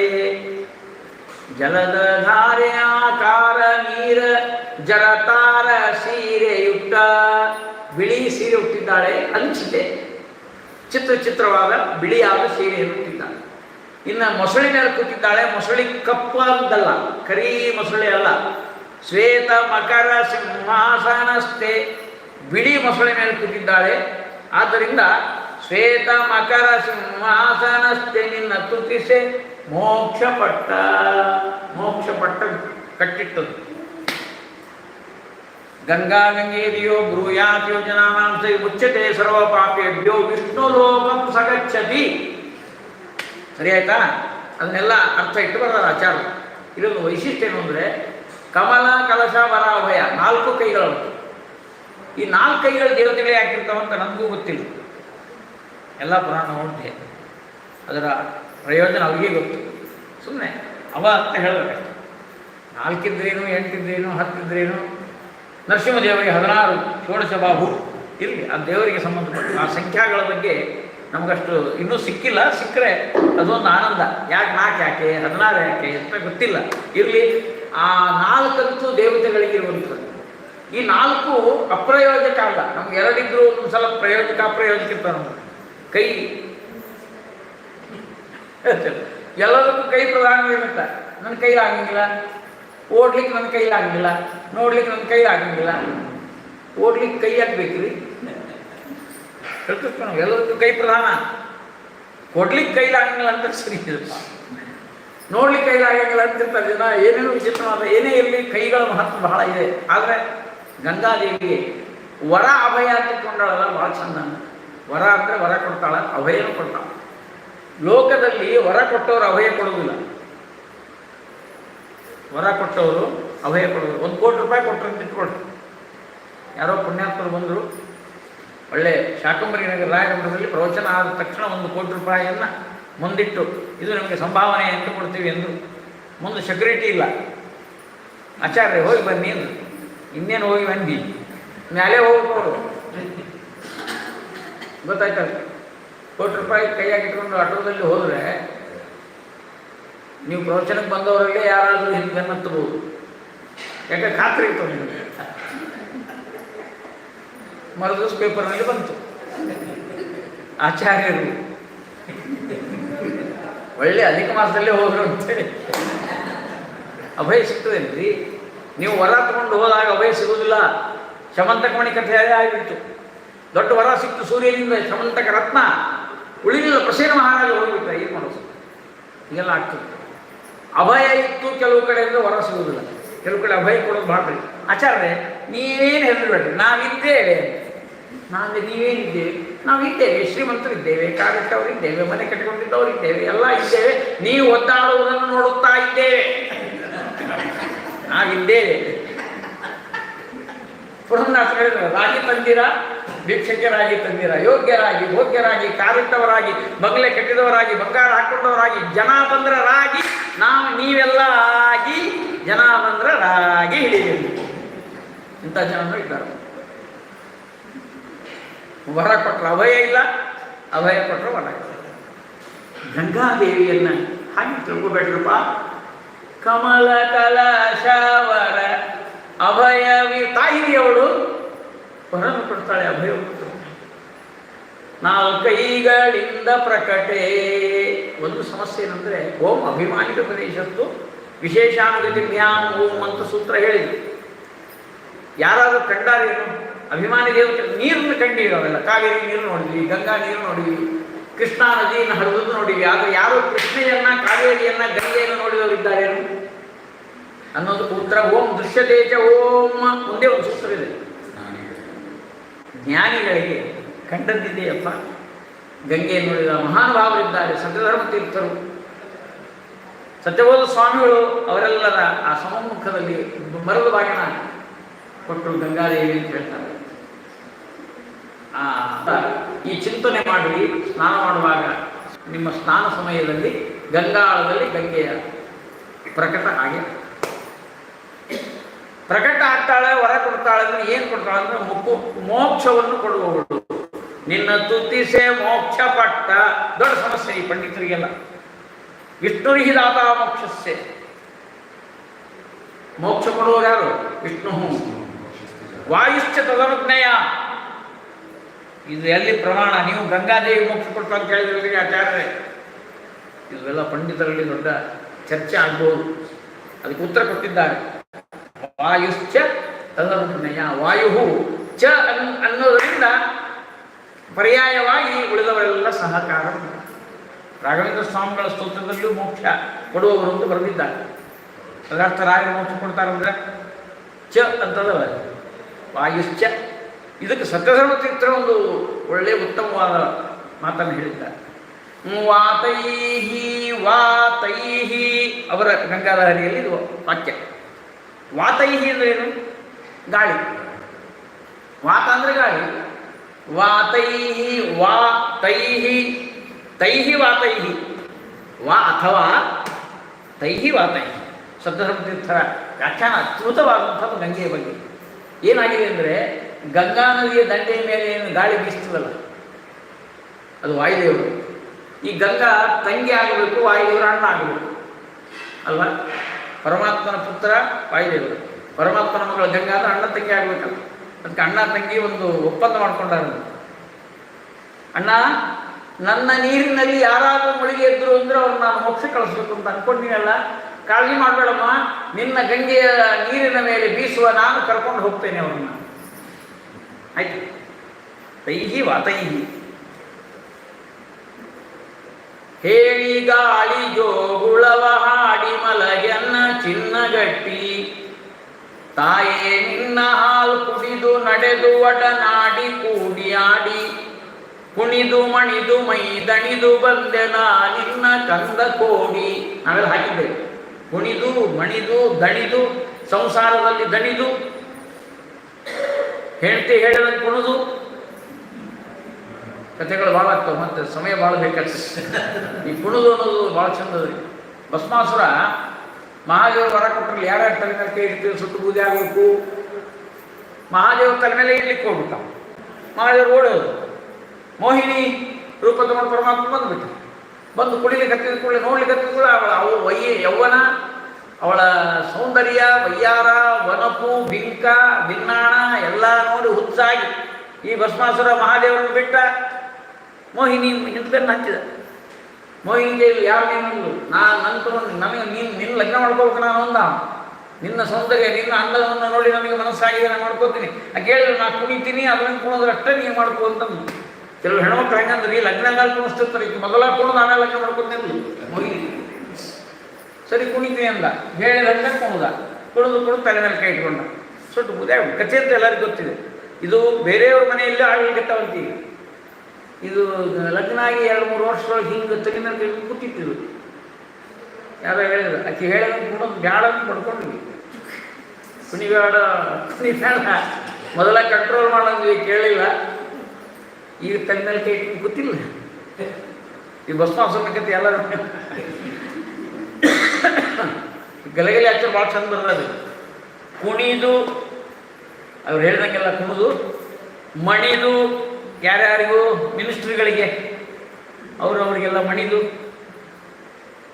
ಅನ್ಯರ ಮನಿ ದ್ವಾರ ಕಾಯ್ದೇನೋ ಸ್ವಾಮಿ ನಿನ್ನ ಸ್ಮರಣೆಯನ್ನು ಮಾಡೇನೋ ಅನ್ನಕ್ಕೆ ಬಹು ದೂರ ಪೋಪೇನೋ ರಂಗ ಪುಣ್ಯ ಕ್ಷೇತ್ರಗಳಿವೆ ನೋಡೇನೋ ಪಾಲಿಸೋ ವೆಂಕಟ ಗಿರಿರಾಯ ಲಕ್ಷ್ಮೀ ಗೋಲ ನೀನಾಂಬುದ ಸಮಕಾಯ ಅನ್ನಕ್ಕೆ ಬಹುದೂರ ಪೋಪೇನೋ ಫಾರಿನ್ ಹುಡುಕ್ತ ಪಾತಾಳ ಮಾವಿಶಸಿ ಪಾತಾಳಗಳು ಅವೇ ಗಲಗಲಿ ರಾಮಾಚಾರ್ಯ ಬರ್ತಾರೆ. ಪಾತಾಳ ಮಾವಿಶಸಿ ಬೇತಾಳ ಮಾಭಜಸಿ ಬೇತಾಳಗಳು ಮಠ ಮಂತ್ರ ಮಾಡ್ತಾರೆ ದುಡ್ಡಿನ ಸಲುವಾಗಿ. ರೇ ತಾಮ್ರ ಲೇಷ ತೃಷಯ ಆ ತಾಮ್ರದ ದುಡ್ಡಿನ ಸಲುವಾಗಿ ಪಾತಾಳ ಮಾವಿಶಸಿ ಬೇತಾಳ ಮಾಭಜಸಿ ರೇ ತಾಮ್ರ ಲೇಷ ಪೀತಾಂಬರಂ ಕಲೆಯ ಅಂದ್ರೆ ಕೊನೆಗೆ ಗೀತೆಯನ್ನು ಹೇಳಿದಂಥ ಪೀತಾಂಬರು ಅಂದ್ರೆ ಪಾವನ ಮನಿ. ಯಾಕ ಹೆಸರಿನಿಂದ ಪಾವನತ್ವ. ನಾಮಸ್ಮರಣೆಗೆ ಎಷ್ಟು ಮಹತ್ವ ಇದೆ ನೋಡೋಣ ಅಲ್ವಾ? ನಾಮಸ್ಮರಣೆಗೆ ಭಾಳ ಮಹತ್ವ ಇದೆ. ನಾಳೆಗೆ ಇದ್ರೆ ಸಾಕು. ನೀವು ಅದಕ್ಕೆ ಗಂಗಾ ಗಂಗಾಗಿಗೆ ಬಳ್ಳಿ ಇದ್ರೆ ಸಾಕಂತ ಹೇಳ್ಯಾರ. ಇನ್ನೇನು ಬೇಕಾಗಿಲ್ಲ, ಇನ್ನೇನು ಬೇಕಾಗಿಲ್ಲ, ಏನೋ ಓದಬಾರ್ದು ಅಂತಲ್ಲ. ತಾತ್ಪರ್ಯ ಹೇಳ್ತಾರೆ. ಗಂಗಾ ಗೀತಾ ಚ ಗಾಯತ್ರಿ ಗೋವಿಂದೇತಿ ಚತುಷ್ಟಯೇ ಚತುರ್ಗಕಾರ ಸಂಯುಕ್ತೆ ಪುನರ್ಜನ್ಮ ನ ವಿಘ್ನ. ಗಂಗಾಗಿ ಬಳ್ಳಿದ್ರೆ ನೀವು ಹೋಗೋದೇ ಬೇಕಾಗಿಲ್ಲ. ಎಲ್ಲಿ ನೇರವಾಗಿ ಸ್ವರ್ಗ, ನೇರವಾಗಿ ಗೋವಿಂದನ ಸ್ನಾನ. ಗಂಗಾ ಗೀತಾ ಹಾಡಾಡೋದು, ಗಾಯತ್ರಿ ಗೋವಿಂದ ಸರಳವಾದ ಗಂಗಾಗಿ ಬಳ್ಳಿ. ಇಂಥ ಅದ್ಭುತವಾದ ಗಂಗೆಯ ಮಂಗಳಕರವಾದ ಮಹಿಮೆಯನ್ನು ವೇದಗಳು, ಪುರಾಣಗಳು, ಶಾಸ್ತ್ರಗಳು, ಗ್ರಂಥಗಳು, ಕವಿಗಳು, ಹರಿದಾಸರು, ನಮ್ಮ ತಂದೆಯವರನ್ನು ಪದ್ಯ ಮಾಡಿದ್ದಾರೆ. ಯಾರಾದರೂ ಮತ್ತೊಂದು ಕಳಿಸ್ತೀನಿ ಬೇಕಾದ್ರೆ ತೋಳ್ಬೋದು. ಜಯ ಜಯ ಹೇ ಗಂಗೆ ಜಾಹ್ನವಿ ನಮೋ ನಮೋ ನಮೋ ಎಂಬೆ ಹಯವದನನ ಪಾಲೋದ್ಭವೆ ಎನ್ನೋಳು ಹಯವದನನ ಪಾಲೋದ್ಭವೆ ಎನ್ನೋಳು ದಯವ ತೋರಿಸಲಹೇ. ಜಯ ಜಯ ಹೇ ಗಂಗೆ ನಂದಿನಿ ನಲಿನಿ ಸೀತಾ ಮಾಲತಿ ಇಂದ್ರಲೋಕದಿರುತ ಮಂದಾಕಿನಿಯನ ಕುಂಡೆಣಿಸದೆ ಗೋವಿಂದನ ತೋರೆ ಮತ. ಜಯ ಜಯ ಹೇ ಗಂಗೆ. ಪ್ರಸನ್ನ ಪೂರ್ವಣ ಅಂಕಿತದಿಂದ ನಮ್ಮ ತಂದೆಯವರು ಈಗಿದ್ದಾರೆ 83 ವರ್ಷ. ಅವರಿಗೆ 60-70 ಹಾಡುಗಳನ್ನು ಮಾಡಿದ್ದಾರೆ. ಅದರಲ್ಲಿ ಗಂಗಾ ನದಿಗೆ ಹೋಗಿ ಬಂದ ತಕ್ಷಣ, ಸ್ನಾನ ಮಾಡಿ ಬಂದ ತಕ್ಷಣ ಆವಿರ್ಭೂತವಾದ ಆ ಭಾವ ಪ್ರಪಂಚದಲ್ಲಿ ಬಂದಂತಹ ಗೀತೆ ಇದು ಜಯ ಜಯ ಹೇ ಗಂಗೆ ಅನ್ನುವಂಥ ಪದ್ಯಗಳು. ಹೀಗೆ ಅನೇಕ ಹರಿದಾಸರು, ಜಗನ್ನಾಥದಾಸರು, ಗೋಪಾಲರು ಎಲ್ಲರೂ ಕೂಡ ಗಂಗಾ ಸ್ತೋತ್ರವನ್ನು ಮಾಡಿದ್ದಾರೆ.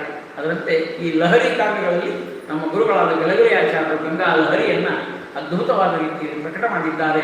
ಆ ಗಂಗೆಯ ಮಂಗಳಕರವಾದ ಮಹಿಮೆಯನ್ನು ನಾವೆಲ್ಲರೂ ಕೂಡ ಸ್ಮರಣೆ ಮಾಡುವುದರಿಂದ ನೋಡಿ, ಎಲ್ಲ ಕಾರ್ಯಗಳಲ್ಲಿ ಗಂಗಾ ಬೇಕು. ಗಂಗಾ ಇಲ್ಲದೆ ಇದ್ದರೆ ಯಾವ ಕಾರ್ಯವೂ ಇಲ್ಲ. ಮಂಗಳ ಕಾರ್ಯಕ್ಕೂ ಗಂಗಾ. ಮನೆಯ ವಾಸ್ತು ಏನು ಮಾಡೋದು ಕಲಶ ಹಿಡ್ಕೊಂಡೇ ಬರೋದು, ಗಂಗೆಯನ್ನು ಹಿಡ್ಕೊಂಡೇ ಬರೋದು. ಗಂಗೆ ಚೇಮನೆ ಚೇಮ ಗೋದಾವರಿ ಸರಸ್ವತಿ ನಮ್ಮದೇ ಸಿಂಧು ಕಾವೇರಿ ಜಲೇಶ್ವರಿ ಸನ್ನಿಧಿಯನ್ನು ಕೂರು. ನಾಳೆ ಮುಂಜಾನೆ ಅಭಿಷೇಕ ಮಾಡಬೇಕಾಗ ಗಂಗಾಗಳನ್ನು ಕರೆದೇನೆ ಅಭಿಷೇಕ. ನಾವು ಮಾಡೋದೇ ಇಲ್ಲ. ಆ ಗಂಗಾದಿ ತೀರ್ಥಗಳೇ ಭಗವಂತನಿಗೆ ವಿಶೇಷವಾಗಿರ್ತಕ್ಕಂಥ ಫಲ. ಅಂತಹ ಮಂಗಳಕರವಾದ ಗಂಗೆಯ ಮಹಿಮೆಯನ್ನು ಇವತ್ತು ಅಧಿಕ ಮಾಸದಲ್ಲಿ ಸ್ನಾನ ಇಲ್ಲೇ ನಮ್ಮ ಶಾಕಂಬರಿ ನಗರದಲ್ಲಿ ನಾವು ಆ ಶಾಕಂಬರಿ ಅಂದರೆ ನಮ್ಮ ಬನಶಂಕರಿ ನಗರ ಶಾಕಂಬರಿ, ಆ ಶಾಖವನ್ನೇ ಬಟ್ಟೆಯನ್ನು ಹಾಕೊಂಡಂತಹ ಶಾಕಂಬರಿ ಅದರೊಳಗೆ ಬದಾಮಿ ಬನಶಂಕರಿ ಒಳಗೆ ನಮ್ಮ ಗಲಗಲಿ ಆಚಾರ ಬದಾಮಿಯನ್ನೇ ಒಂದು ಶ್ಲೋಕ ಮಾಡಿದ್ದಾರೆ. ಪಾದ ಬದಾಮಿ ಅಂತ ಒಂದು ನೋಡ್ರಿ, ಆ ಇಟ್ಕೊಂಡ್ರೆ ಶ್ಲೋಕ ಮತ್ತೆ ಅದು ತ್ರಾಸ ಇರ್ಬೇಕಲ್ಲಿ. ಪಾದಾಬ್ಜ ಪ್ರಣತಾತಿ ನಮ್ರ ಜನತಾ ಖೇದಾಪನೋದಕ್ಷಮಾ ವಾದಾತೀತ ಚರಿತ್ರ ಶೀಲಮಯಿತ ವೇದಾದಿ ಬೋಧೋದಯ ಶ್ರೀದಾನ ಅಭಯದಾನ ಸೌಭಗ ವಿಧಾನೋದಾರ ಧೀಮಾತರಂ ಬಾದಾಮಿ ನಿಕಟೇ ಬಜೆ ಸ್ಥಿತ ಚಿತ್ತವತಿ ಕೇದಾರ ಹೊಲ್ಲಾಗಿದ್ದಾಳ, ಕೇದಾರ ಅಂದ್ರೆ ಹೊಲ, ಅಲ್ಲಿ ಹೊಲ್ದಾಗಿದ್ದಾಳು ಬನಶಂಕರಿ. ಕೇದಾರ ಭಾಗೇ ಶಿವಾಂ ಯದ್ಹುಂಕಾರಮವೇತ್ಯ ಮೃತ್ಯುಧನುಷಷ್ಟಂಕಾರ ಮುರ್ವಿ ತಲಾ ತಂಕಾನಾಶಮಯಂತಿ ದೇವದಿಪವೋ ಹಂಕಾರ ಮೂಢಾಕಲಾಹ ಅಂಕಾಸ್ಪೃಷ್ಟ ಶಶಾಂಕ ಸುಂದರ ಮುಖೀಂ ಅಂಕಾಕೃತೆ ವಾಹನಾಂ ಓಂಕಾರಾಕ್ಷರ ರೂಪಿಣಿ ಹವಜೆ ತಾಂಕಾಲಿಕಾ ಮಾತರಂ ಅಂತ ಬನಶಂಕರಿ ಮೇಲೆ 4 ಪದ್ಯಗಳನ್ನು ಆಚಾರ್ಯ ಬರೆದಿದ್ದಾರೆ. ಆದ್ದರಿಂದ ಈ ಶಾಕಂಬರಿ ನಗರದಲ್ಲಿ ಆ ತಾಯಿ ಭವಾನಿ ಪಾರ್ವತಿ ದೇವಿ ನಮ್ಮೆಲ್ಲರನ್ನು ಕಾಪಾಡ್ತಾ ಇರುವಂತಹ ದೇವಿ, ಆ ದೇವಿಯ ಒಂದು ವಾತಾವರಣದಲ್ಲಿ ಮಂತ್ರಾಲಯ ಪ್ರಭುಗಳು ಮತ್ತು ನರಸಿಂಹದೇವರ ಸನ್ನಿಧಾನ, ವಾಯುದೇವರ ಸನ್ನಿಧಾನ, ಪರಮ ಮಂಗಳಕರವಾದ ಕ್ಷೇತ್ರ ಇದಾಗಿದೆ. ಹರಿದಾಸರಿದ್ದ ಸ್ಥಳ ವರಕಾಶಿ ಮೊದಲಾದ ಕುರುಕ್ಷೇತ್ರಕ್ಕಿಂತ ಅಧಿಕವು ಅನ್ನುವಂತೆ ಇಂತಹ ಮಂಗಳಕರವಾದ ಪ್ರದೇಶದಲ್ಲಿ ನಾವೆಲ್ಲರೂ ಕೂಡ ಭಗವಂತನ ಚಿಂತನೆ, ಗಂಗೆಯ ಸ್ಮರಣೆಯನ್ನು ಮಾಡಿದ್ದೇವೆ. ನಾಳೆ ದಿವಸ ಈ ಪಾರ್ವತಿ ಅಂತ ತಗೊಂಡಿವಲ್ಲ, ಆ ಪಾರ್ವತಿಗೂ ಈ ಗಂಗೆಗೂ ಏನಾಯಿತು, ಅಲ್ಲೇನು ಸಮಸ್ಯೆಗಳು ಬಂದವು, ಅದನ್ನು ಕಾವ್ಯಮಯವಾಗಿ ಕವಿ ಒಳ್ಳೆ ಅದ್ಭುತ ರೀತಿಯಿಂದ ವರ್ಣನೆ ಮಾಡಿದ್ದಾನೆ. ಮಹಾದೇವರಿಗೂ ಪಾರ್ವತಿಗೂ ಒಂದು ಸ್ವಲ್ಪ ಜಗಳ ಆಗುವಂಥ ಪ್ರಸಂಗ ಗಂಗೆ ತಂದಿಟ್ಲಂತ ಕವಿ ಕಲ್ಪನೆ ಮತ್ತು ಕರೆ ತಿಳ್ಕೊಳ್ಳಬಾರ್ದು. ಅದರ ಸ್ವಾರಸ್ಯವನ್ನು ನಾಳಿನ ದಿವಸ ನೋಡೋಣ ಅಂತ ಹೇಳ್ತಾ ಇವತ್ತಿನ ಸಮಯ ಬಹಳ ತಗೊಂಡಿದ್ದೇನೆ. ಎಲ್ಲವೂ ಏಕಾದಶಿ ಬೇರೆ, ನಾವು ಕೂಡ ಶಾಂತ ಚಿತ್ತದಿಂದ ಕೇಳಿದ್ದಕ್ಕಿಂತ ತಾಳಿದ್ದಕ್ಕೆ ಧನ್ಯವಾದವನ್ನು ಹೇಳ್ತಾ ಎಲ್ಲರೂ ಮಾತು ಕೃಷ್ಣಾರ್ಪಣ.